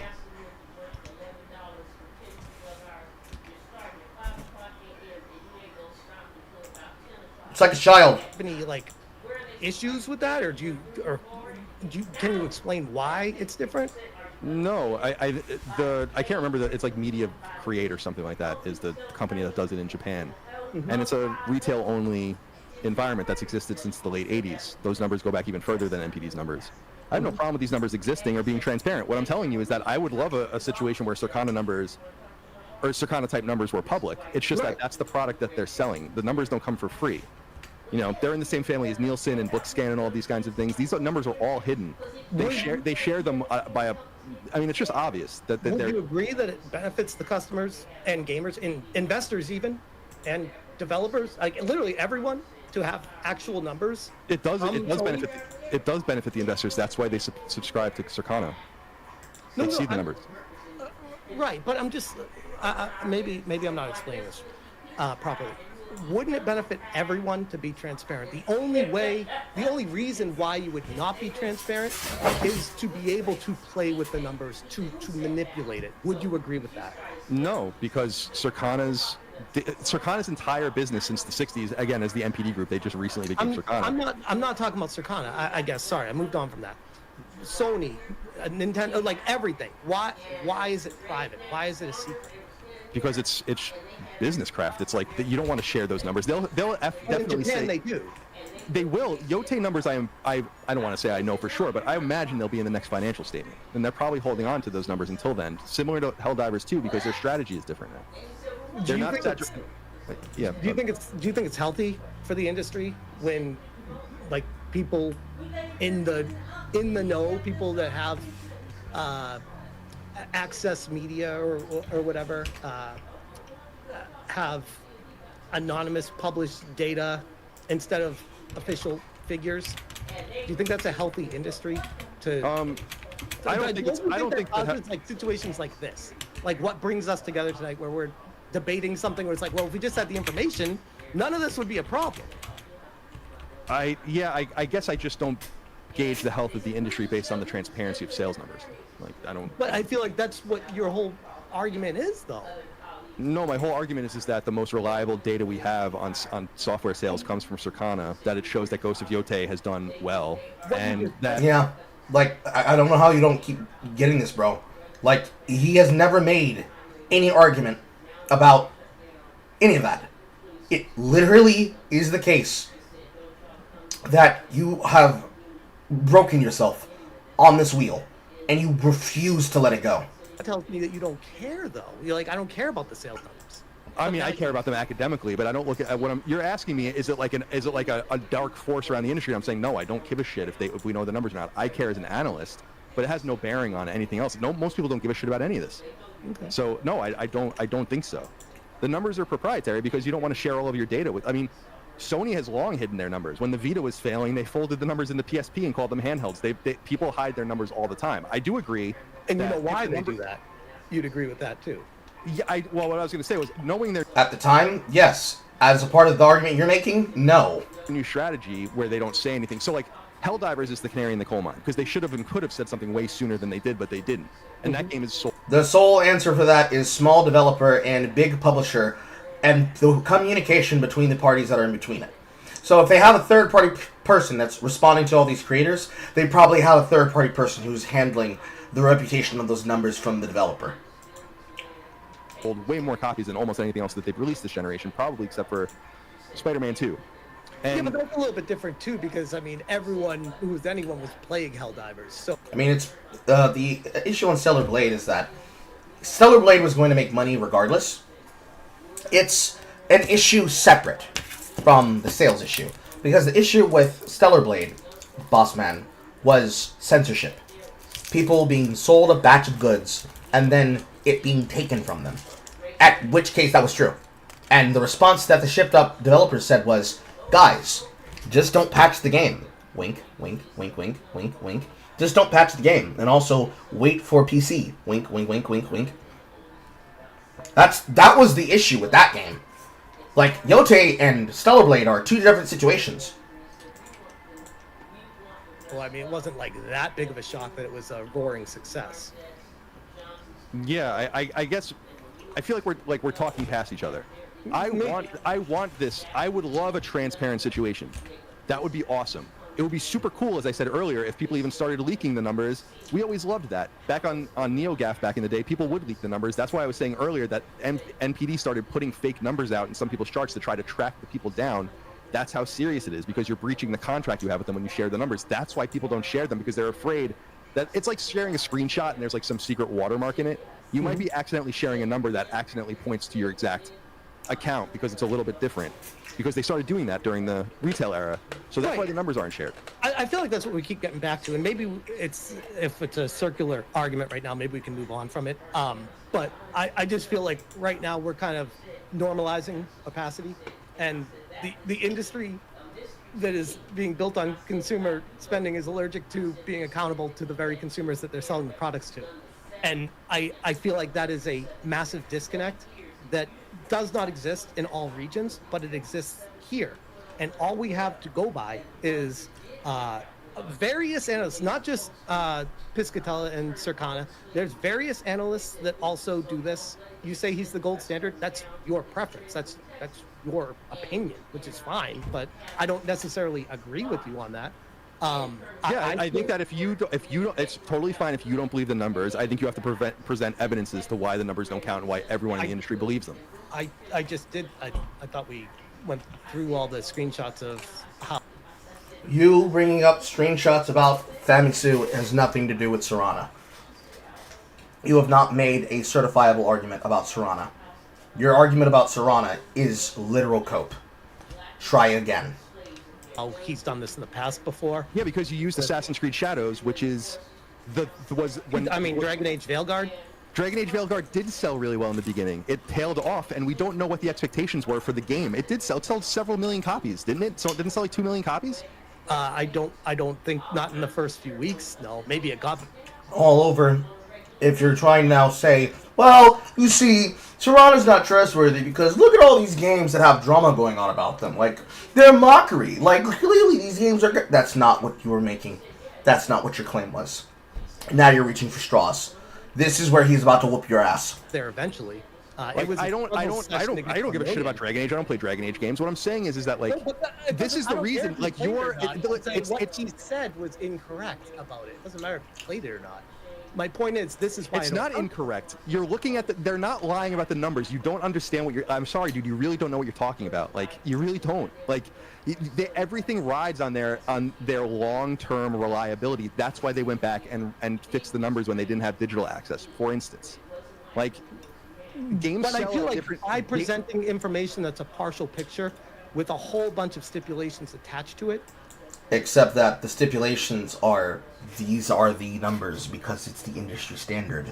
And you're trying to argue against something that you claimed that you already knew. And you tried desperately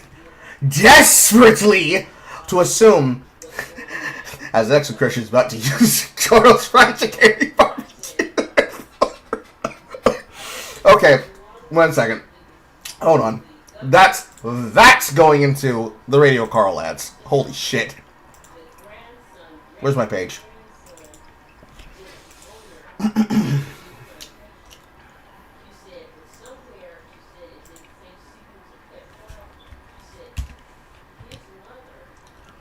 Carl's Fried Chicanery.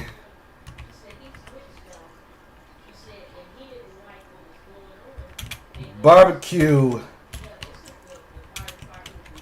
and foot rubs.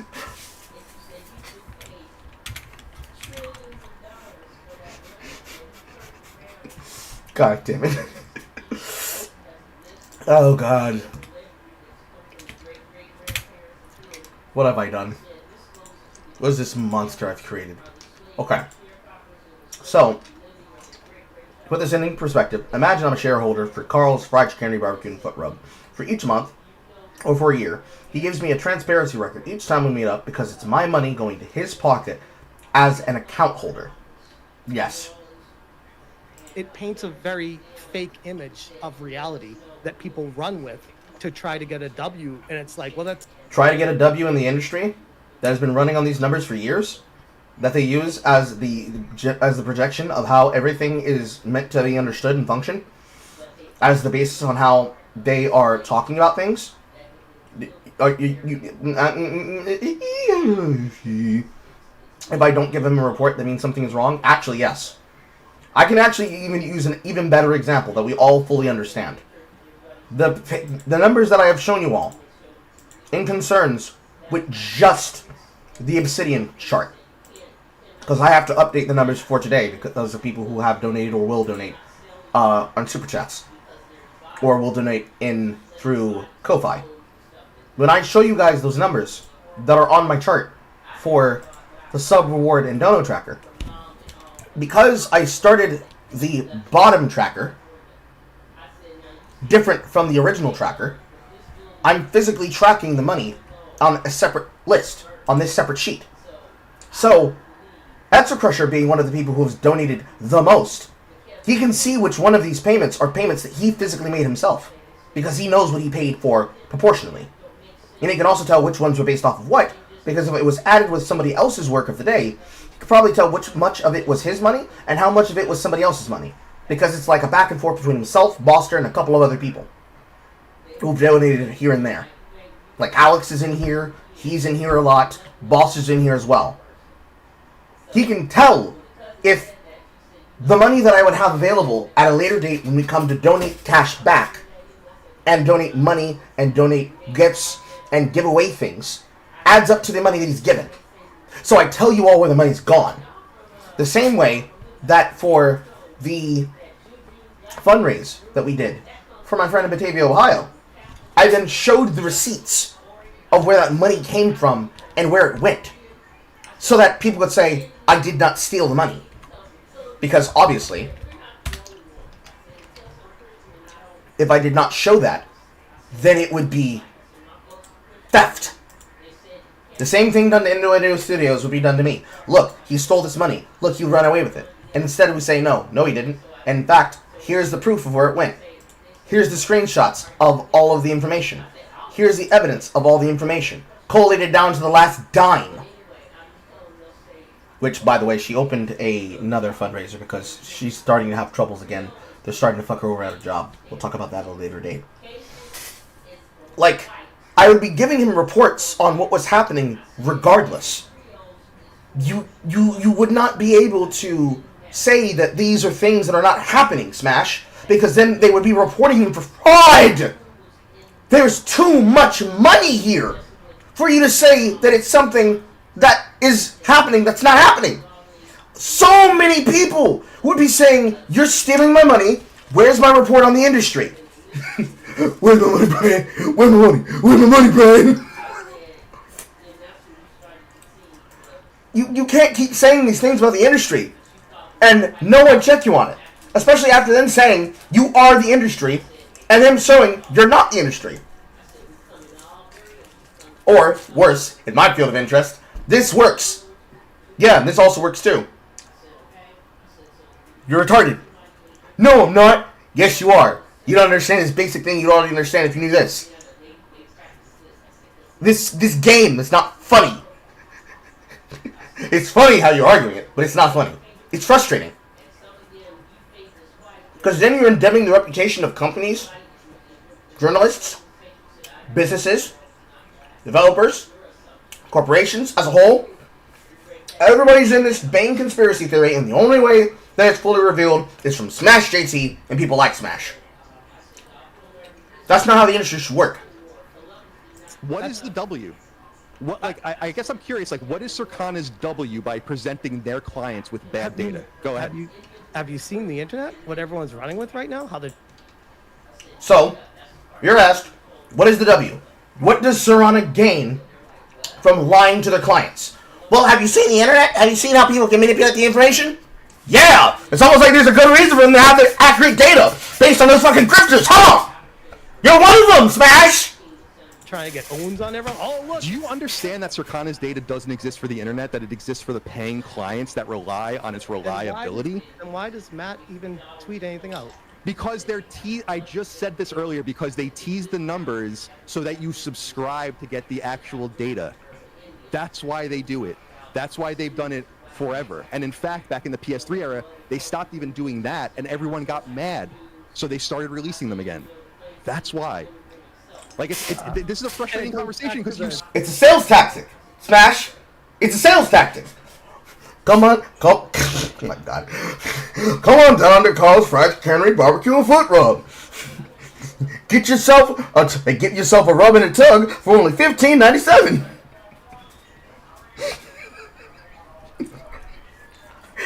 Ask for the Carl Special. You can get some extra sauce on the side.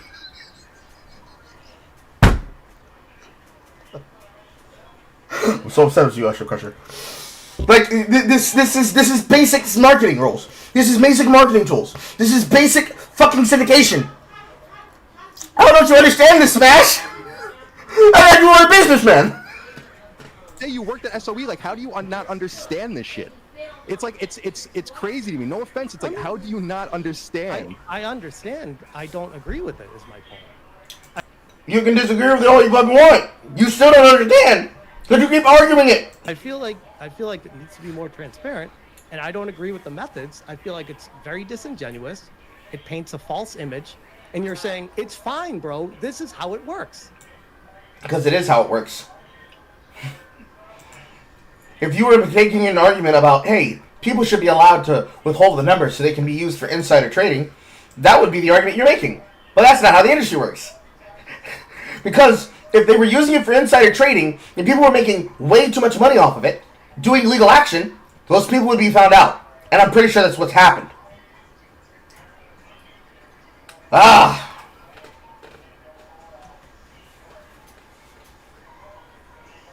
No, the business is real good. They'll detail how much money went into the game and how much output was done with a spreadsheet of predictions on how much it makes. Yes.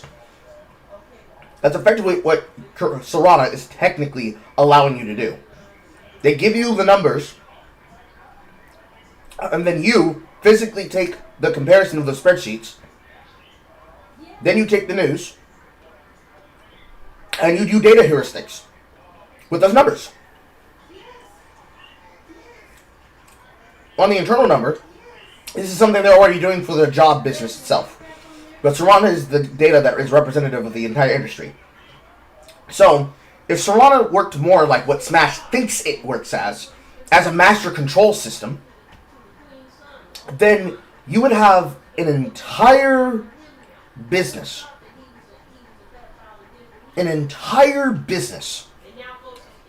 Being read to filth for its data numbers.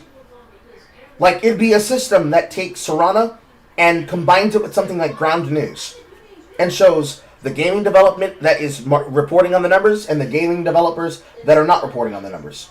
That make news stories based on that data and stories that are not based on that data. You take the drama of the events and material being discussed, and you would combine these to get a full picture of the background with the same data network and the same data heuristics with the system's input, then being used to extrapolate the numbers by the data as a whole figure. So you'd have the game in its ecosystem, you'd have the game on the ecosystem of its platform, you'd have the game in the wider platform scene, and you'd have the wider conversation around the topic of the numbers. Now, if they were to do that, maybe that would be closer to what he claims he's asking for. We know that's not what Smash is asking for, but that'd be closer to what he claims he's asking for. But it goes deeper. Maybe that's where the disconnect is. As I'm saying, that is how it works. You have to find someone that will. You have to find a new entity that can go to all the retailers and publishers and console manufacturers, get access to all of their numbers, and then give them to you for free. That's what you're gonna have to find. In the meantime, there's a company that scrapes all that data and charges for it. I'm not protecting. That's just the way it goes. That's the way it always been. There is no territory in the entire world that shows their numbers transparently. There's none. Japan and Europe show retail numbers. Right. And they're not transparent numbers. Most people buy their games digitally. Those numbers are widely useless. I mean, again, this is your opinion that you're stating as fact. You're saying most people buy it digitally. These are useless. Like that's not a factual thing. That's your opinion. I'm saying this is a factual thing. It is not his opinion. Most of the people are buying things as a part of the industry. And they are buying them digitally because it is a part of the future of gaming that is not going to be purely physical. They're going to get digital content.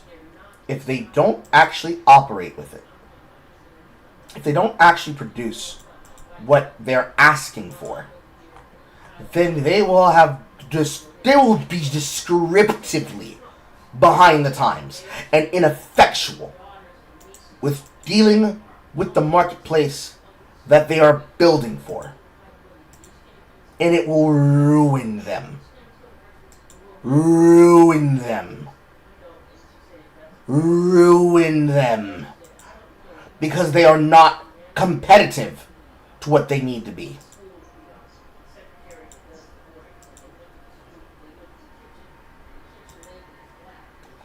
You would have to be crazy to think otherwise.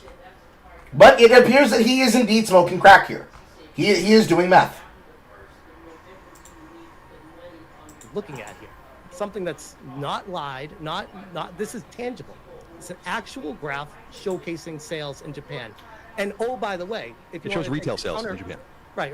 So retail sales in Japan. Do you don't understand that that's a huge caveat? There That's is a huge caveat. Yeah, Huge. but they also sell for Tsushima digitally too. It's not just digital. For your Right. thing. So you're just showing retail. You're showing a decline in retail sales over the last 5 years. That's. No, I guess we could show another chart showing other sales of other Holy games moly. that line up with Tsushima, but now we're kind of moving the goalposts. I thought a good argument was based off of the direct competition of its predecessor, because most sequels, I think you've been in the industry long enough, companies expect a sequel to far exceed and outperform the original. That's not necessarily true. I don't know where that comes from. Okay, That doesn't even make any sense, does it? I mean, does that really make any sense when you think about it? At least as many as the first one, I guess you could say. I think that it probably will sell close to the first one when all is said and done. 5 million after 5 Do you months. think that was what they set out for? Was their goal? Any person who's setting out to do a business does not know what their goal is outside of marginal success until they start having the ability to start making business by sale, dude. That is how any business works. Are you serious? Are you really serious, Smash? If I were to make a business for barbecue, foot rubs, and drama, my goal would be the same scale that I set out for my own research shit, which was the goals that I made at the breakpoints I made. I didn't set out to make a bunch of fucking cash. It was not promised to me. I did exactly what I said I would do and held myself to those standards. I said 100, 200, 500, 1K. I did not make an extravagant number that would never be reached, like 1 million. 5, 10, 30, 50, 100. It's entirely possible that in setting this goal for myself, I'm saying here's what I think is reasonable. 5 subs is reasonable. 10 subs is reasonable. 30 subs, reasonable. 50 subs, reasonable. 100 subs, reasonable. Why are they reasonable? Because they scale upwards. 5 to 10 to 30 to 50. 5 increase, 20 increase, 20 increase. Then it doubled. 100 to 100 to 300 to doubled. Scope is important in this conversation. Because you don't have a scope to what it is you're actually asking for, and you've never really thought about it, and your entire argument is, well, the numbers should be public. They should give it away for free. The entire way this business is done, they should monetizably give it away for free. They should be doing it for free. Why are they doing it for free? I don't know. For the same reason why there are people who are begging for changes inside of a video game, where all they had to do was just learn how to play differently. Except here, money's on the line. Why don't they just give it away for free? Because that's not how the business works. Why isn't there somebody else that competes and does it for free? Because there isn't. Are you going to fund them? No? Then shut the fuck up and get in line. Just like everybody else. Considering Nate Fox said the game cost the same amount of money or around the same amount of money that they developed the original one in, probably. They made $400 million on the original game.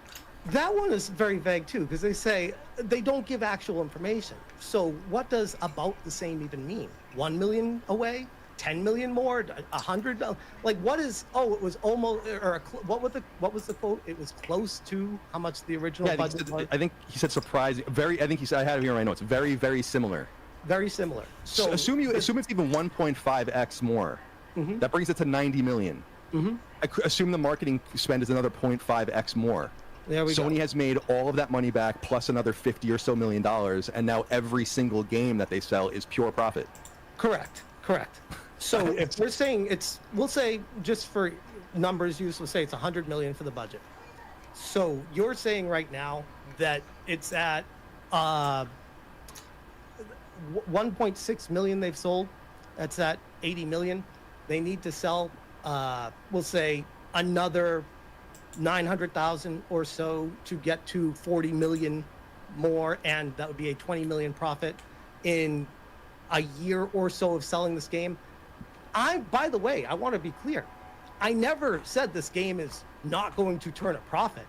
I just said it's going to fail when compared to Tsushima and what could have been. That's always been my argument. My theory about this is that you guys don't like the game because it has a female protagonist, and that and you don't like one of the chicks that worked at the studio that said really stupid shit. Nate Fox fired her, so I don't know what else you wanted him to do, and that you're actively rooting against it. Like you actively root against all these other games for amorphous reasons of it being. Well, you say Yes. Yes, Colin. That is the reason. And he's about to fight you really hard about it. you say you guys. Yeah. You guys, you grifters, you content creators, you YouTubers, you everythings. All of it. I can't speak for everyone. I can only speak for myself, which is Well, you have been rooting against it. That is the case. That is the argument that you're making. It is your argument that you have made. It is the argument that many others have made. Stop hiding. Own your shit. that's all I'm going to do here. For me personally, this was the turning point for me. When I saw this, I'm like, yep, I'm out. That's me personally. And I think for a studio to even consider hiring an activist as their lead protagonist for a game, that is a very dangerous road to go down, because then you... It's a choice. They made a choice. Did the choice result in more money lost or more money gained? If it did, then bro, guess what? If it had worked out and gotten them more money, guess what they would have done? They would have hired another activist. It didn't work out. Well then, congratulations, JT. Let the market decide. Why aren't you letting the market decide, JT? Why do you seem to think that you should be the one that decides, JT? Are you serious? Yes, he's very serious. He's very serious. end up in a situation where there are potentially multiple people like me that see something like this and say, I don't want to support. Like you specifically, or like you in general? Because if you're saying like you specifically, I'm going to say the same thing that I just said to all the rest of them too. If you're saying in general, then he's literally talking about all of you, and Colin was correct to call you on your shit. Pick one. With that, this person actively hates me and what I stand for. Why would... Then don't buy the game with your money. Do not support the game during its active live stream sale. Support the game by buying it when it's no longer relevant. Then they don't get your money and they don't get your business in that way. Because if your entire idea is, I don't like the fact that this person who's a franchiser of this company is making money off this, so I'm not going to buy X brand. Okay, that's nice. Are you going to remain consistent? No. Then what are we talking about? What are we talking about? Would I support a game and put money in the pocket of someone like that? I think that's great that you feel that way. It doesn't mean that like so it why had a do you bring it up as, wide-ranging like, a effect negative to on me? the... I think that, well, because you're projecting everything about the game based on Sucker Punch's casting decision and the behavior of one of the people at the studio. There are plenty of people at Sucker Punch that don't like me at all. I know a lot of people there. There are plenty of people there that don't like me at all. I have to separate Do you all want that to from the support game. people that do not like you actively? Dude, I'm a conservative in the video game industry. Mm-hmm. That's not much of a choice if you want to play games.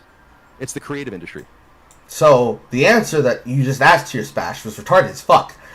Do you want to support people who don't like you? I work in an industry as a conservative. I don't think it would be fair for me to judge them with a preamble of excuses to justify being ignorant on something that I have the numbers that show that it is actually popular, if you lie and say that it's unpopular because of the drama shit. Well, you must be just like them! Shut your ass up. Shut your ass up. What are you doing? Oh, well, you actually supporting your enemies. They're not my enemies. They can do that all day. Till Sunday, bro. They can do that all day till Sunday. It doesn't change the fact that if you lie, I'm going to sit here and say, that didn't happen. It's like the fucking post that I made where I had to defend fucking Mighty Keith. And you claiming that he's a shill because he got an ad to fucking play the game. Whether or not you think he's a shill, he is, but not in the capacity of Yote at this time, in this period. For this conversation that he's having with Colin. Is he a person who wants to be a grifter to the right wing or the left wing? Specifically the left wing? Yes, he is. But he's played the game. He's played the game, bro. And you have not. He knows what he's talking about in the material of the content. You do not. And then, the fucking bean counters don't care about the drama. They see that as a way to get more money. Have you never shaken your hand with a person who you vehemently hate, but at the end of the day, it's good business? Clearly not. That comes from being in a hot box. That's just the reality of the situation. I would I lived in disagree San with that. Francisco I for think 10 the years. I only was the way most to conservative enact person I change knew. in the industry is to speak with your wallet. I mean, I sure. agree. Speak with your wallet, but don't project onto you got it. It's like, yes, you can be able to speak with your wallet, and you can also not lie! Because when you lie, he's going to push your shit in! What's hard about that? It's obvious, dude. You guys are you're so wrapped up in this culture war over this game, and can't back up. I didn't order anything.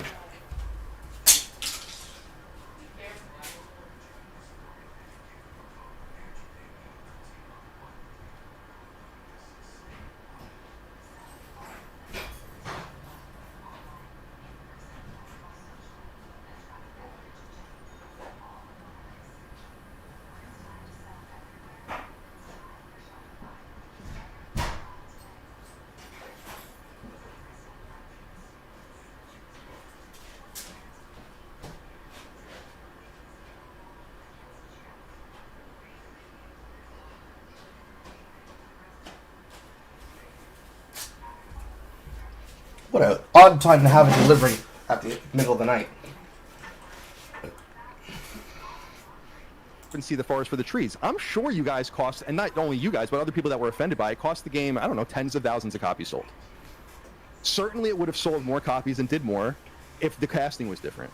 But you're And saying people weren't upset about. you guys caused it to not sell. But what about the people that we didn't cause to not sell, but people just that don't watch YouTube that saw this and were like, why did they put a female protagonist into this game? I don't want to play that. They would then pay with their wallet, and they would not buy it. And then when they asked that question with other people, they would then have an answer given to them. And then they would then ask themselves, okay, so how badly do I want to play this game? Does this game need to be in my collection? And then they would purchase or not purchase, based on that desire from their wallet. There would be no FOMO that leads the decision and the choice, dude. Like, it belies on itself the logic of the consumer to inform themselves, which is the problem that a lot of people in the industry have. And by industry, I mean the YouTuber business of being a shill and being a grifter.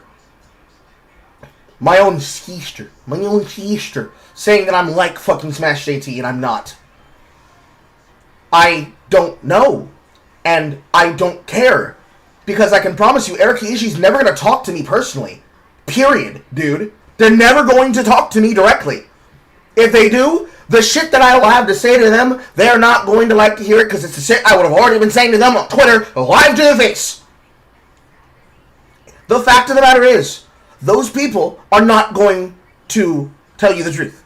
Okay? Just like you are not really talking to him about the truth and he's calling you on your bluff. With you talking to Colin, as you did this time. And then you coping across the entire internet at every person who made fun of you in your dumbass arguments. If they want to buy the game, they're going to buy the game. If they're told by a YouTuber like me that they should buy the game, then the argument is not going to be, well, you shouldn't buy the game because they made it woke.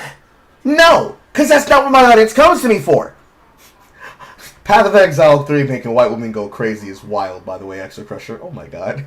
No, they're going to come to me and say, Carl, should I buy this new game? And I'm going to tell them the same shit I would have told myself. Are you interested in it? Then you should buy it. Are you not interested in it? Then don't buy it. Well, I need somebody to push me over the edge, and you're the deciding factor, Carl. If I must, what do you wish me to do, master? I will divine and learn the knowledge I can, and we'll learn the knowledge together. Can you find a reason why you people want to buy this game? What a good choice. Ding! And then live on camera, we all get to do the research together. And then, at the end of the day, the thing that comes with it is that then that pushes in a direction. And that direction, on that basis, Smash, then belies the fact of, well, here's what they said, here's what she said, here's what I think, but the only real way to know, chat, is to dive right in. It's time to buy the game and dive right in. And unfortunately, that would then support the industry of people you don't like that hate you. But guess what? They already don't care. They already don't care. They're scattershotting to make as much money as possible. Whether they get a cash bow out of me or not is a moral question. And that's not an answer that we can make for you. That's not my job. My job is not to make a moral condemnation on your behalf to tell you whether or not you have a good taste of opinion and a good taste in general. Or that you see a situation that is very much based on your own perspective. If you buy the game, you buy the game. If you don't buy the game, you don't buy the game. If you then ask me for the reasons why you shouldn't support them, on top of the game itself not being that good or not being that appealing, then that's more things that would have already confirmed the bias you already had. My job is to teach you to teach yourself. My job is to help you make your own choices. And then, when you come to me for something that I can research, I can then tell you what I found out about that research. Doing it publicly, in front of the camera, so that everybody sees the information that we arrived at the same time that I discovered it. And then my opinion should not be the opinion that you use and the argument you use, unless you already agree with the argument and the opinion, because it's something you're already going to do. So, the ontological inertia of my own ramifications of arriving at my decision to support it, or not support it, should be the same rationalization you come to with yours. You do not just, Carl said it's good, so I'm trusting Carl, because you know he doesn't, he always hits. No, sometimes I could be wrong and I could miss. And that's the difference between YouTubers who want to do their job and people who don't want to do their job. And unfortunately, in that case, Smash, it is not the job of the YouTuber to be the one who makes the facts and opinions. Because guess what that leads you to? It leads to the act snake. It leads you to being the act man. Ah, well, you see, we should trust the opinions of well-liked people. Look, they have a lot of audience members. That means that they're never wrong. Except when that person's lying to you on purpose.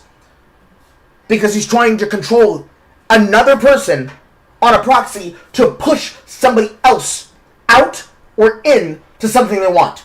In the case of the Act Man, actively trying to use the struggle sessioning of Az to try and force Mahler as a third-party mediator to be the go-between on talking to him about an issue that he had with Az. And unwilling to change his opinion, he only changes his opinion afterwards. He sees, oh shit, man, this woke stuff, oh boy, golly gee willikers, I better change my opinion, because if I don't, people are going to think I'm crazy. There's way too much information here that makes this look really embarrassing. I better change my opinion. Then how do you trust them? What's the big deal about that? The game was based off of Jin Sakai, a story with a male lead protagonist in feudal Japan. And this one has a female. And they adapted it. And people fell in love with. Why would Sucker Punch change it to what many people would say the narrative, and especially during the... Why would they take this beloved story and change it for the message? Tell the truth. Peak era Using too many words.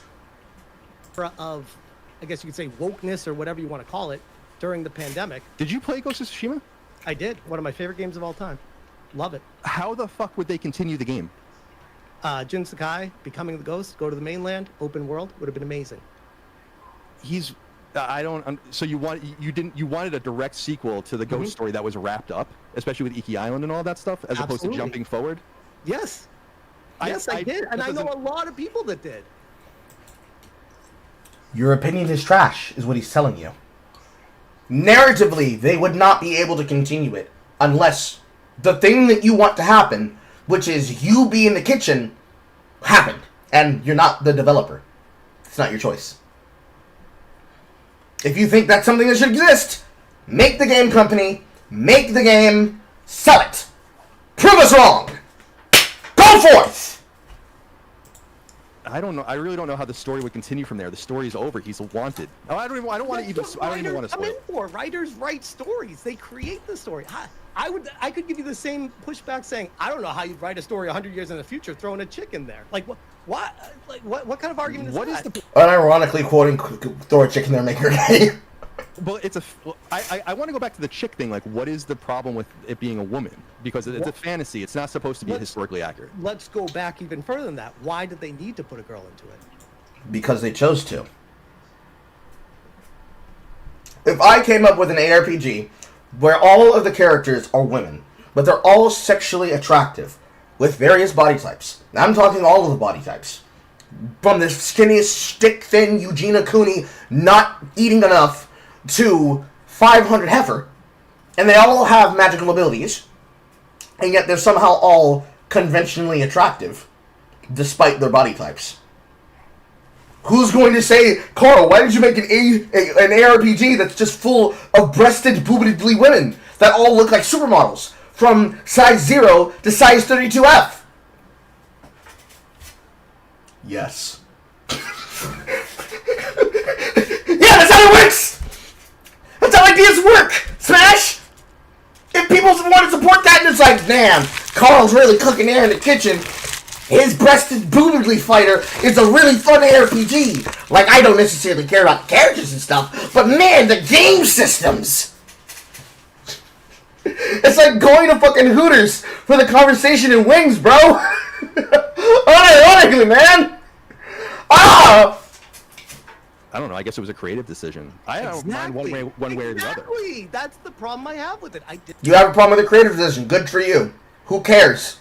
They made a lot of money off it. Looked like a good creative decision. This is the logic of money, man. This is not a good argument. Disagree with that creative decision. And I was like, you know what? I still might be open to it. Because maybe the game doesn't go over. And ultimately, yeah, that's the other side of it, Extra Crusher. They can look at the stuff for the drama that brings the attention through through ESG, SBI, and or Bridge. And they will then say, well, was it a wasted opportunity? Did we not make money off of this? And how much money in magnitudes did we make?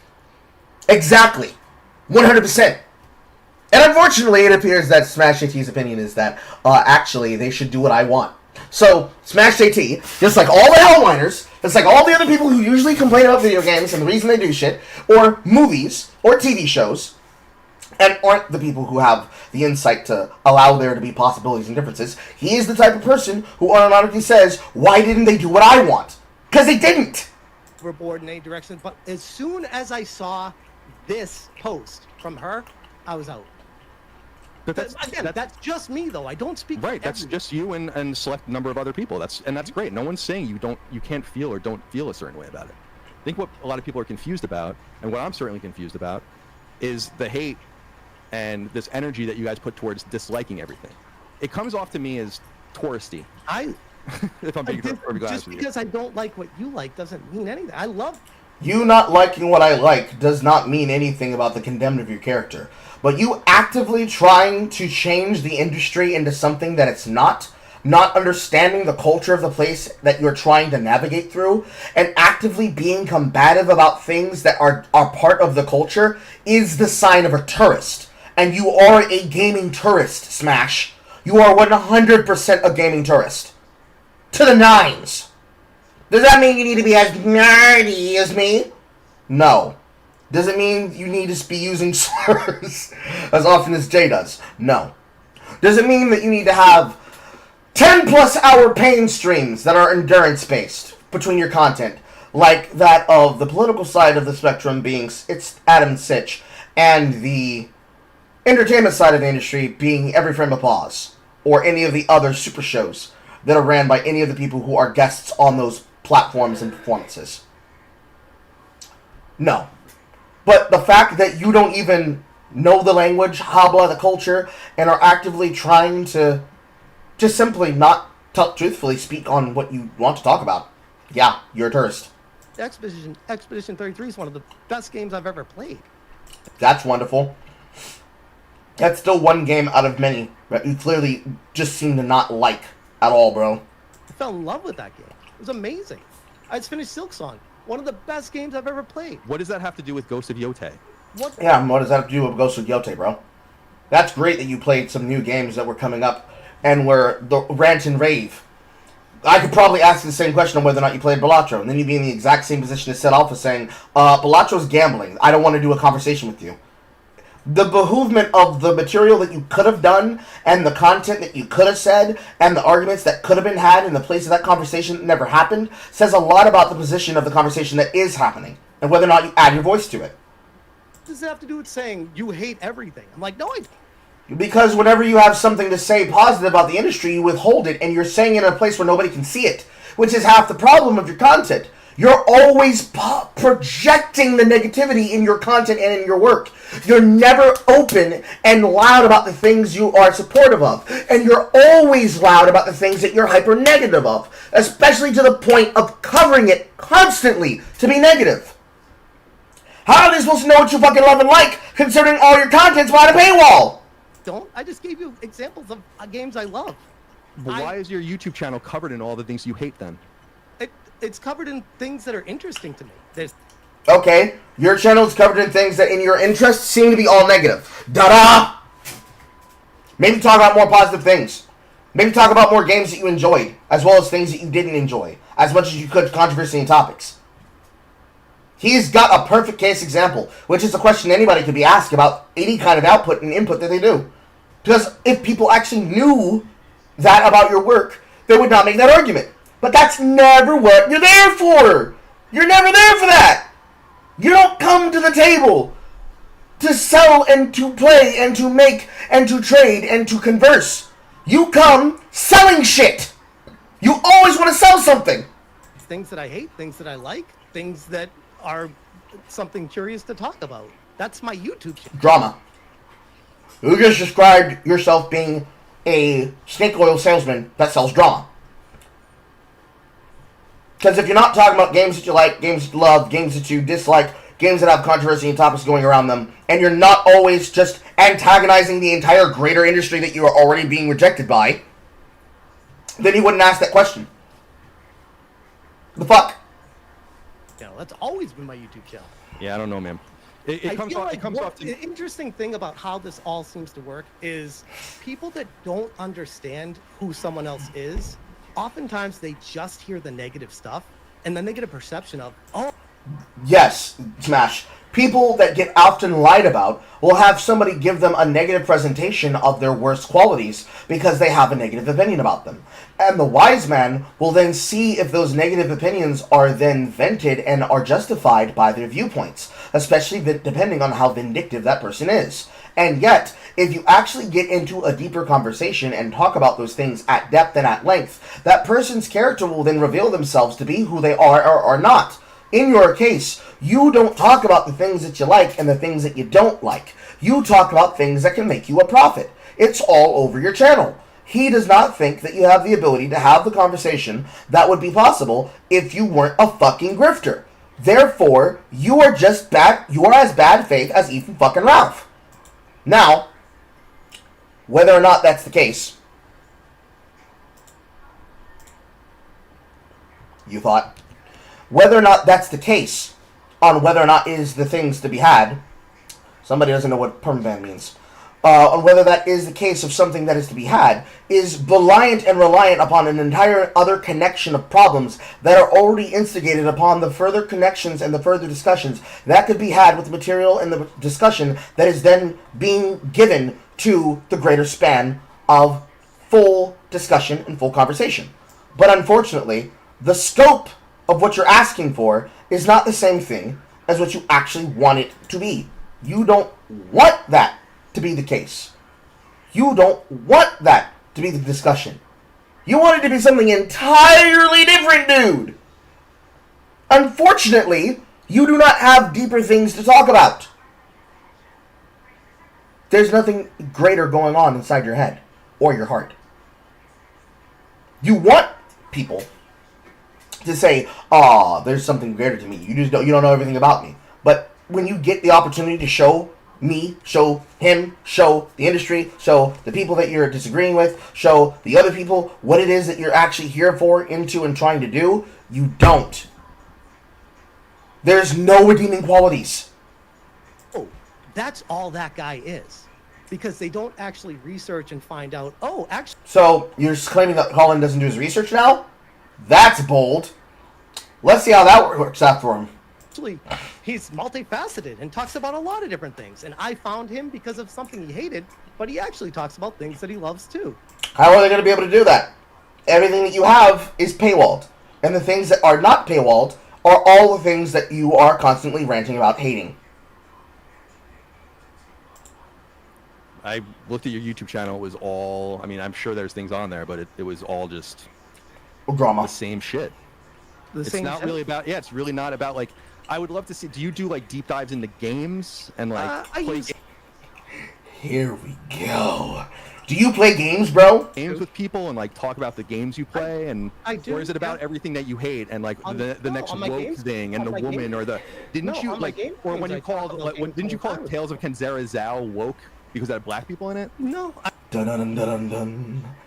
News about you spreading through the X-Room. Well, you see, you didn't do your research. Actually, he did. Weren't you amongst the people that were in that live stream that made jokes at the deference of Abubakar Saleem and actively insulted him and his heritage and said his game was bad because of where he'd come from and that he had no supposed experience? Yeah! Yeah! Yeah! Yeah! Yeah! Get him! Get him! I feel like Tales of Kenzero Zao got caught up in the crossfire of a situation. That's not what you said at the time. I actually feel bad for Abubakar Saleem. Good dude.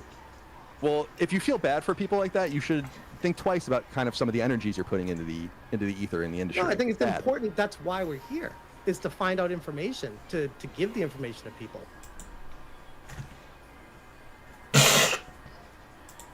And to get it accurate.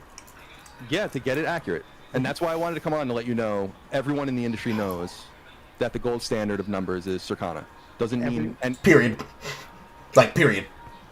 yeah, everyone knows Wrapping it back around to the thing you didn't want to accept, as you then tried to get into the reads about DEI, diversity, equity, inclusion, bridge, and wokeness. Everyone subscribes to it. Did you buy Tales of Kenzero Zao? Or Yes. was it What an interesting pivot. He said yes. Oh shit, where are you going to go from here, Smash? you bought it like, with money? Or was it I don't gifted? get anything for free, dude. I buy all of my games. You bought it? He is a conservative in the game industry. He doesn't get freebies. He is not liked by them. Even if you were to get them as a professional courtesy, he would probably reject them on principle, because he would rather support it with his cash and show where his money goes. Because integrity matters. Yeah, And you played it? I platinumed it. Okay. And you don't have anything else to say about it, because you didn't play it, because you said it was made by a black Frenchman. Technically, not black Frenchman, but he did business with SBI, so that's as far as people cared. Kenyan, to be exact. But, do you have anything to say about the game? No? Didn't even pirate it? No? I don't get anything. That was the other thing I really liked about it, was when you made a video about me and you used the thumbnail with the shill in it. You're calling the person who doesn't get anything for free from anyone, who accepts no free games, no early access, no travel, no preview events. no Listen to how you hardware. talk about it. But you're a shill. Look at how you defend the industry and how you're not immediately sucking my cock. Words don't matter. Energy doesn't matter. Intent doesn't matter. Know anything, and then saying I'm a shill, but you like for what? Listen to how you talk about Circana and defend it. Because he is a part of the game industry that all use it as a definitive basis, which if you were in the game industry, you would understand. You claimed to be a part of the game industry, and that you said this as a basis of, I know what I'm talking about, and yet you still don't know what you're talking about. We are still here. We are still we are technically an hour into this broadcast, and we are still here with you trying to argue something that is not real and is not happening.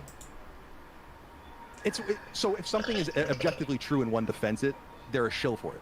I don't believe that Circana is objectively true. That we talked, again, circular argument here.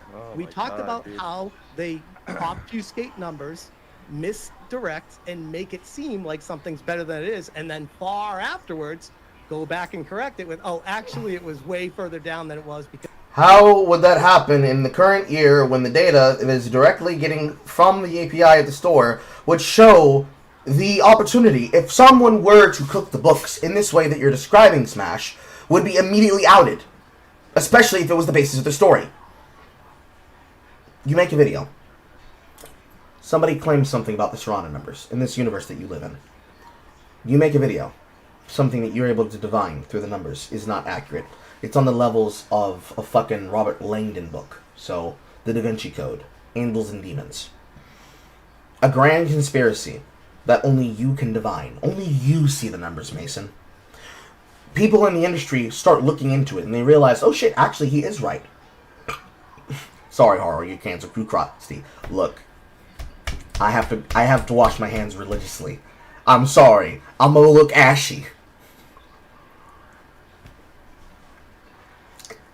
Also, technically, I look way too crusty because this overhead light is not helping my complexion whatsoever. But only you can divine this deeper truth and this deeper narrative that the industry is not revealing. It would be one of the biggest fucking news busts of the year. One of the biggest stories. One of the biggest things revealed of the year. Maybe the decade. Maybe the entire generation of this new era of the industry. People would lose their jobs, lives, dynasties. Entire dynasties would be ruined. Shareholders would be fucking calling for heads and blood. Heads would roll. Entire businesses will rise and fall because of such of a shakeup of such a story. And if you were to be able to break that story, wow, more power to you. You were able to fix an actual problem of the industry. But it does not work the way that you claim it does because it doesn't work that way. Unfortunately, as much as you want to wish that it does, it's not gonna change. It's not gonna change, bro. Because now we have all these other ones that were above it. Again, I'm going to say that would only be a point if they were dishonest with the data at the time, but they were letting everyone know they only had X data. So this is the data that we're presenting. You're arguing, you're literally arguing against actual data being dragged from... the 18th best-selling game. I don't see any asterisks here. I don't see you telling people that. You just... I mean, by your own definition, this is misinformation. So you want me to have an asterisk in it, and it says, Ghost of Yote is the 18th best-selling game in the U.S., when not counting Nintendo digital games, expansions, DLC, microtransactions, and non-major PC storefront. Like, that's the asterisk we have to put in there. If you just look at the data, it says all that anyway. That's what, I mean, to my point, that's why... If you had the data, you would already know that, and there would be no need for that, Smash. Upon being explained how the system works, the asterisk would be implied. Especially if he's working off the same data set. Circular does not even begin to explain how far-reaching the scope is. I can't trust Circana because there's too many things that go into it to use that as the gold standard. I don't know, dude. I don't know what you want me to tell you. It's like you don't want to hear like what I'm saying. It's just... It is what it is. You can believe it or not. What I was trying to say earlier to you when you interrupted me, which is fine because I think we have a little bit of a latent connection. I'm not offended by it.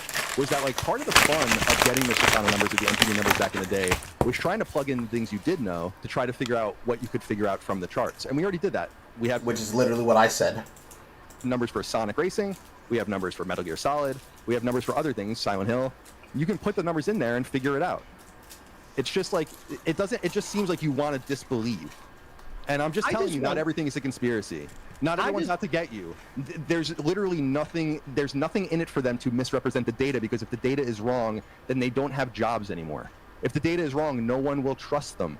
Don't you understand that? If they are lying about the data and that is found out, that is such a major controversy in the games industry and would be a huge problem. It would swallow that company up. But the exact opposite is true, that they have to be incredibly accurate to have a business that's going for so long. It's the beginning and the end of it. You cannot trust it and not believe it, but it's true. So spreading, FUD about it is kind of lame because there's so many other things to attack. It's the same thing with the wokeness argument about, oh, this is woke. Which is another argument I make frequently. Why would I need to lie about it when I can just tell the truth about it? I don't need to say the game was woke, and therefore that's the reason why you shouldn't support it. I can say I played fucking South of Midnight live on camera. I don't like how they did the mythology. I don't like the camera controls. I do not like the movement. I do not like the combat. I think the story that was there, that they could have been able to fully develop, was left on the cutting room floor because they were told that they had to make a game that had to be 5 different genres at once, and failed at all of them spectacularly, while leaving beautiful cinematography, beautiful artwork, and beautiful fucking composite on the goddamn cutting room floor, in trade for shit that didn't have to be there. That's woke. It's like you're missing the forest for the trees, like to attack and like really rally around certain things that make more sense than everything. Everything can't be a problem. Let me ask you this, and I guess because we're kind of been going for a little bit here. I'm getting my ass pounded, and I don't really have the ability to walk back what I'm saying, and I've kind of exposed myself as a fucking grifter. Kind of towards the end of my questions I had for it, and again, thank you for this conversation. I think it's been very beneficial for everyone. Oh yeah, it has been. It's been very beneficial for people like me and everybody else and your enemies. I just saw this before the stream started. This is from Matt Piscatella on Blue Sky. This is the man we're supposed to trust with facts. He says, never ever let facts get in the way of believing what you wish were true. Yeah. If you believe you can fly, you go ahead and touch the sky. What are we supposed to be learning here? More super chats on the screen, by the way. I can't even tell how much that one was for, but it looks like it's a 3-part number. Yeah? Yeah. That's the guy that you want us to... You realize it's sarcasm making fun of the people about Ghost of Yote, right? No. Yeah. And this was the thing that just destroyed a lot of what you were supposing, because you didn't know that he was making fun of you all. And you quoted this to him as proof that you took it seriously and literally and true. Probably the dumbest thing you could have fucking done. No, I don't care. You understand that that's what he's doing, is making fun of people that are making fun of... When I read this is supposed to be the gold standard, and this guy says... This person is supposed to be one of the gold standards. I'm supposed to listen to him, and I didn't know that he was making a joke at my fucking expense? Hello? Don't let facts get in the way of believing what you wish for true. He's making fun of you. Dude, he's making fun of you. Do you not... Holy shit! Do you not understand that he's making fun of you? I understand what he's trying you? to do. This is a self-tell. This is a self-report. How is it a self-report? It is a shibboleth, you stupid fuck. It is a shibboleth! You see, when I view this from my lens of being somebody who thinks he knows about the industry but doesn't, I think that he's telling on himself. But as the person who's on the inside of the joke, when you say to me, he's making fun of me, I don't see it that way. Because I see him as an enemy that you're telling me that I should listen to and believe. Because reasons, bro. Haha. Okay. That's how I read God. God bless you, dude. Like, I think you're an interesting cat. I will say this. I don't know all the details about your situation with Alyssa or whatever. But I'm a freedom of speech guy and a freedom of expression guy. People talk shit about me, clip my videos, do all that kind of stuff all the time. I never go after anyone. I don't know the specific details of your situation. It has nothing to do with any of those things. I think people are really hard on you for a lot of other things. This is the specific problem I have. Is nothing to do with any of the other controversies that you have. It's specifically about things that I know are true that we shouldn't even be arguing about because there are so many other things that could be argued about. So, he even gives you the grace to say, listen, you're probably being harassed to the fucking nines by this crazy-ass girl. I don't know those specific details. I don't look into all that. But I have a problem about this thing right here. Don't go over there. Stay right here. Here's my problem with you about this stuff. And look at the fucking daggers! Look at the fucking daggers! He's staring at the screen. Look at him! Look at how angry that makes him!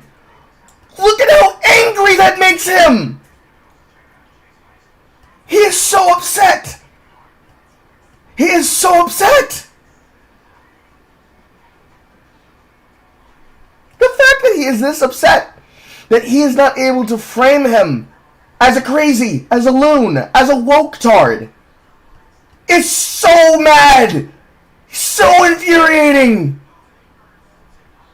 It comes through! And the fact that there are people that he was deafening, muting, and banning in the chat room while it was happening! Ugh! Ach du lieber. Ach du lieber. Ach du lieber, du. Ach du lieber. Bless his heart. Bless his heart. And instead, everything becomes a point of conflict. And it's bad. It's bad for the industry. It's bad for gamers. It's bad for everything. And I feel like you guys, and again, I say you guys, people and people like you thrive on this sort of energy. It's always content about other people, other people's opinions, random amorphous things, but never about the games. Never about playing the Yes! Get him! games. Never about enjoying the games. Never about streaming the games. Doing content about spoiler casts and review discussions. Anything like that. It's never about the games. And my suspicion is it's never about the games because that's not where the traffic is for you guys.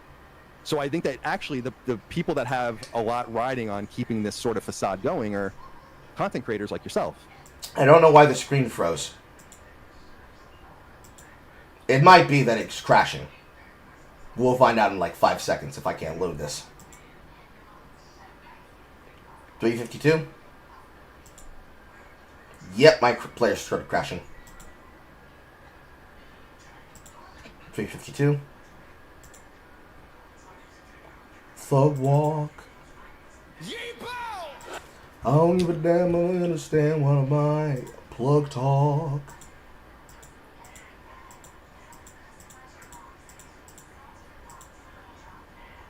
I'm like, Dawn in there that I'm missing.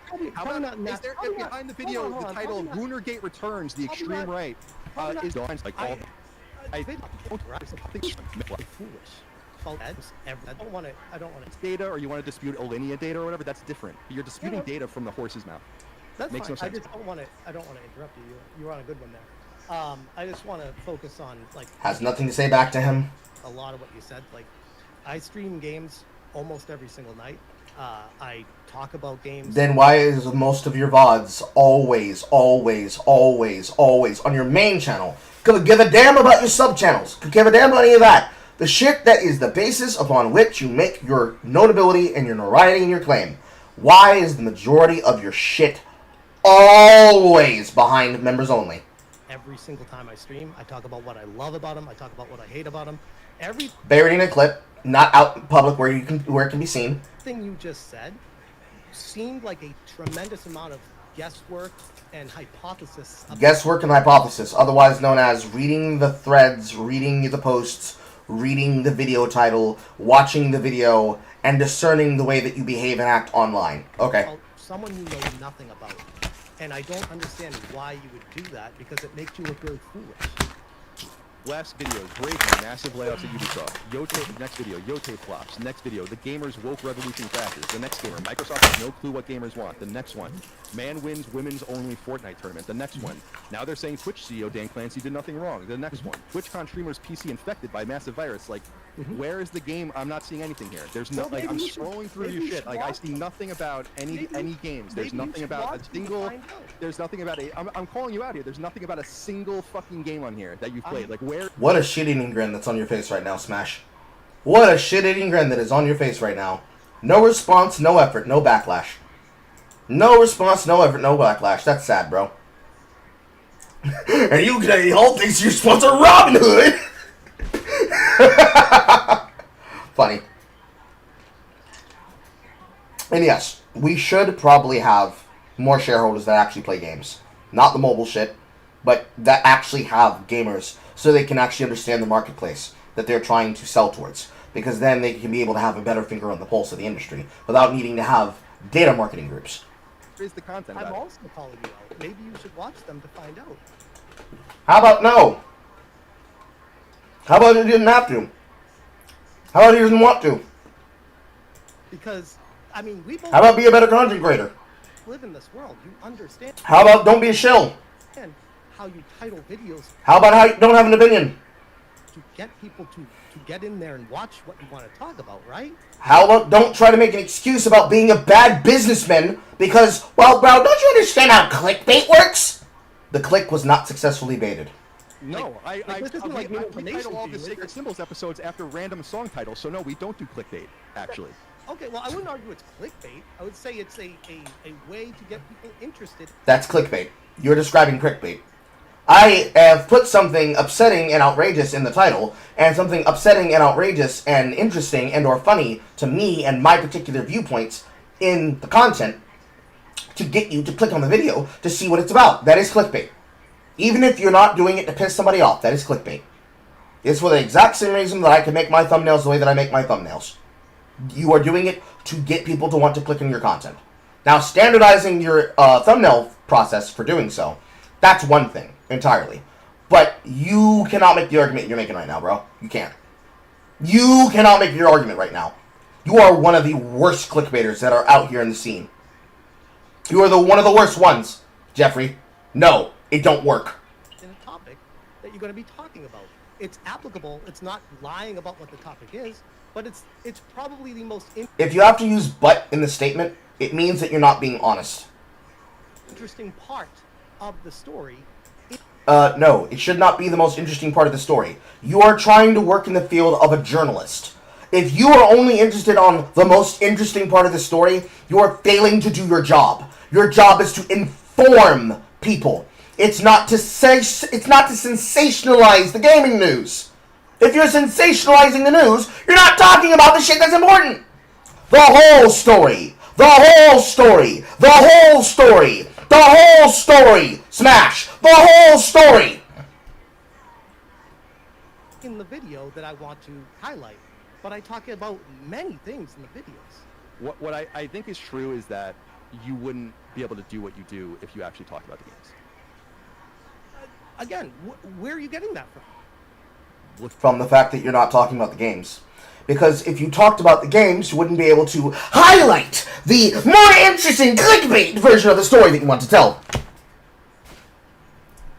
Journalism. Current events. Topics. Looking at all of your videos. Okay, Like all the titles of your video. Is like so I want to understand is within the confines of the video titled Asmongold Gold destroys Sony Pony fanboy, is there like a deep analysis of Chronos the New Dawn in there that I'm missing? How about is there behind the video the title Runargate Returns, the extreme right? Is there some sort of real deep dive into like what Xbox's strategy is? Probably not in that video, but Colin, you have to understand, I publish 4 to 6 videos a day. Ah, yes, this argument. I love this argument. I publish so much content. I can't quality control for all of it. What do you expect me to do? Actual work? So sometimes you'll find a video that I post that does apply to what you're interested in. That's the beauty of all this. I'm like a month back now, and I don't see anything on here about any games. I'm not going at you for what you talk about. It's very strange. that you Because come I at talk me. about video games. I don't talk about.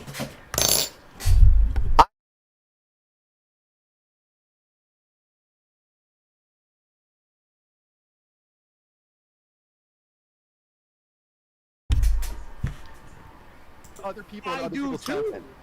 I do too. I'm just making the smart decision of not talking about it because I'm making the smart decision of not talking about the games because I don't know enough about what you talk about to even go down that road. I don't know anything about games journalism to actually talk about the games. Therefore, I am not a games journalist. Therefore, you, SmashJT, are a grifter. You are lying to people about the games industry. You're not telling them what they need to know about the games industry. You are misinformed, and you are misinforming other people because of your desire to attack things, and attack arguments, and attack situations, and attack perspectives, and attack entire ideals and ideas, while at the same time enriching yourself off the drama and the clout that comes from doing so, and saying that you are one of the people who speaks to the people. Speaking shit to the people. Putting hot yoga flame in their ears. And it smells like caca. Yes, we all knew this. You're doing that with me, and you're making a fool of yourself right now. You're making a fool of yourself by saying that I'm evil and I'm a shill. But you are shill. You do not talk about video games. You do not talk about video game content. You talk about drama. You are a drama peddler. And in talking about drama and being a drama peddler, you're not actually able to talk about the depths of what you care about most. You don't have anything you're passionate about because you're not showing that passion on your gaming shit.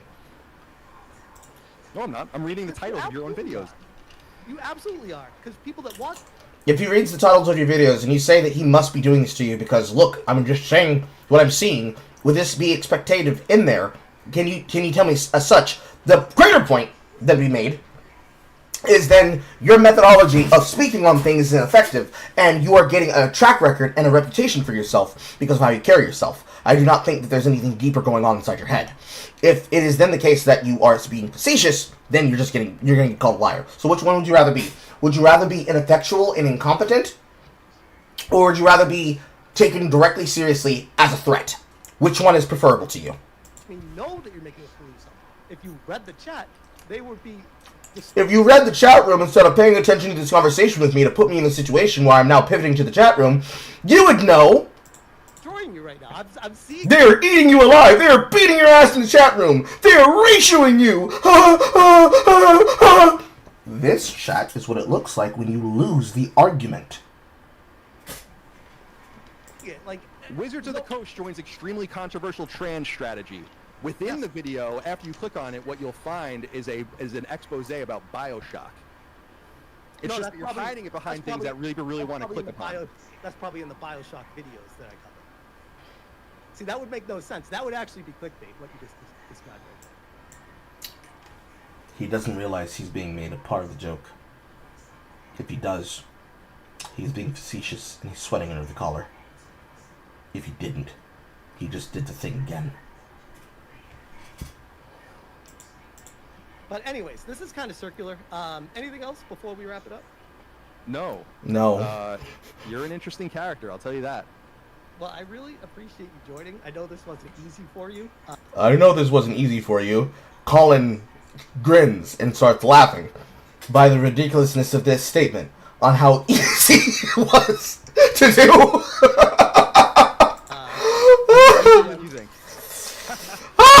I appreciate your time. Thank you all out there. Good luck with your content. Be well. And, I don't know. Keep on doing whatever's going on here. We'll see you next time. All right, Colin. Have a good one. Thanks again. Bye. Man. All right, bye. So, the call ends at 3:47:55, somewhere in the first hour and 30-ish, 15-ish minutes. Now, what happens after all that? Super chats, super chats, super chats, super chats, super chats, super chats, super chats, super chats, super chats, super chats, super chats, super chats, super chats, super chats, super chats, super chats, super chats, drinking, super chats, super chats. Just insults to his character constantly. Money, money, money, reactions, money, talking. Fun debate, don't take it too seriously. People that disagree with each other, but you guys aren't so different. Still love you both. Disagree with you sometimes. Hope this happens again. Actual positive message. Money, money, money. Call on the guest. Turn the convo away from the games industry to attack the guy hosting it. Ingrate. It wasn't even a fight. Yet Colin still lost. Okay. Going. Would it help if I said we're tier 1? Going. Cis, a Patreon member here, who would like Colin to acknowledge the industry as a little bit far-left activists, who would like people like me to get shot in the neck, that it's okay for these people to not be a part of the industry. Pivoting towards the $20, technically $19.99, but $20 message of, well, he didn't address the fact that he said that there were woke leftists that hate us, so he must be defending the industry, actually. Not things that he said. Spoke to the difference that wasn't the case. More money, more money, more money, more money. I respect Colin for how he stood 10 toes down, but I have a conversation with David Jaff who ridiculed his beliefs, and he didn't even push back because it was David Yaff. Cope, projection, money, more coping, more reading, more laughing. Trust the not manipulated number and stop asking questions and buy this acceptable game. Sweeping. I worked for a company. I'm a kind of a big deal, bro. Money. Meanwhile, this man's ass is gaped wide the fuck open. Here's Colt. Here's Cass. Colin, you said SmashJT has learned something. When the information is paywalled, you come off as privileged, just trying to get a cheap gotcha. That is fair. How would he know? He doesn't have the figures to own the money. Unfortunately, it's how the industry works. And because the industry works in this way, because of the fact that it is not accessible to the normal person, it is something that is going to be seen as possibly false. This was clearly something that was said earlier in the chat room. So, now, here's the problem that I have with what's happening here. I don't have a problem with people sending the messages and sending the money. What is happening now is that to cover up the fact that he absolutely got mobbed for the purposes of being a journalist, and for clearly saying things about Serrano numbers that were not accurate, even with the argument of, yes, bro, I agree with you. They should have another company that publishes it for free instead of us having to get versions of this number at the time. Which, that would be the break point. That would be even here. The even break point is, here's the numbers happening at the time of sales, and then after the sales would no longer be affected by this information being leaked, we publicize the numbers from another part of the industry or from a sister company who specializes in the after-action report of the industry. That would be closer to what you want. You are using the super chats as a cover-up for how embarrassed you just got on this live. 100%. You are hiding how embarrassed you were just made based on all of the things that you discussed, that you talked about, you didn't want to talk about, that you pivoted towards, and that you tried to use as a gotcha to insult his intelligence. And no matter how you sell it, unfortunately, it is the case that you are still embarrassed by this. So now, you're hoping that other people who are wrenched in your chat room or donated a lot of money can be pivoted to save for your attention. And that won't save you. Because how should I take you for your word? To this, his only stipulation was that this has to be, like, not paywall. And I'm like, yes. Because if we didn't have that, and if I didn't have the wherewithal to go and save a VOD of it, it would just be what you published. And even then, if it was just a section of the talk, the entirety of this VOD is important. Because look at all this money that's being thrown at you. This one, I don't know what money amount it's in, but in the currency amount, it's 100. Here's a $100 message. More money. More money. More money. More money. More money. Here's Hypnotic. More money. No matter how you go around it, you are trying to use people and their money as a way to pivot, You're trying to use the money as a way to pivot from how bad your arguments were and how quick you were to go for things. And then, in feeling secure, while saying, hey, they haven't noticed that he has a live gaming channel, because they're not going to go to the gaming channel, they're going to go to your report channel. Because if they wanted to go to your gaming channel, you would have the ability to address it as a part of your reporting channel. Because you would be not just covering drama on your main channel, you'd be covering everything related to gaming. But you want it to be a drama channel. So, there's that problem. And after doing all this, you then go to another person's reporting of what was happening to you to cope about the fact that they were talking about your discussion. Namely, Review Tech USA. And you go through and you try to do what you usually do as a part of your Smashcast, which is you go live, you talk about drama and news stories and articles, similar to a format like Friday Night Tights, and then, just like on Saturday Night Hypnosis, you try to just move on the conversation. And forget the fact that what just happened to you. And then it gets into more shit, continuing to talk on the situation that just happened, and then you pivot right into the same shit you always do.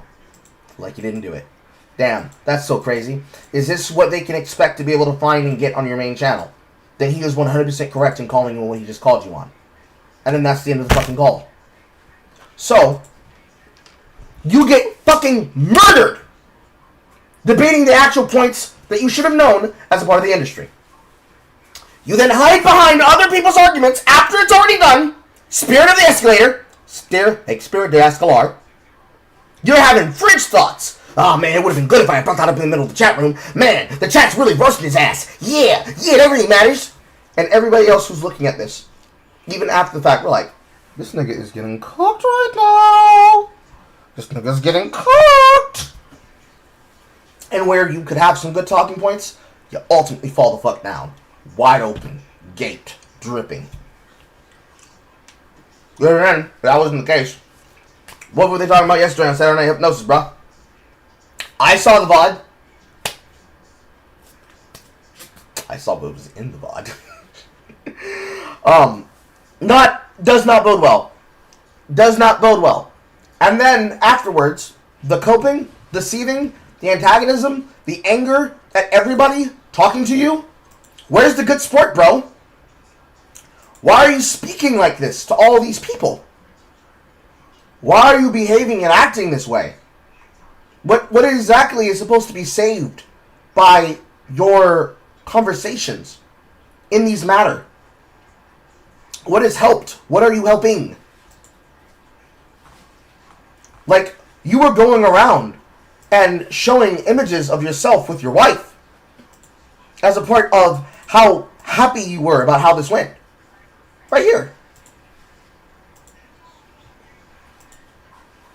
Mm-hmm. Lunch date with my babe.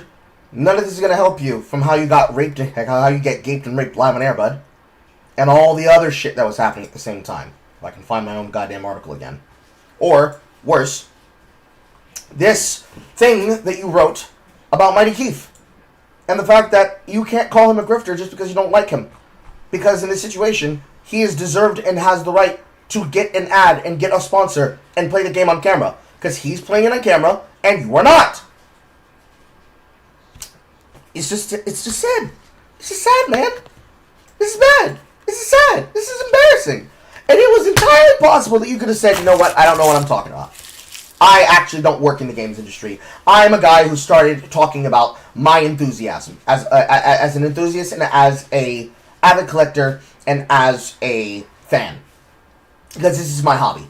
Then you could have probably gotten away with it. You could have been able to just talk about that.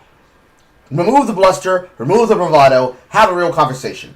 You didn't want to do that. You wanted to stay in that position of, I know what I'm talking about, I'm part of the industry. Yeah, yeah. Alright. Okay. You do that, buddy. And so, that brings us to the end of the content, and that's the end of the stream. Oh, today was an exciteful day, and so exciting that it's causing me to have tension in my lower fucking chest. Oh! I now need to go make dinner, chat. I will see you all tomorrow. I hope that was as entertaining for you as it was for me. Unfortunately, I don't smoke cigars or cigarettes except socially, so you're gonna have to pop a fucking cig yourself. See yourselves the way out. Exit left through the car shop. Go support and buy where all car and car-related accessories are sold. And I will see you all next time. Goodbye, everybody. And also, if I don't see you all beforehand, happy Halloween on advantage. Hopefully I'll get done with this next video that I'm editing, and it'll be out by tomorrow, if not tomorrow morning. Alright, goodbye. Goodbye. Goodbye.